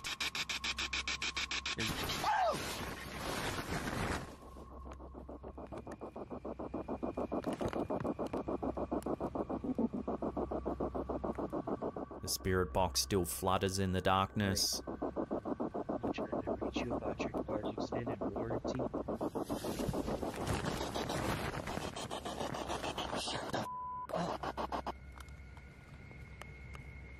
Somehow CJ musters the courage to spend the rest of the night in the forest.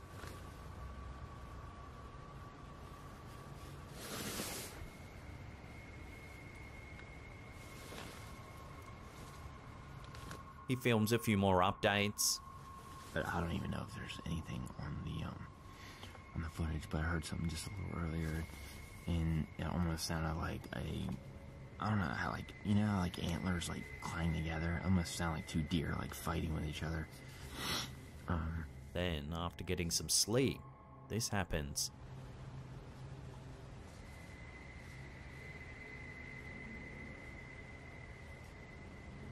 Someone is lurking just outside of the tent.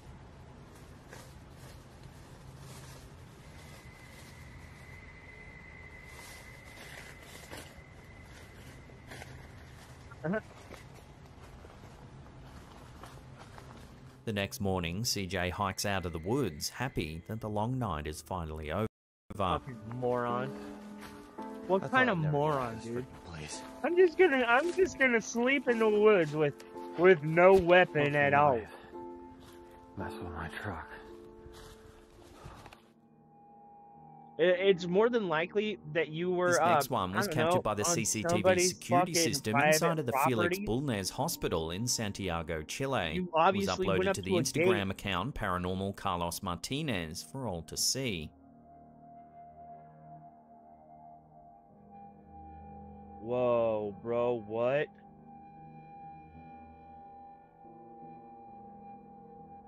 While initially it looks like the patient is having a panic attack, at one point it looks like his leg gets dragged by some sort of unseen force.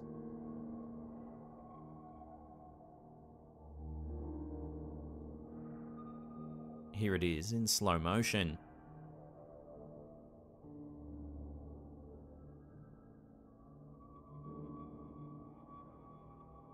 The nurse on call comes to the aid of the patient, then the clip abruptly ends. One commenter said that they too had had an eerie encounter in the same hospital. While walking through one of the unused wards on the property, they said they heard disembodied whispers and laughter. There was no one else around, and they couldn't explain where the noises were coming from. To back up these claims, a separate piece of footage surfaced from the hospital. This time it was captured in an old disused wing. Take a look.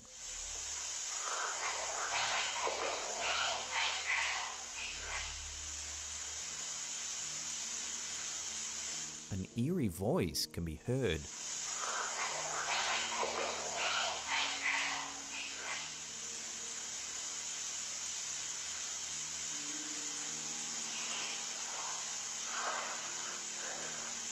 when suddenly this happens.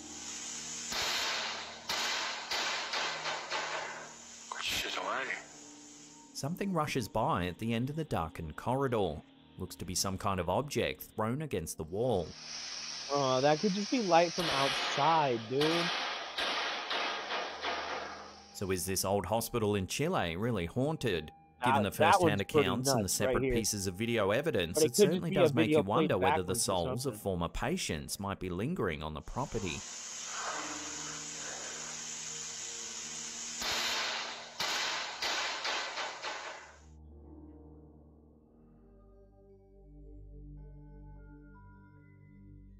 This last piece of eerie footage was uploaded to Reddit by user Lopsided Nebula 9288.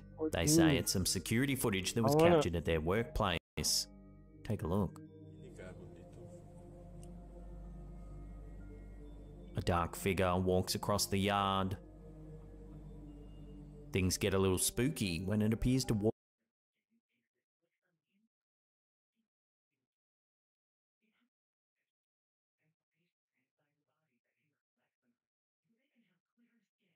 Oh, it's just a clip. No, I want a long compilation. Dermot Kermit. Ooh, slap aim. Boy, it's slap aim. I'll stop doing that. It's so racist. Oh my god! He shows me. He shows me. Dun dun dun. How you doing? I'm Callan and this is Slapped Ham. Today we're looking at some freaky video clips that no one can quite explain.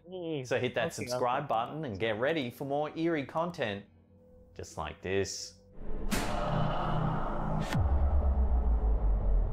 I mean, if Americans can't make fun of the way when other people YouTuber caught on talk, tape began to hear strange noises around his house, he decided to investigate. Armed with only his camera, he carefully followed the sounds to their source.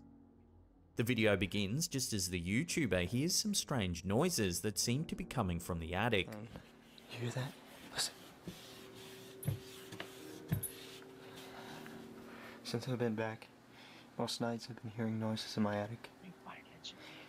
And tonight, the noises have been the worst.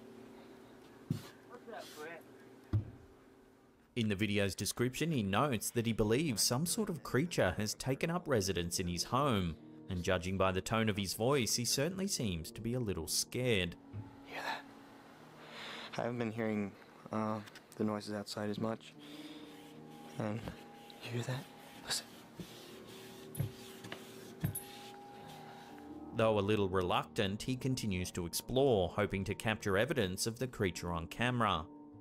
Even the YouTuber's cat seems nervous as the sounds continue emanating from the ceiling above. Not in there yet. Kitty, what are you doing? Cat never goes up there unless it's freaked out. Kitty, what are you doing? The YouTuber heads into the attic with just the light of the camera to illuminate his way. Hello? Hello? Suddenly, a terrifying noise pierces the darkness. I think it's just a raccoon.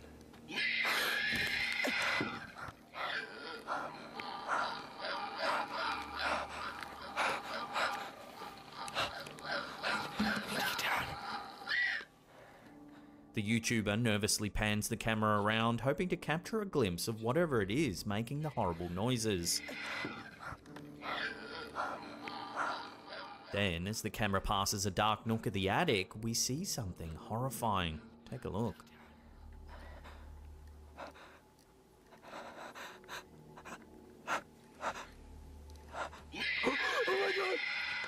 As you can see, there seems to be some kind of creature blending into its surroundings. Whatever it is, it has very little in the way of facial features on its pale, sallow skin. Aw, that's just terrible. Viewers of the video have suggested that the creature looks like an alien, or possibly some kind of mutant. While this certainly could be the case, the footage is far from conclusive. Perhaps it was simply a pile of junk that looked like a ghoulish. Come on, man. I can't get through one thing without fucking...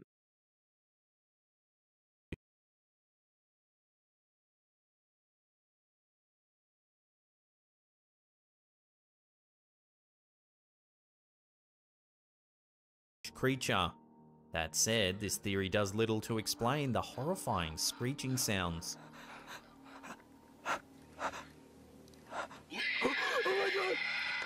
Whatever the creature is, its presence likely has this homeowner too scared to return for a second look.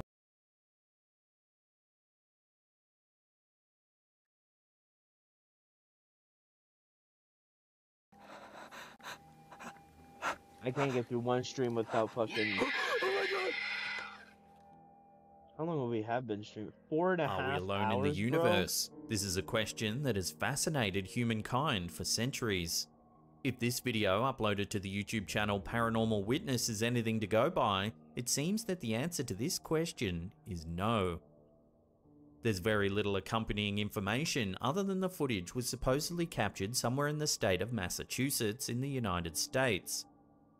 The clip, which was captured at night, shows a young girl walking down the steps of what is presumably their home. She's not alone, however, as an unidentified camera holder follows closely behind. It's unclear why the footage is being shot in the first place. Perhaps they heard a strange noise and decided to investigate. Or maybe whatever the reason, the out. girl walks down the stairs and heads outside into the darkness of the night. For a few seconds, the footage is indiscernible. Moments later, something truly bizarre is caught on camera. Watch.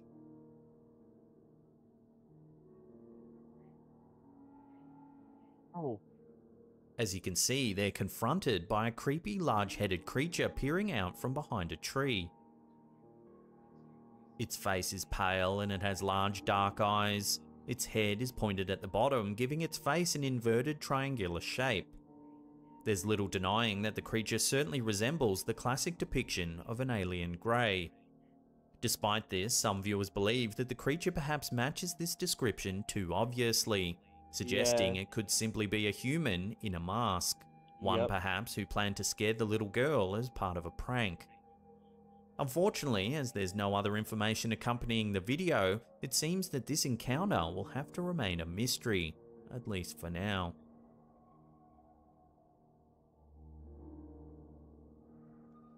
You never know what creatures could be lurking in the woods, and this video from YouTube channel Best Horror Videos seems to prove that sometimes you're better off not knowing. The footage appears to have been shot by a group of friends camping out near an old abandoned building. The location isn't mentioned, but based on the fact that they're speaking French, viewers have suggested that it might be somewhere in Quebec, Canada. The footage begins with the group sitting around a roaring fire. The fun is suddenly interrupted when they hear a strange noise coming from the building nearby. They grab a flashlight and begin to investigate.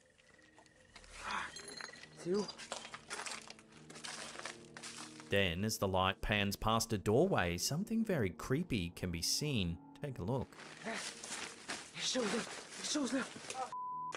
The light briefly illuminates a strange pale creature peeking out from around the corner. The creature is only visible for a split second before it disappears into the darkness. The campers are understandably concerned and continue to search the building for any sign of the being. Unfortunately, it seems that by this time the creature is long gone. Viewers of the video have been at a loss to explain this bizarre creature.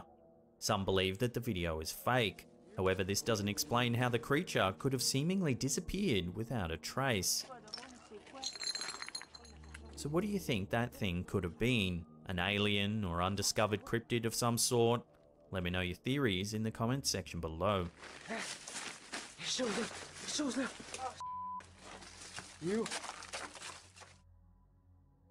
This next clip, supposedly captured in the skies somewhere over Pennsylvania, is believed by some to show proof of the existence of dragons. The footage, uploaded to the YouTube channel Apex TV, shows a large winged creature flying through the sky.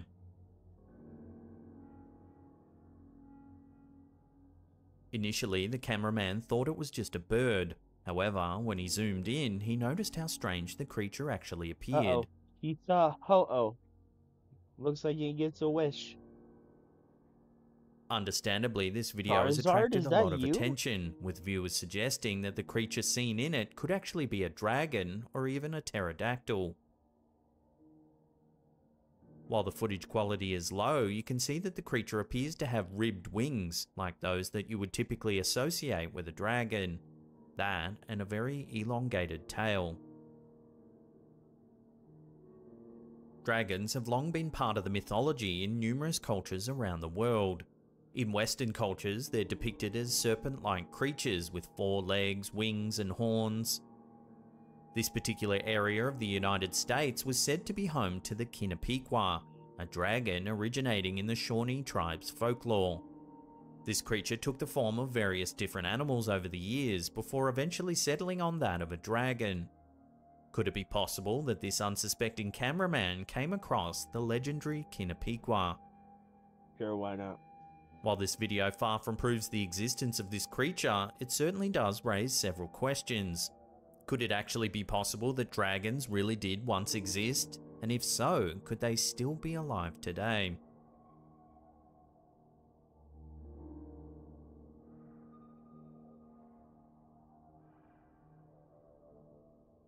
Few humans have the extraterrestrial reputation of Stan Romanek.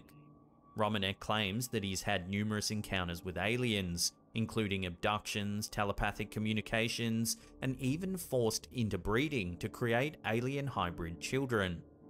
This video is supposedly evidence of one of his alien encounters.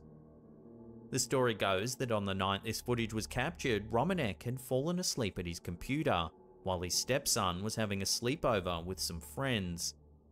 Something woke him in the middle of the night. In a sleepy haze, he thought he saw one of the young partygoers streak through the house naked. However, when he checked on the children, all of them were upstairs asleep. Just when he was about to give up his search, he spotted something terrifying at his sliding glass door. Watch.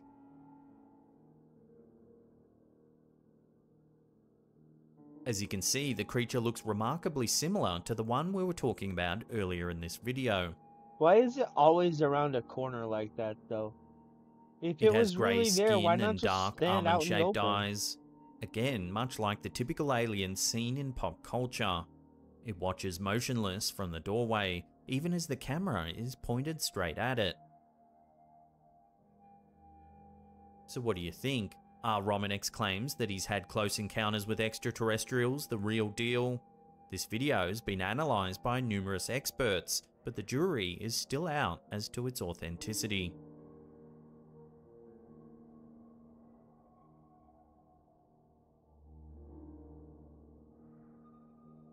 When Redditor Strong Bushman decided to brighten up an image his friends took inside an old building, he probably wasn't expecting to uncover something so eerie. Keen urban explorers, the uploader's friends, were investigating the inside of what they thought was an abandoned building in the city of Derby, England. It seems that nothing too strange must have happened at the time. Nevertheless, they took some photos to look over more closely at a later date. The photos were dark and seemed to show nothing too interesting.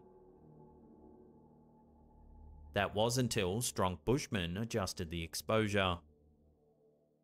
There, peering from the doorway at the back of the room, is a figure of some kind. I wanted actual aliens, dude. Like actual videos of aliens. Or at least what looked to be aliens. I don't want a bunch of random, I'm gonna peek around the corner type shit. That's so dumb. It's fake. It's obviously fake.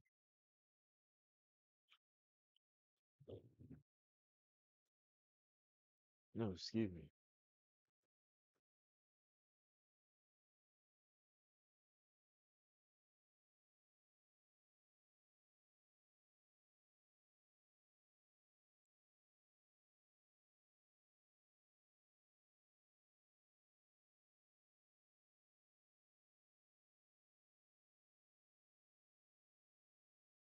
What the fuck? One sec.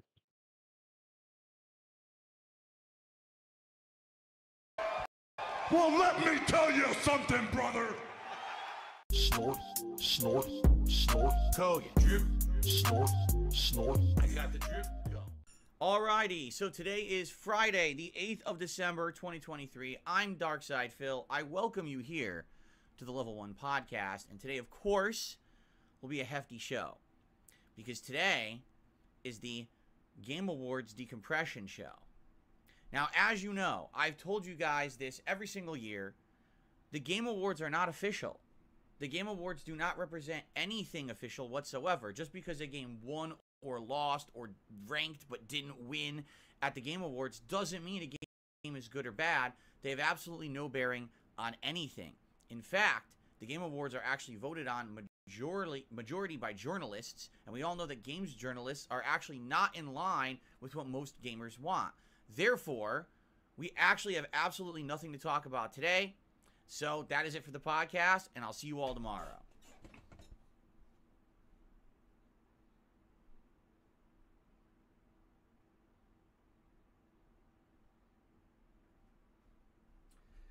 Well, except that I say this every year and no one listens to me, and everyone still judges the Game Awards as if it has some true bearing on the goodness of games, and they actually will rank their games based on what the Game Awards said won or lost.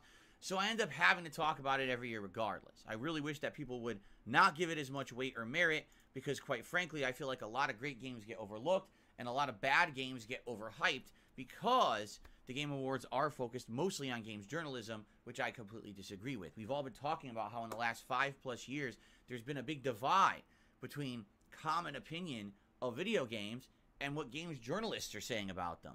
I mean, let's be honest, most average gamers probably play more games than game journalists these days. So how could they have a valid opinion more qualified than ours, right? Anyway, we're not here to discuss that. We're here to discuss the elephant in the room.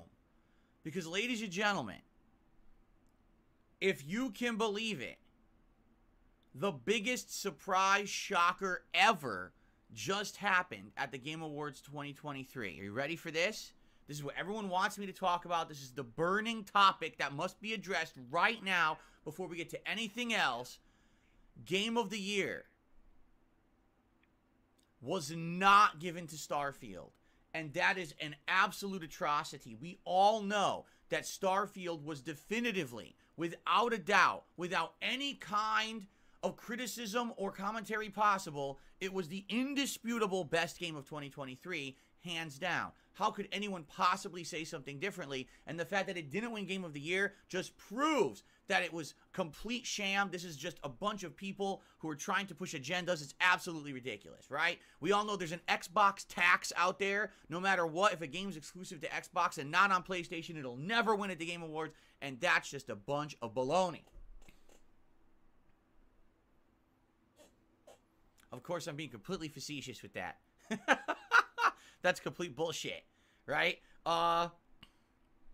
What's funny to me, all right, this year, is that, and I said this earlier this year, and I'll reiterate, and I'm basically going to address what people want me to address, but it's not intelligent people who want me to address this, sadly. Basically, this year was a year when there were so many games that when they came out, everyone was just so sure that they were going to be Game of the Year this year. Are you ready to go through the list of games? You know, first we started off with Resident Evil 4 Remake. Oh my god, this game is so good. I can't believe that this game would not be Game of the Year. And then it was Zelda, Tears of the Kingdom. Wow, it blows away Breath of the Wild. It's so many innovations and so many new things. I can't believe this game wouldn't be Game of the Year. And then it was Final Fantasy 16. Oh my god, it's the best Final Fantasy ever. Amazing music, great visuals. It's a great story. I can't believe it. The best game of the year. It was a good story. And then Baldur's Gate 3 came out. Oh my god, it's the best RPG ever made. Fan service out the wazoo. They really put attention to detail. There's no way it can't be Game of the Year. And it just kept continuing all year. There's no way, guys. Right? There's just and the funny part was, every time that this happened, I called it out. And I was like, you guys realize, just go back. You'll hear me saying, you guys realize not every major RPG and or release this year can be Game of the Year. But that's how everyone is acting. There's all these different pocketed fan groups who are all acting like no matter what, their game Why is does going he to get Game of the Year. over-enunciate everything? And at that point, when all this was happening, because I specifically remember there was a particular podcast where I addressed it, I said, you have to understand something. There's absolutely no way all these games can win Game of the Year. In fact, I would bet a lot of these wouldn't even get nominated. Now, in that regard, I guess I was wrong, because if you actually look at the games that got Game of the Year nominations, it's pretty much every game that had a major fan base, except for a couple, which we'll talk about in a second. Okay? So, when we got to that point, I basically made a statement, and I was like, listen, you guys got to understand something. At that point, Baldur's Gate 3 was only on PC. There actually hadn't even been an announcement of when it was coming to console yet.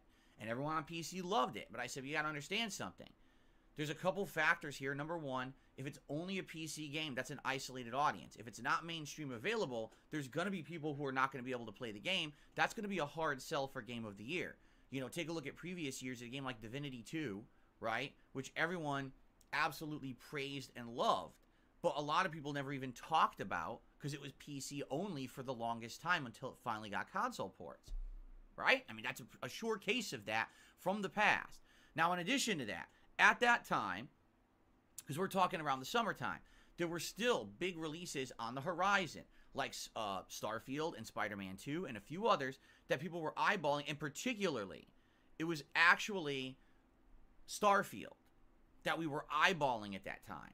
And we were like, well, if this game absolutely lives up to all of the promises that are made about who? Only you. Everybody expected it just to be typical Bethesda fare, and that's exactly what it was.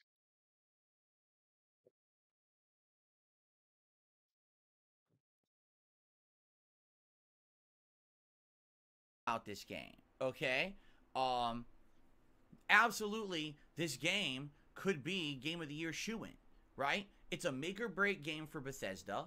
They've had a bunch of bad, disappointing outings right before this, correct? I mean, take a look at, they had Redfall, which was absolutely terrible under Arcane Studios. Why does he over-enunciate everything? Atrocity at launch, and to this day it has an online player base, but nowhere near what they were originally wanting for the game because it flopped at launch. Fallout 4 had a bunch of major criticisms, and the fact they just keep re-releasing Skyrim and not putting out anything new, this was the big one that they were hinging everything on, and everyone was kind of, you know, once we saw that presentation, do you remember? Was it around Summer Games Fest, I want to say? They showed some stuff, and people were like, all right, we're starting to feel more positive about this game, right? And basically, again, it was uncertain. But here's the thing. Starfield was going to be PC and Xbox, right, at launch. And with that media hype behind it and everything, you're like, wow. The common feeling was that it was kind of a wait and see. At that point, I told you, I thought for me all year, I was thinking Tears of the Kingdom, Baldur's Gate 3, or Starfield.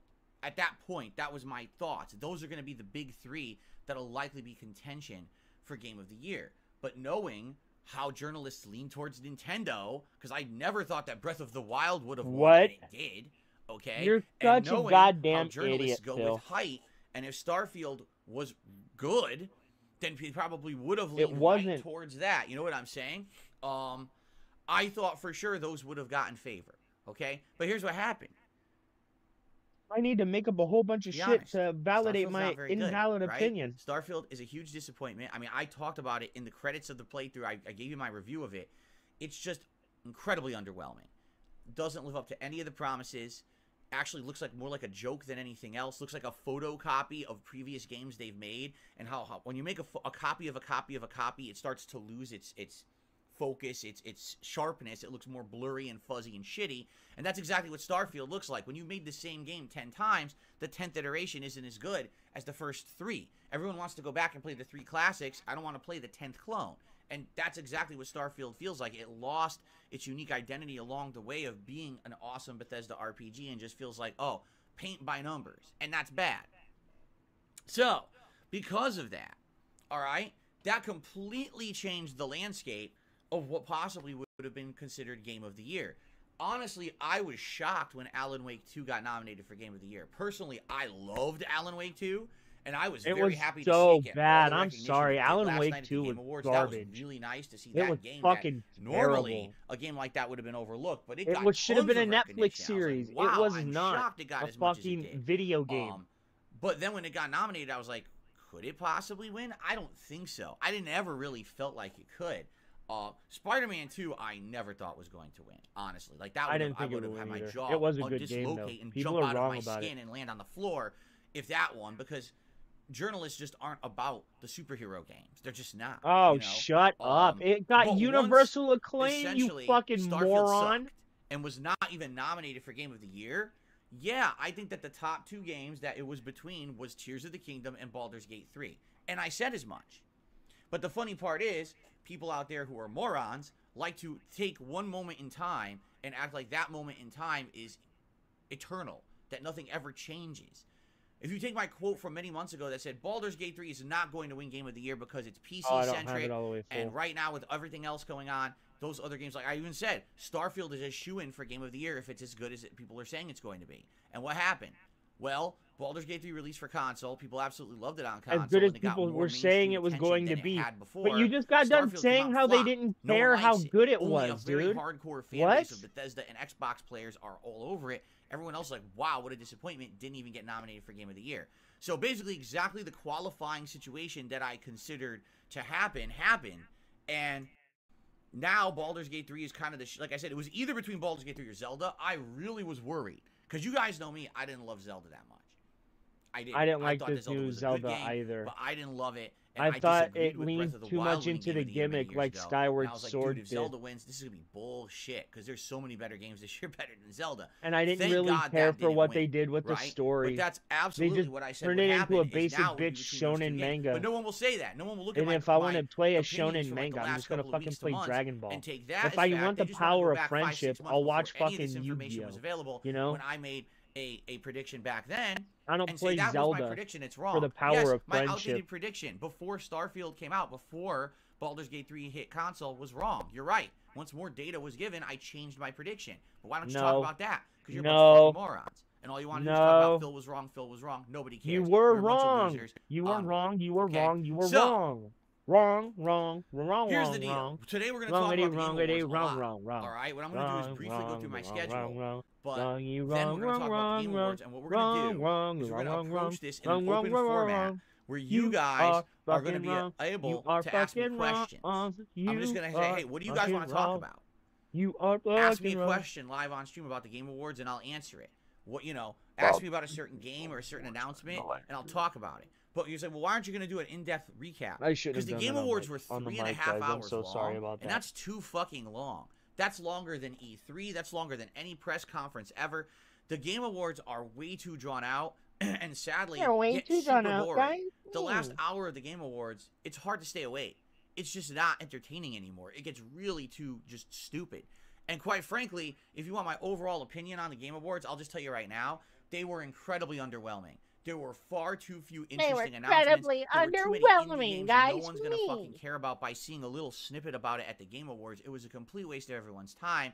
They should have focused on big blockbuster announcements and games winning awards, and that was it. And then the show would have been 90 minutes. But instead, it was 3.5 hours, 2 hours of which were complete bloat, and it makes the show boring. It's basically, now it's the Oscars, and the Oscars suck too. So why emulate a show that everyone collectively agrees is not good? I don't know what Jeff is thinking. Like, the show should be much better than it is. And there were a few really awesome announcements. Like, probably the thing that resonates in my head was OD. The new game from Hideo Kojima. Looks like it's some kind of a hybrid horror movie game.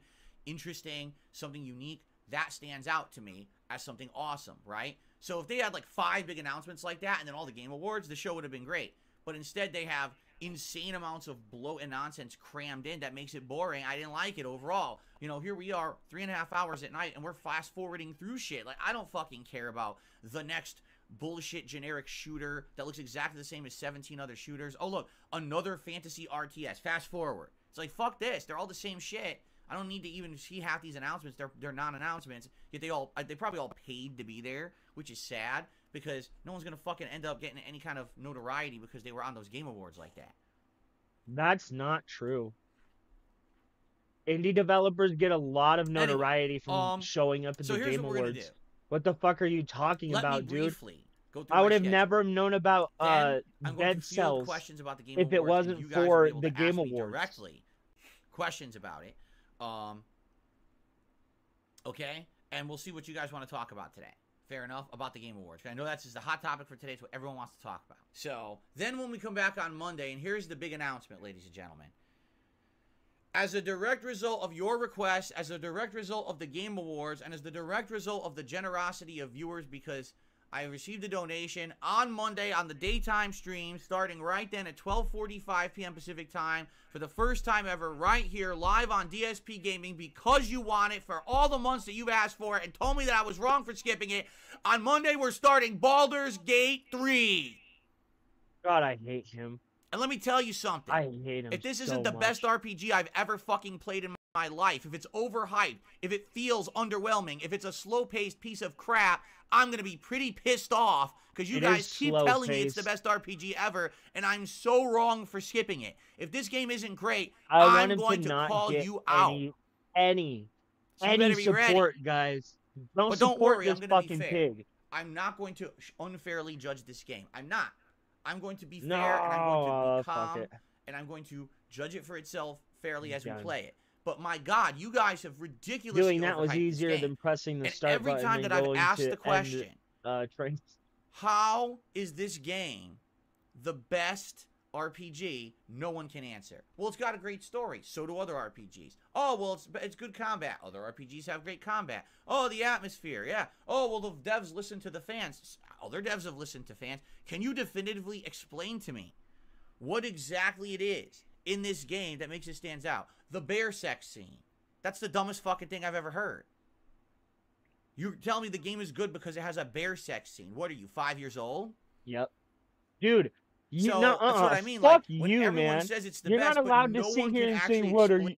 you? You're not allowed to sit here and say, what? Are you 5 years old? When your fat ass is sitting there literally talking about how people shit out their ass and how you want to spray shit all over the walls and all this, like you're fucking Jim Leahy drunk off his ass stumbling down his driveway. Get the fuck out of here with your lying ass. Get the fuck up. What are you, fucking children? Are you a child, bitch? Explain why. That makes me wonder about it. Okay? So we're going to find out. Now, by the way, I want to remind you all of the reasons why I didn't play Baldur's Gate 3 this year. Because you said it wouldn't First fit of all, your it was audience. PC only. So I couldn't No, play it at launch because it was PC only. By the time it came out at launch on PlayStation, I was already in the midst of other fall playthroughs that were popular. I was already in the midst of other fall playthroughs, guys. You're lying, bitch. Because of the way this game has been described, and because of the way that people are telling me that it is, alright? Basically, here's the deal, alright? I feel like it's not a game that fits the format of my streams. If people are saying that a minimum playthrough of this game is 60 to 80 hours long, if not longer, how on the fuck do you think that fits into my streams? I'm a variety streamer. I don't just play one game endlessly. Nor do I think that if I played Baldur's Gate 3 endlessly, that it would work.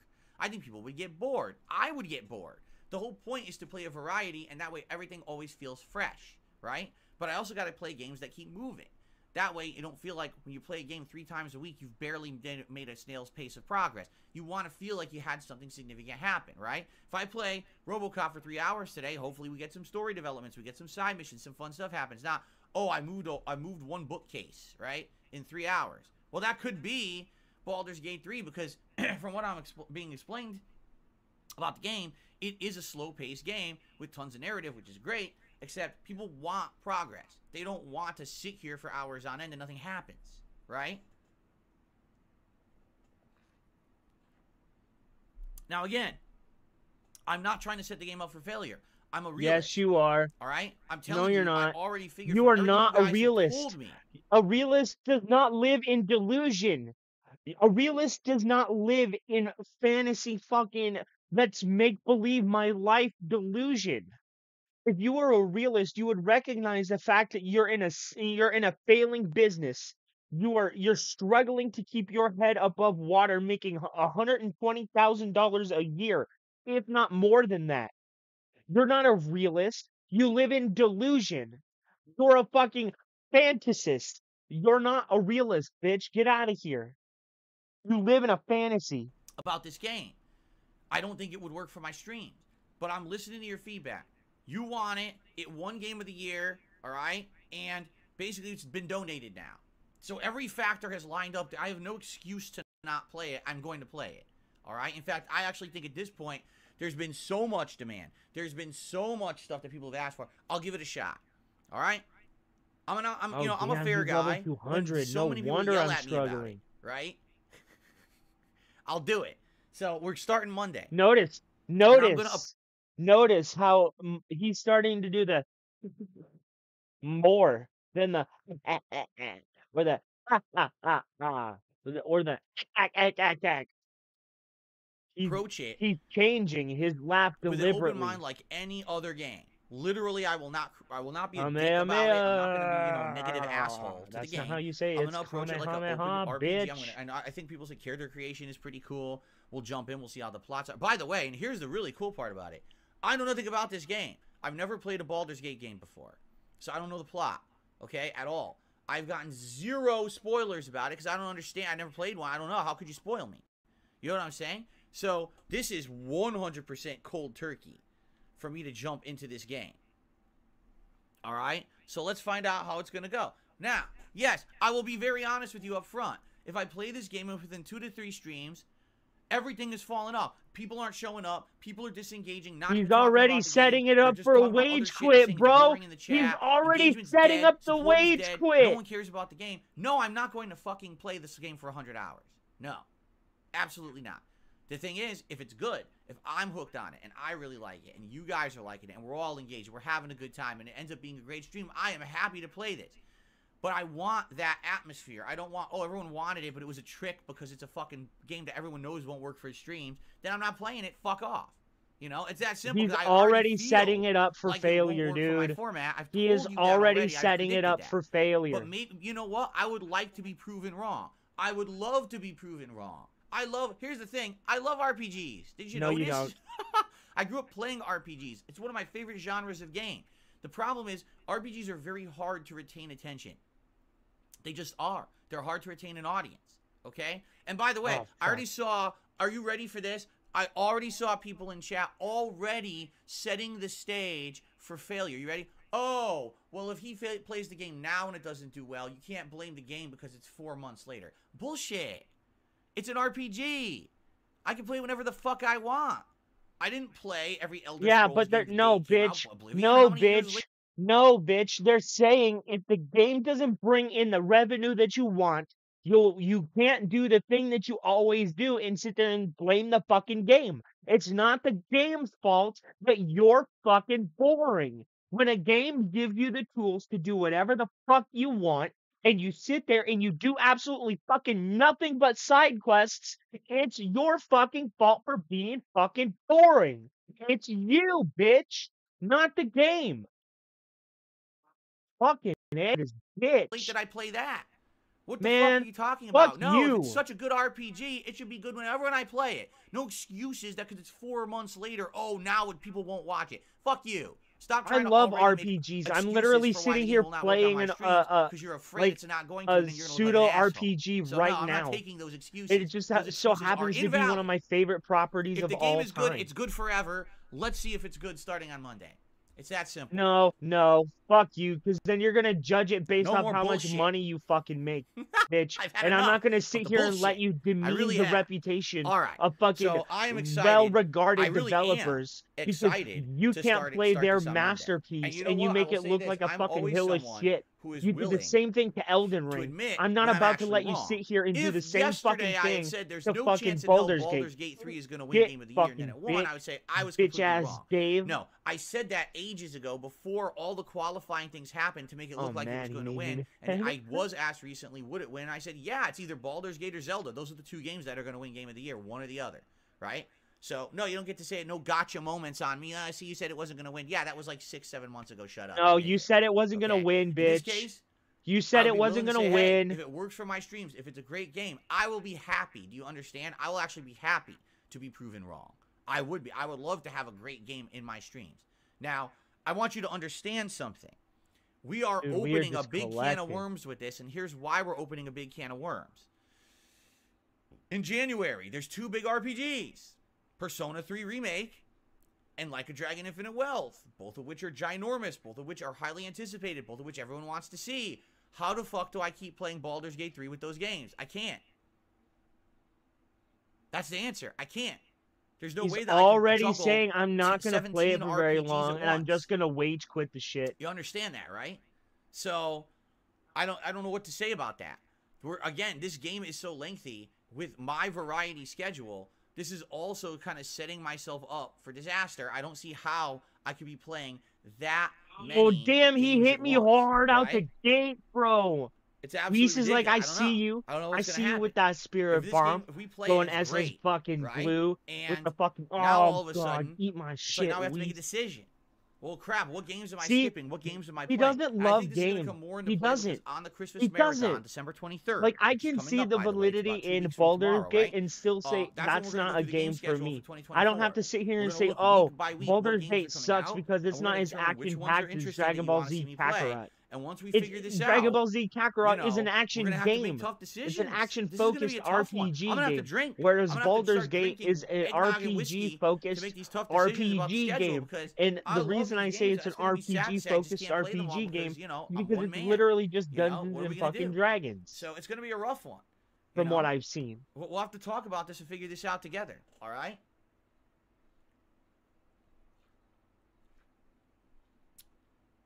No, I actually loved Persona 3 until the final dungeon. The final dungeon's the only part of Persona 3 that's complete bullshit. The game is incredibly good up to that point, and then the ending is terrible. It's like, why the fuck did they make it like that? It's just annoying as shit. Okay. Alright, so, that's what we're doing. Starting Monday, it's Baldur's Gate 3 premiering. You know what I'm saying? We got a holiday event coming up for the Christmas weekend. That's going to be fun and special, but that's it. Please don't start asking for other random games out of nowhere now. There's no time. Baldur's Gate 3 is going to be incredibly time-consuming. You already have me playing something I said sucks balls. All right? So, I'm willing to bite the bullet on this one. I'm willing to giving bite it a the shot 'cause bullet. It's like all circumstances have come together, right? So Dude, the I've been game sitting here is for on every 5 console. fucking hours. The game For has 5 been hours. reviewed well And you don't everywhere. The see game me just won rocking Game back of the and Year. forth You on guys the keep X and Y asking for it, axis and like someone I'm donated fucking it. candy If I didn't selling play my this game ass at in the this point, fucking I strip would be a club. complete asshole. Get out of here, right? bro. But that doesn't mean that I'm going to love it, nor am I obligated to love it and keep playing it. So let's see how it goes starting on Monday. Okay? Is that fair enough? I hope so. I hope that's fair. I hope you guys, you know, I'm listening to you. Remember, old Phil, this never would have happened. Old Phil would have told you guys, I'm not playing this game. Fuck this game. That's you know literally what you had been doing, dude. Shut the listening. fuck up. All right. If everyone literally, they literally bit your ass over the barrel and said, play this shit and play it now. And you fought them on it at every fucking step, bro. Mark your calendars, set your clocks, get out your smartphones, put on your pop-ups, get your little fucking smart watches, program it into there, write it on your forehead backwards so when you look in the mirror it reflects. It says Monday, Baldur's Gate on DSP Gaming. Be here. Because the way you guys hype this goddamn game, there better be 1,000 viewers on that stream. Seriously. As much as you guys asked for this game, this better be like the hottest stream of the year. Right? Slow it down. Seriously, That's what it I mean sounds it too. like. Everyone better fucking be here. Everyone. Get the fuck out here, Phil. And your mother. Tell your mother to be on watching that stream. Tell your family to be on. Tell your dog to buy an iPad and be on that fucking stream. Dude, don't you talk about my dog. My dog is more fucking well-mannered, has more respect for people, and has done more for his community than you have. Bud, he doesn't Walton poop on other says he works people's Mondays. yards. You're taking He Monday poops on off, the for God's sidewalk. sakes. You're taking that fucking day off, and you're going to be here on this stream. All of a sudden, you've come down with the crippling illness. You can't make it. You got to be here. You understand me? Oh, God damn it, I hit triangle. Oh, my God. Now, guys, again, don't take it so seriously. I'm a joker. You know I'm messing around with you. Please tell me you know I'm messing around with you. Because you know the idiots You're will not quote a this out of joker, context. Phil. There's nothing I can do about that. They'll You're do not a whatever they joker. want. But I'm not going to change my I'm not. personality because of those idiots. I'm joking. I'm not gonna let you sit there and act like you're joking when what you do and what you say is everything you take fucking seriously. Knock it off, Phil. You're fucking lying.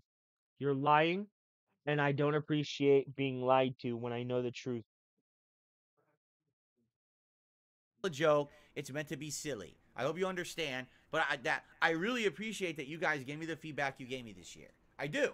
Because without your feedback, I wouldn't know what to do. And I'm willing to give it a shot. I am. Now is the time. If we're going to do it, now would be the time. We finally finished all the major releases of the year, right? They're all wrapped up. Now it's the end of the year. We have some time between now and basically like maybe the first, second week of January to play stuff like this. So now's the perfect time to give it a shot. Now, the problem is if the game's so long, there's no way we're going to finish it, right? But at least we'll get a chunk into it. And then we can go back to it later. Whatever we want to do, we can make that judgment later. But I'm happy that you guys were understanding this year to understand I couldn't just drop everything that was going on for Baldur's Gate 3 because they decided to drop a console port of it in like the mid-September. It was like, what am I supposed to do? Right? So I'm happy. Thank you for understanding. And now we're going to give it a shot. What I'd like to do, because we're going to do shout-outs, but we got to remember, I do shout-outs at the end of the stream. I'd like to open up the stream, all right, to questions about the Game Awards. You guys are just going to be able to ask me questions about whatever you want, and I'll answer them. All right? Why do you think people care, before we though? get there, a couple quick reminders. Number one, please nominate games for the Christmas event, which is December 23rd. Baldur's Gate 3 is already being played. So everyone who nominated Baldur's Gate 3, thanks, but it's already being played. Now we need other games for the Christmas event. So please nominate other video games to be played for the Christmas Marathon, which is Saturday, December 23rd. You can do that by typing !Christmas into the chat right now, or by going to the members-only thread that's available on the main channel page of this channel if you are a channel member. Please post up your nominations. I need more of those. Basically, it's going to go for like another week and a half, and then I'm going to do a poll to determine the winners that'll be played, okay? So that's number one. Number two, please keep nominating your favorite playthroughs of the year in the Best of 2023 thread. You can access that by typing !Best of 2023, okay? And then at the end of the year, I'm going to tally up the most nominated games, and that's going to be a part of my year-end series, all right? Last thing I'll say, please support the streams.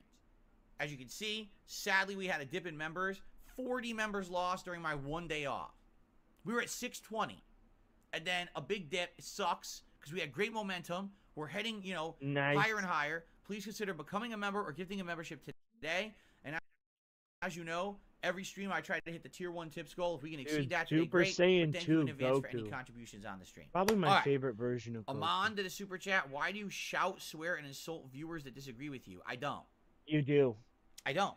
You do. I am addressing directly people who are ridiculous or unfair or assholes. Nope. That's who I address with this nonsense. Nope. So, if you actually take it that way, you should maybe look at yourself like, why are you thinking I'm talking to you? Were you acting like that? Were you acting unfairly and unreasonably? And yes, it's everybody else's fault for the way you act, to come to my stream to say, I can't wait to call out Phil on being wrong because Baldur's Gate 3 won Game of the Year. If you were, you are an asshole. You understand that? Because I didn't say it was going to be Game of the Year the last several months. Excuse me. I didn't say it wasn't going to be Game of the Year the last several months. And that was your prevailing opinion for the last several months, you fucknut. That was your opinion. Your opinion was that it was going to not be there anymore by the time the Game Awards came about. That was literally your fucking opinion. What? Oh my god. Retconning like he's a fucking... He's retconning things like he's fucking a Watu the Watcher. Get the fuck out of here, Phil. Get the fuck out of here, man. No. But if you're foaming at the mouth to prove me wrong, you're an asshole.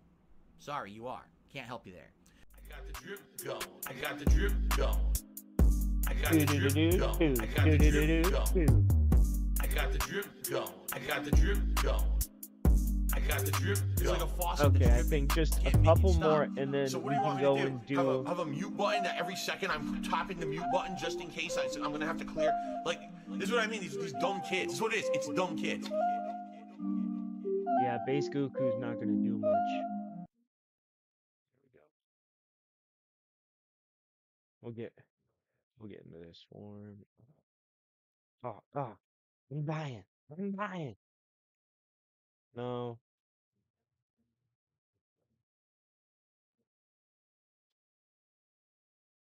Oh yeah, I can open a new gram today.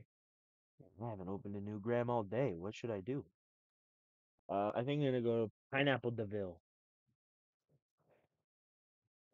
Pineapple Deville.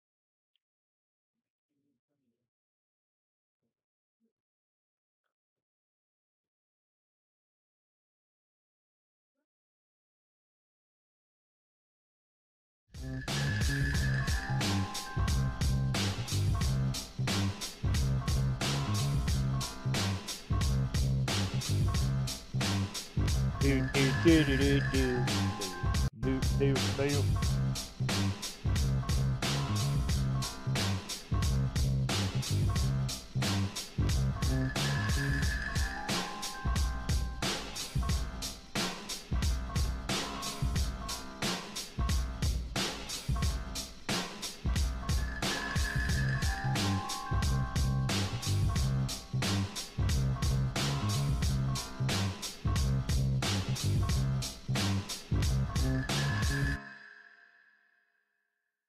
Alrighty, so today is Friday, the 8th of December, 2023. I'm Darkside Phil. I welcome you here to the Level 1 podcast. And today, of course, will be a hefty show. Because today is the Game Awards Decompression Show. Now, as you know, I've told you guys this every single year. The Game Awards are not official. The Game Awards do not represent anything official whatsoever. Just because a game won or lost or ranked but didn't win at the Game Awards doesn't mean a game is good or bad. They have absolutely no bearing on anything. Yes, it does, dude. The Game Awards are actually voted on majority by journalists, and we all know that games journalists are actually not in line with what most gamers want. Therefore, we actually have absolutely nothing to talk about today. So that is it for the podcast, and I'll see you all tomorrow. Oh man, I hate this fucking guy. I can't stand him, dude. I want to punch him square in the taint. Like, Captain Falcon in Super Smash Bros. Here, let me show you. This is what I want to do to Phil.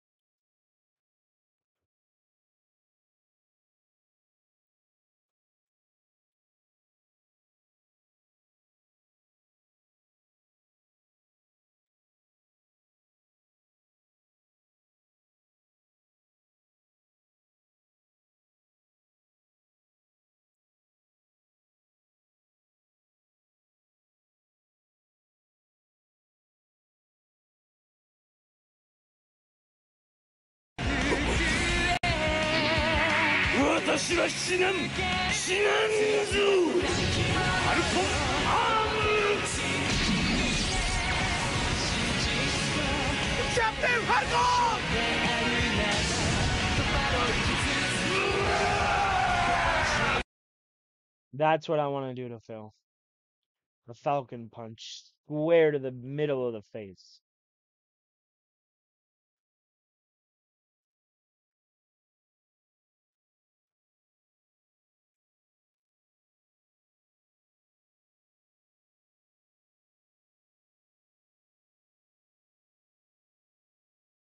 Because you want it for all the months that you've asked for it and told me that I was wrong for skipping it. On Monday, we're starting Baldur's Gate 3. I'm going to be pretty pissed off because you guys keep telling me it's the best RPG ever, and I'm so wrong for skipping it. If this game isn't great, I'm going to call you out. Alrighty, so today is Friday, the 8th of December, 2023. I'm Darkside Phil. I welcome you here to the Level 1 podcast, and today, of course, will be a hefty show. Because today is the Game Awards Decompression Show. Now, as you know, I've told you guys this every single year. That's the problem with having the Game Awards are not official. So many of the detractors, Game Awards bro. do not represent anything official whatsoever. But they do, just because dude. The Game Awards is acknowledged as being, pretty legit. Yeah, they don't get it right all the time. Sometimes they miss. But it is widely acknowledged that the Game Awards do hold merit. That's why so many people show up to watch it, to lend credence to it. It's why so many game developers show up to it. If there was no validity in the game awards, game developers, studios, fucking Sony, Microsoft, and Nintendo wouldn't show up. It wouldn't be selling ad space if it didn't matter. You know, all this stuff that comes from it wouldn't have come from it. I just don't understand it.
There we go.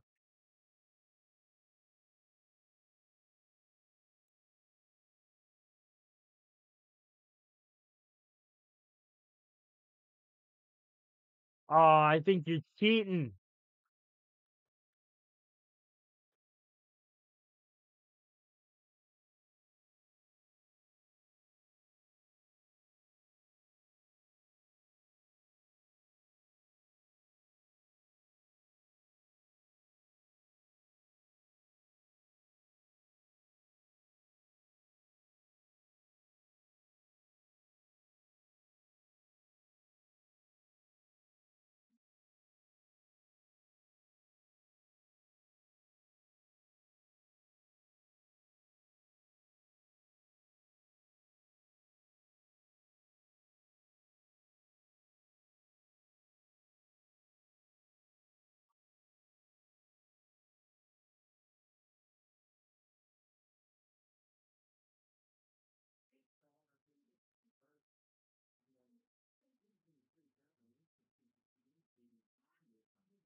All right.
Alright.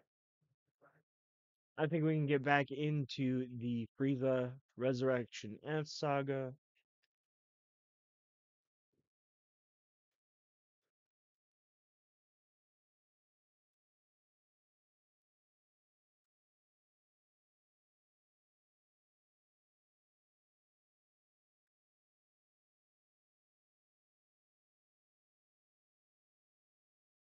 Alright.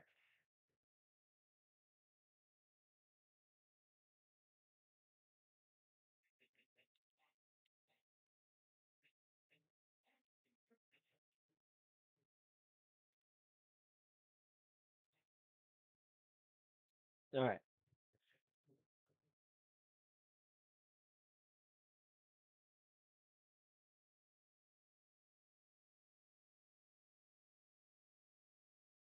Yeah. Alright, guys. I think I might actually call it for now. I might be on a little bit later, depending on if anybody streams tonight or not. Alright, guys. I'll see you next time. Have a good one. This has been fun.